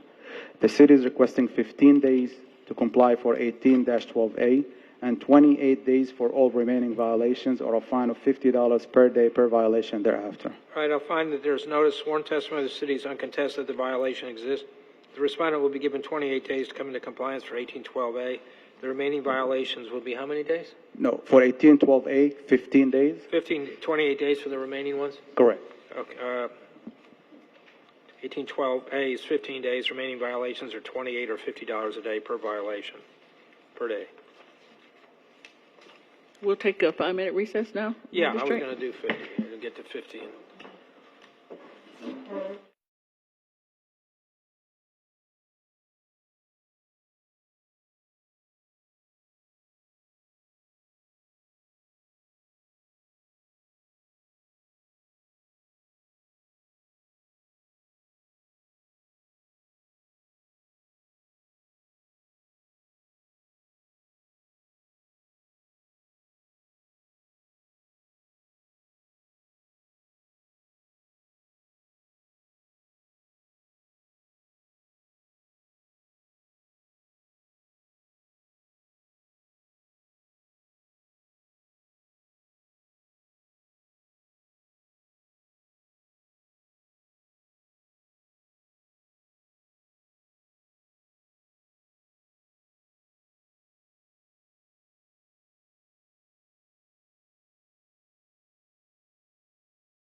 You ready, Jerry?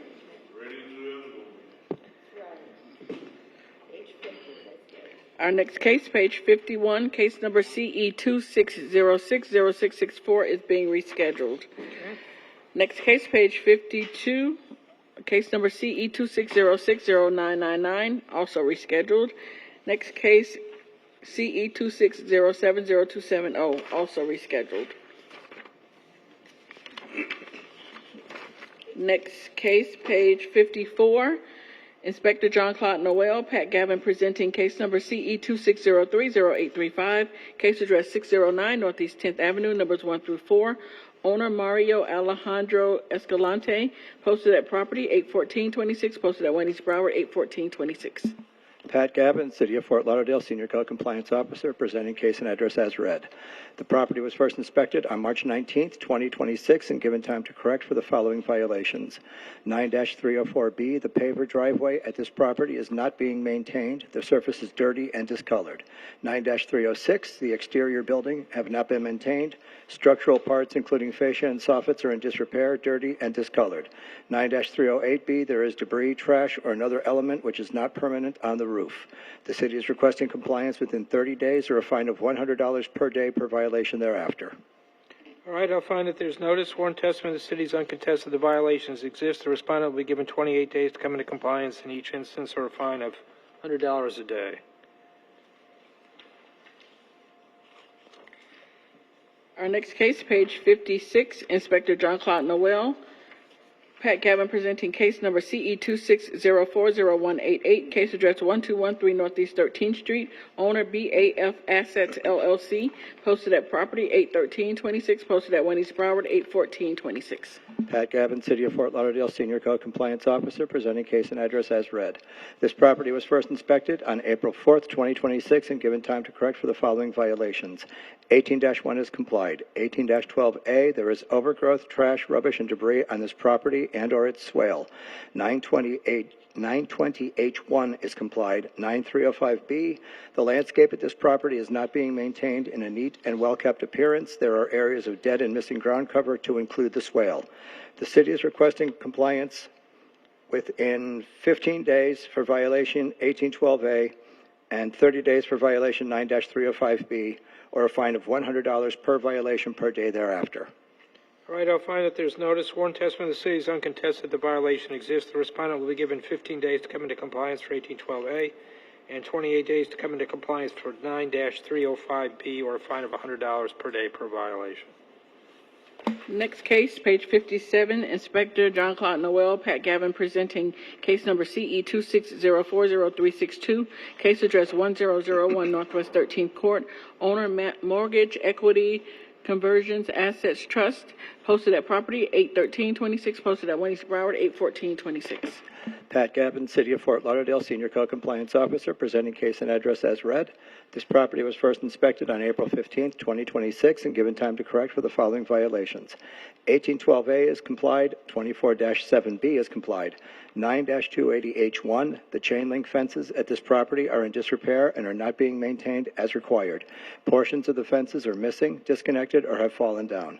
9-304B, the gravel driveway is not being properly maintained.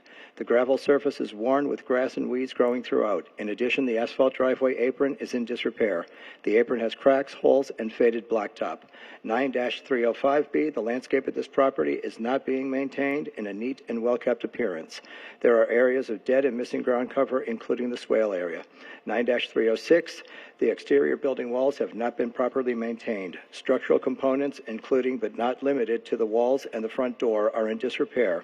There are areas of the exterior with stains as well as missing and peeling paint. 9-308B is complied. 9-363 is withdrawn. The city is requesting compliance within 30 days or a fine of $50 per violation per day thereafter. Pat, they routinely have 28 days here on this, so when you say 30, it's always going to be switched to 28. That's fine. All right, I'm going to find that there's notice, sworn testimony of the city is uncontested, the violations exist. The respondent will be given 28 days to come into compliance for each violation or face a fine of $100 per day per violation. Next case, page 50. Can I just stop? When was the violation issued?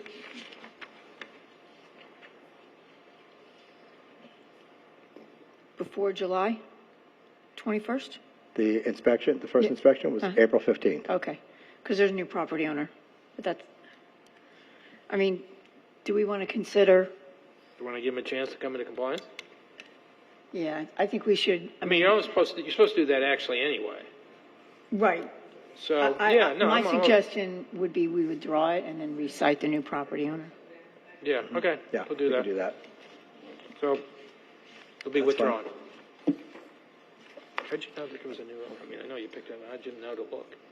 Because any of these mortgage equity kind of things, I figured they probably had like 1 million properties, and when I couldn't find them in the system, I went and looked at the app. Okay, all right, thank you. Good job. Next case, page 58, Inspector John Claude Noel, Pat Gavin, presenting case number CE 26050430, case address 1635 Northeast 14th Avenue, owner Portuna's Properties LLC, posted at property 81326, posted at 1 East Broward 81426. You want to take both cases at once? They're adjacent properties, right? The same code Yeah, violation? they're pretty easy. They're both complied. They're both complied. Okay, well, that makes it easier.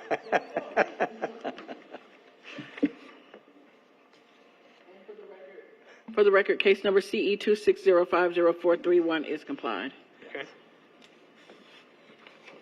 Next case, page 59, Inspector John Claude Noel, Pat Gavin, presenting case number CE 26050839, case address 1642 Northwest 14th Street, owner GNH Real Estate USA LLC, posted at property 81326, posted at 1 East Broward 81426. Pat Gavin, City of Fort Lauderdale, Senior Code Compliance Officer, presenting for Officer Noel, case and address as read. This property was first inspected on May 27th, 2026, and given time to correct for the following violations. 1812A is complied, 24-27B is complied, 9-276C3 is complied, 9-304B is complied.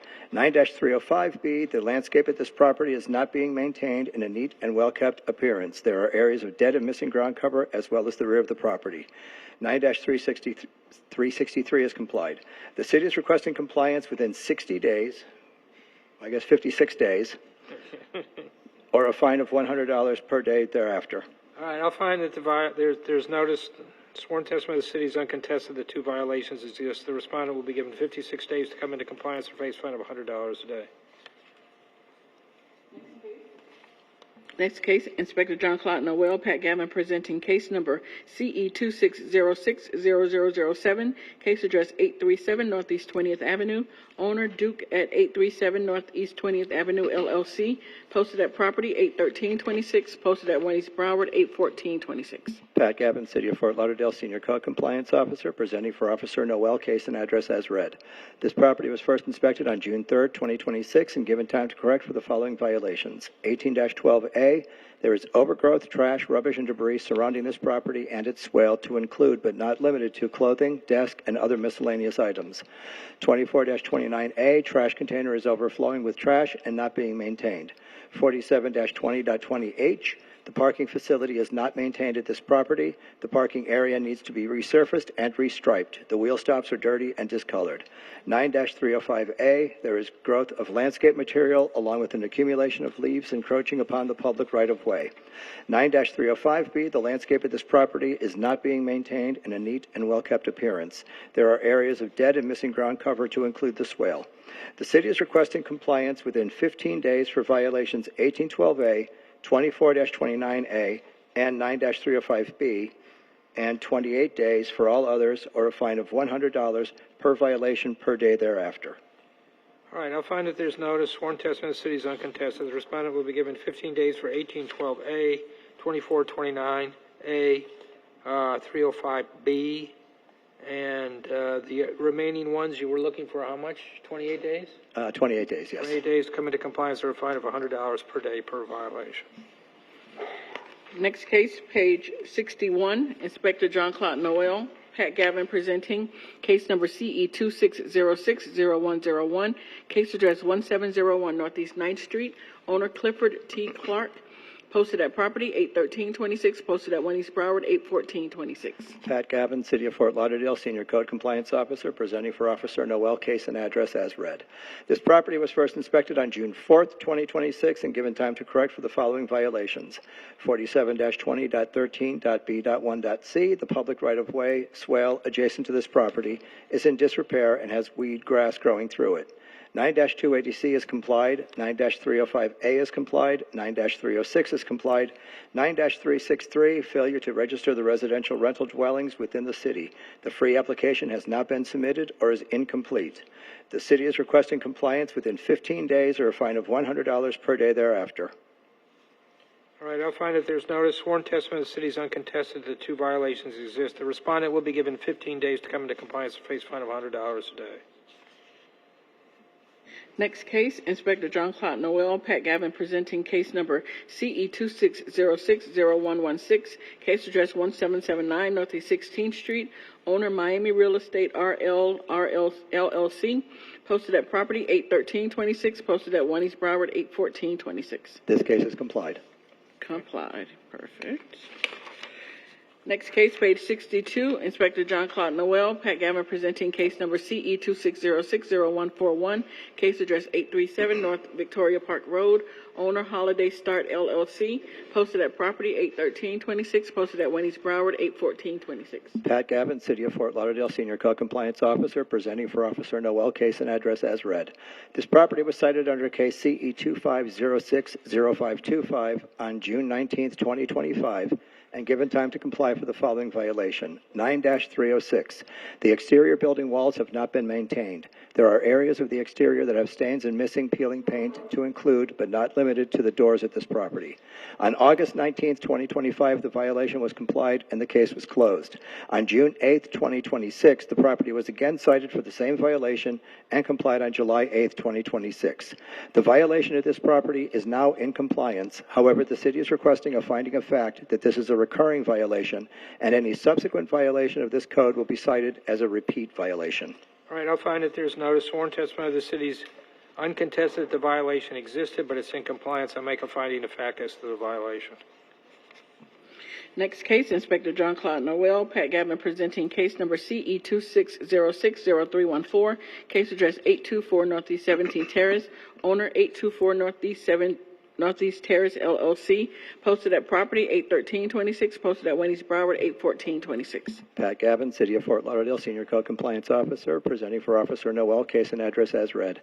This property was first inspected on June 11th, 2026, and given time to correct for the following violations. 18-1 is withdrawn. 24-27F, there are trash carts with their lids open at this location. This is a recurring violation. See previous case number CE 251208222. This case will proceed to Special Magistrate to obtain a finding of fact whether or not it comes into compliance prior to the hearing.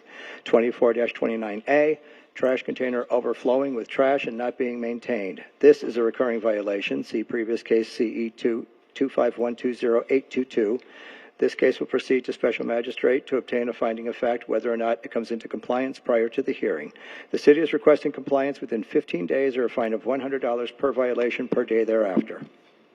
All right, I'll find that there's notice. Sworn testimony of the city's uncontested that two violations exist. The respondent will be given 15 days to come into compliance and face a fine of $100 per day per violation. Next case, page 63, Inspector John Claude Noel, case number CE 26060817. This case is now closed. Okay. Next case, page 64, Inspector John Claude Noel, Pat Gavin, presenting case number CE 26070025, case address 1413 Northeast 17th Way, owner Ecos Homes LLC, posted at property 81326, posted at 1 East Broward 81426. Pat Gavin, City of Fort Lauderdale, Senior Code Compliance Officer, presenting for Officer Noel, case and address as read. This property was first inspected on July 2nd, 2026, and given time to correct for the following violation. 18-11B, the swimming pool located at this unoccupied property has stagnant water, trash, and debris. The pool in this condition presents a health and safety issue for the community in that it may become a breeding ground for mosquitoes and is a public nuisance. The city is requesting compliance within 10 days or a fine of $500 per day thereafter. Have you heard from them? I have not. I don't know if Officer Noel has. Okay, I find that there's notice, sworn testimony of the city is uncontested, the violation exists. The respondent will be given 10 days to come in, 10 days to come into compliance or face fine of $500 per day. Thank you. Next case, Inspector John Claude Noel, Pat Gavin, presenting case number CE 2607. We heard that one already, didn't we? We did that one. Okay. Yeah. Moving on to page 65. Inspector Evan Oakes, case number CE 26070683, case address 200 Southeast 19th Street, owner Ugor Atak, posted at property 81226, posted at 1 East Broward 81426.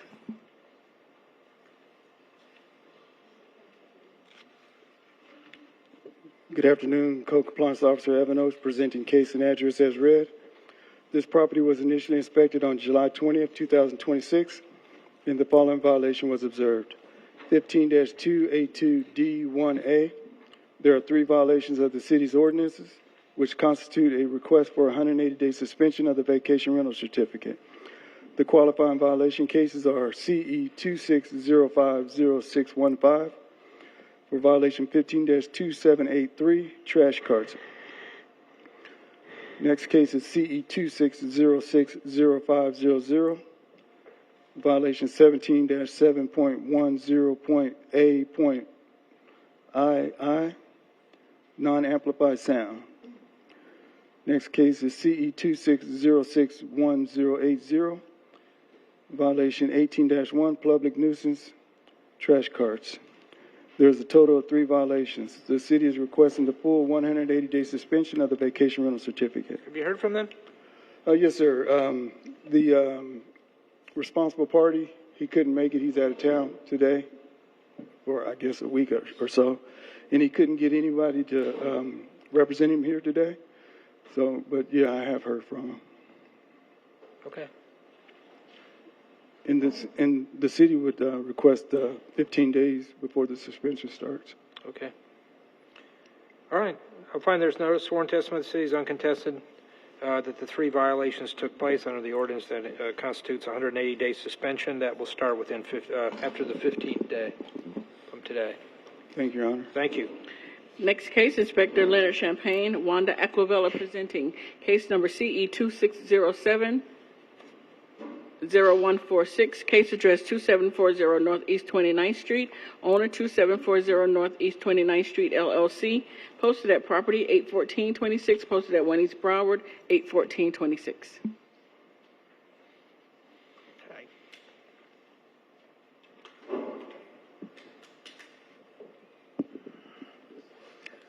Wanda Aquavella for the city, for Lenny Champagne. Is that for 2740 Northeast 29th Street? Mm-hmm. Okay. Case CE 26070146. This property is operating a vacation rental without the required vacation rental certificate from the city of Fort Lauderdale. The violation continued beyond the 24-hour compliance period provided with a civil citation, reference case CE 26060023. The violation is considered transient in nature, therefore the case will be presented to the special magistrate regardless of compliance prior to the scheduled hearing date. The city is requesting the imposition of a fine of $1,000 per day for each day the property was found to be in violation. The property was out of compliance on 7/7/26 for a total of $1,000. All right. I'll find that there's notice, sworn testimony of the city is uncontested. The violation exists. I'll impose the $1,000 fine. Next case, Inspector Wanda Aquavella, case number CE 26060360, case address 720 Northeast 17th Court, owner GR Ventures FL LLC, posted at property 81226, posted at 1 East Broward 81426. Wanda Aquavella for the city. Case and address is read. This property was previously inspected under case number CE 24080354, where it was taken before the special magistrate on September 26, 2024. The special magistrate ruled in favor of the city, allowing 15 days to come into compliance or a fine of $250 per day thereafter. On June 11th, this property was cited again for the same violation. June 11, 2026, this property was cited again for the same violation. 15-281A. This vacation rental property is operating with an expired certificate. As of August 24, 2026, the violation has not complied. The city is requesting a fine of $250 a day for each day the property was found to be out of compliance. 7/4/26, 7/16/26, 8/24/26, and 6/11/26 for a total of $1,000. Is it in compliance now or it's not? That is not. It was not in compliance a couple days So ago. what you're looking for is $1,000 plus it would accrue at $250 a day? Yes.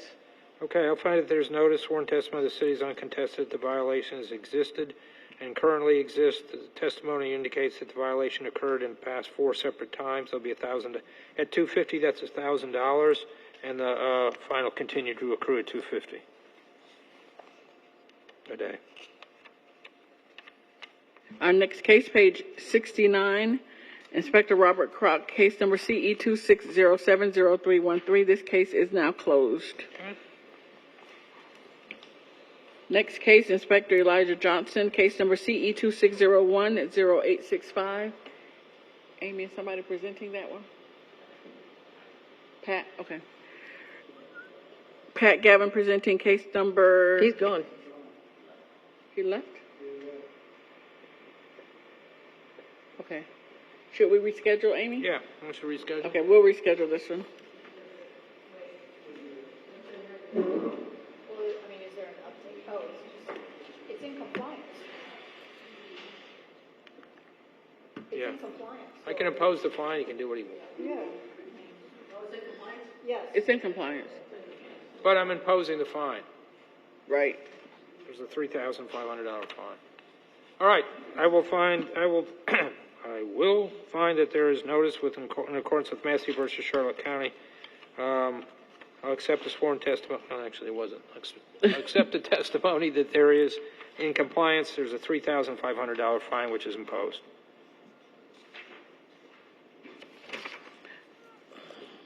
Next case, page 70, Inspector Elijah Johnson. Now, this one is not in compliance. Do we want to reschedule that one, Amy? Case number CE 251005000. We'll reschedule this case. Okay, so noted. Next case, page 70, Inspector Paulette Del Grasso, case number CE 240600121, case address 2845 Northeast 9th Street, owner La Club International Condo Association. Are we presenting that one? And we are looking to vacate the order from 8/12/2025 and abate the fines. Yes, that one was administratively complied with the engineer's report, so it can be complied and closed. The generators on the And roof. vacated the order. I'm sorry? There was the one where they were here, right, with the generators on the roof or something like that, or the. Yes, so per the manager, Antoine Lohr, he had him conduct some tests with some engineers. They did an engineer report, and he accepted that as Okay, the all compliance. right. Thank you. You're welcome. Based on that testimony, I'll vacate the order and I'll abate the fines. Okay. Next case, page 71, Inspector Gail Williams, case number CE 250200512, case address 1441 North Dixie Highway, owner Friendly Tabernacle Church of God in Christ, Inc.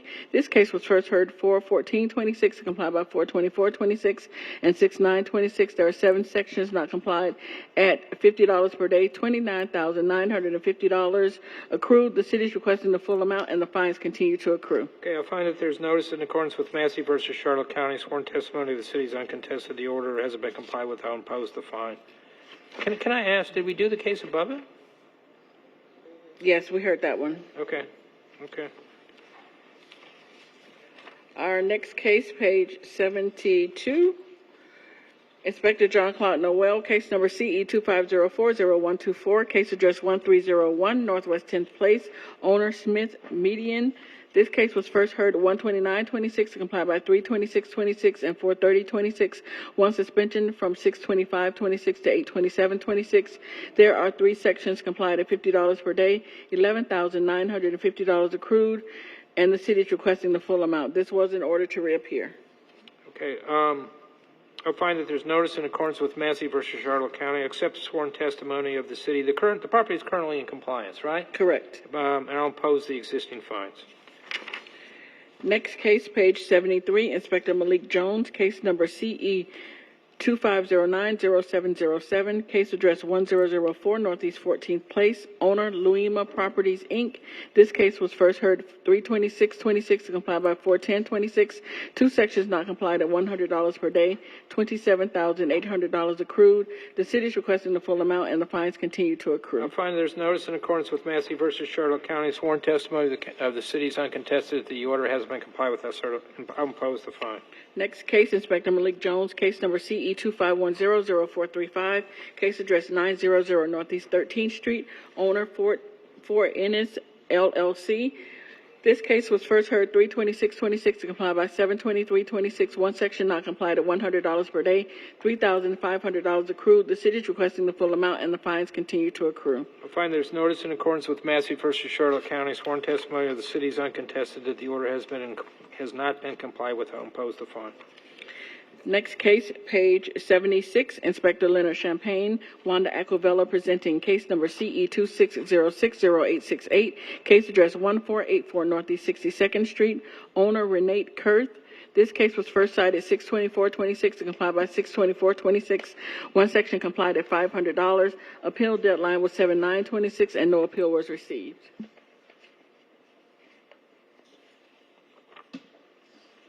Okay, here it is.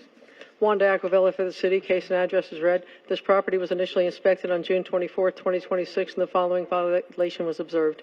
15-272A, this property is being utilized as a vacation rental property without the required certificate of compliance from the city of Fort Lauderdale. This violation is transient in nature and results in an immediate fine of $500. Failure to comply within 24 hours will subsequently result in the issuance of a notice of violation and the imposition of a daily fine of $1,000 per day until compliance is achieved. Citation appeal was received. The city is requesting the full amount be imposed, $500. No appeal was received, right? Yes, it was.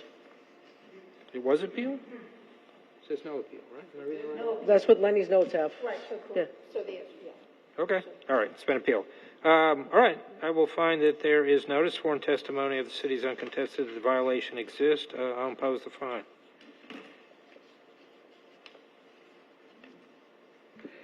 Next case, Inspector Alex Eugene, case number CE 26050822. This case is now paid and closed. Okay.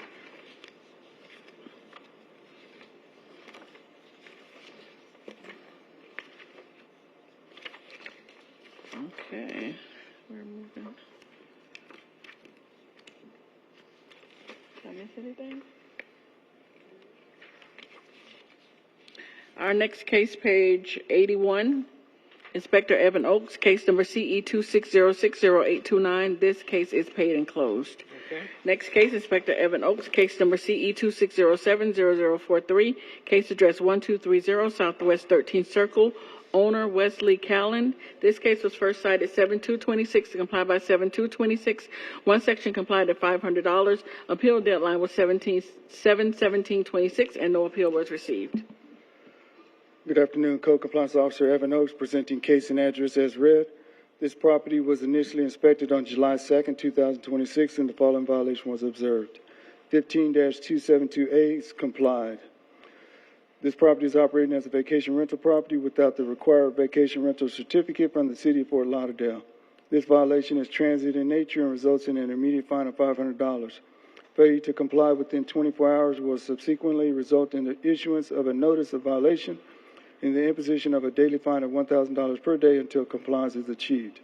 A citation was issued and additional inspections were conducted, including a pre-hearing inspection on Friday, August 21st, 2026, and the violation is still complied. The city is requesting the full amount of the fines to be imposed. All right. I'll find that there's notice, sworn testimony of the city's uncontested that the violation that took place. There's no appeal. I'll impose the fine. Next case, Inspector Evan Oakes, case number CE 26070164, case address 1816 Southwest 21st Street, owner Ramunda and Cynthia D'Souza. This case was first cited 7/8/26 to comply by 7/8/26. One section complied at $500. Appeal deadline was 7/23/26 and no appeal was received. Code Compliance Officer Evan Oakes, presenting case and address as read. This property was initially inspected on July 8, 2026. The following violation was observed. 15-272A is complied. This property is operating as a vacation rental property without the required vacation rental certificate from the city of Fort Lauderdale. This violation is transient in nature and results in an immediate fine of $500. Failure to comply within 24 hours will subsequently result in the issuance of a notice of violation and the imposition of a daily fine of $1,000 per day until compliance is achieved. A citation was issued and additional inspections were conducted, including a pre-hearing inspection on Friday, August 21st, 2026, and the violation is complied. The city is requesting the full amount of the fines to be imposed. All right, I'll find that there's notice, sworn testimony, the city is uncontested that the violation exists. There was no appeal filed. I'll impose the fine. Next case, page 82, Inspector Evan Oaks, case number CE 26070320. This is now paid and closed. Okay. Next case, Inspector Evan Oaks, case number CE 26020136, case address 1701 Southwest 22nd Avenue. Owner Aaron Benedict Decour. This case was first heard 3/26/26 to comply by 4/10/26. One section not complied at $500 per day for a total of $3,500. Once another section not complied at $500 per day for a total of $3,500. Grand total $7,000, and the city is requesting the full amount. I'll find that there's notice in accordance with Massey versus Charlotte County. Sworn testimony the city is uncontested. The order has been complied with. I'll impose the fine. And also, is with the fines continuing to accrue? Yeah. All right, thank you, Your Honor. Fine continues to accrue.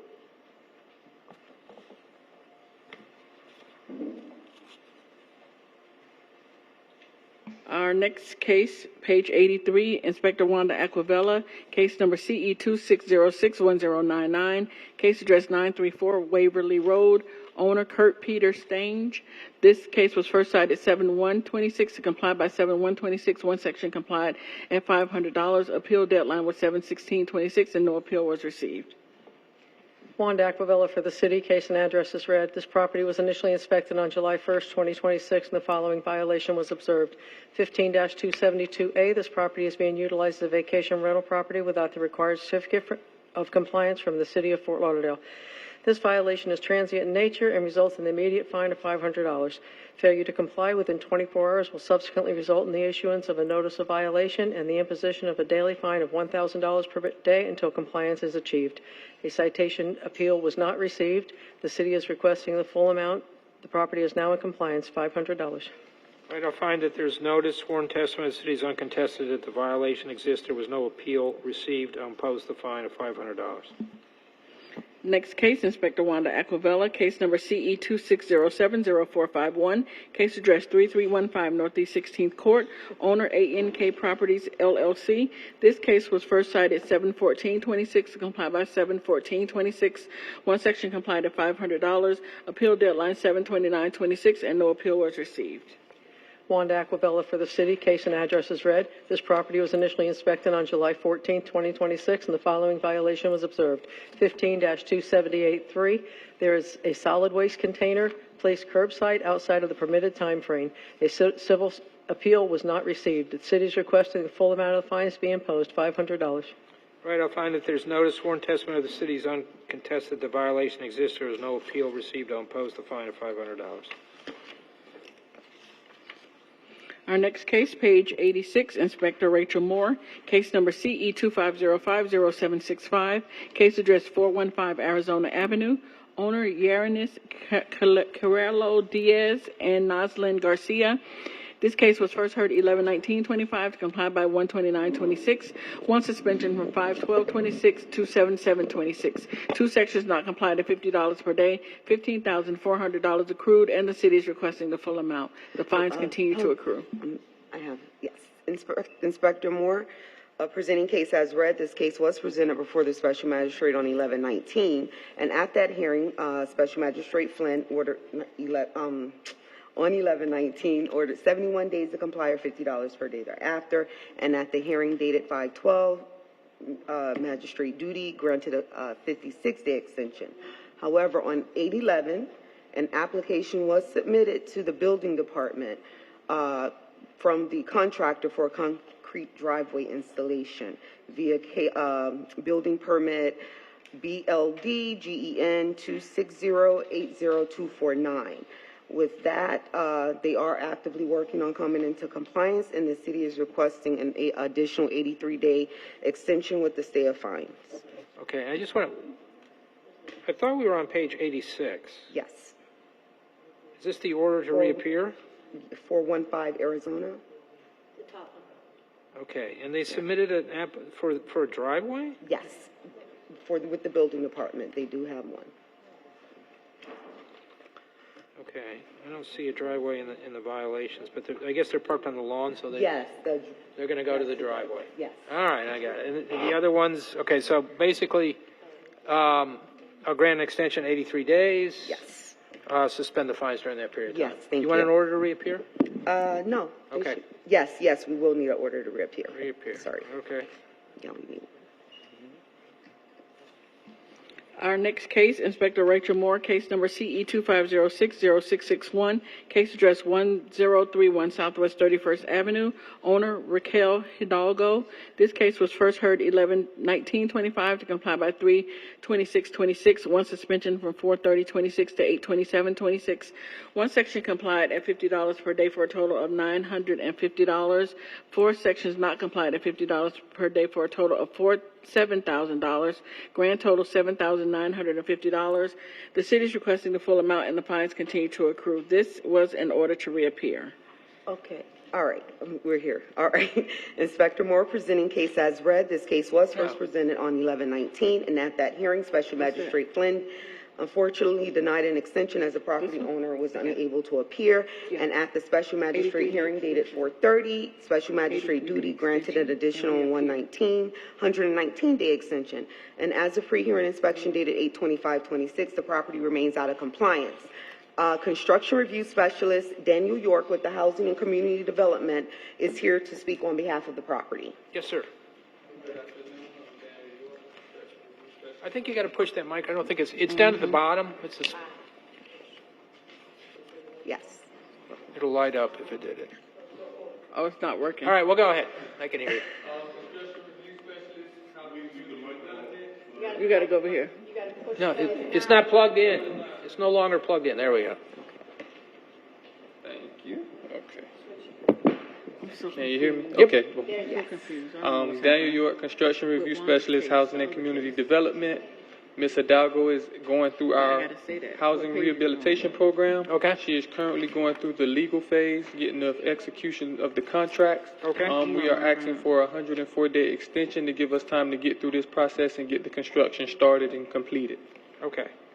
And of course, I'll do that with that recommendation. Let me just, Thank you. It's this case here, right? The bottom of page 86, right? This is 1031 Southwest 31st Avenue, right? Correct. Right, so pursuant to the request of the parties, I'll extend the time for compliance 104 days. I'll suspend the fine during that period of time. Do you want an order to reappear? Yes, we need. Okay, an order to reappear. Thank you. Good luck. Thank you.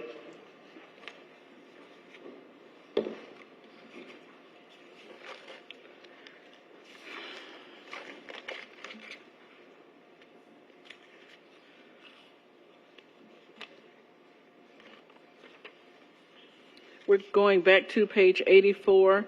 Inspector Wanda Aquavella, case number CE 26070228, case address 1215 Northeast 1st Street. Owner David Clark and Kelly Clark. Are we rescheduling this case? This case is being rescheduled. Okay, being rescheduled. And we also need to go back. What was the other page? 66. Back to page 66, Inspector Wanda Aquavella, case number CE 26070145, case address 934 Waverly Road, owner Kurt Peter Stange. This case is complied, however. Wanda Aquavella for the city. Case and address is read. This property is operating a vacation rental without the required vacation rental certificate from the city of Fort Lauderdale. The violation continued beyond the 24-hour compliance period, provided with a civil citation, reference case CE 26061099. Violation is considered transient in nature. Therefore, this case will be presented to the special magistrate regardless of compliance prior to the scheduled hearing date. The city will request the imposition of a fine in the amount of $1,000 per day for each day the property was found to be in violation. The property was out of compliance on 7/7/26, 7/9/26, and 7/14/26 for a total of $3,000. The city is requesting $3,000. Okay, do we have notice for this hearing? Do we have notice? I don't, usually, do we have notice? There's nothing, I don't know. We have the file? Is the file still here? The case file? They took them. We need to reschedule this. Let's reschedule. Usually it's just No, posted you're or right. something. You're right. We don't see any notice. And it bothers me for a couple of reasons, because they were complied, they're not here. I'm sure your testimony will be right when the time comes, but I don't think today's the day, so let's reschedule it.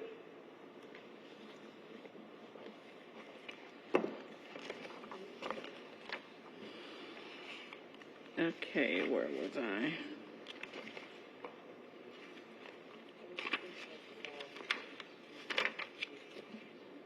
Our next case, page 88, Inspector Rachel Moore, case number CE 260600524, case address 650 Southwest 28th Terrace, owner Heavenly Success Investments LLC, posted at property 81226, posted at 1 East Broward 81426. Inspector Moore for the City of Fort Lauderdale, presenting case as read. This property was first inspected on 6/15/26, and the following violations were observed. 27-7(b) is complied. 9-304(b) is complied. 9-305(b). The landscape at this property is not being maintained and in need of well-kept appearance. There are areas of dead and missing ground cover. 9-306 is complied. 9-363. Failure to register the residential rental dwellings within the city. The free application has not been submitted or is incomplete. There has been no contact made with the property owner regarding these cited violations. As a pre-hearing inspection dated 8/25/26, the property does remain out of compliance. The city is requesting the following. For the violation of 9-305(b), 56 days or $100 per day thereafter. And for the violation of 9-363, 15 days or $100 per day thereafter. All right, I'll find that there's notice. Sworn testimony of the city's uncontested. The violations exist for 9-305B. It'll be 56 days to come into compliance or a fine of $100 a day. For 9-363, 15 days to come into compliance or a fine of $100 a day. Thank you. Thank you. The city is requesting to enter pages 93 and 94 into today's hearing as an exhibit. It is the city's list of complied, closed, withdrawn, and rescheduled cases. So ordered. And this concludes the special magistrate hearing agenda for Thursday, August 27, 2026. We made through 91 pages. Well done.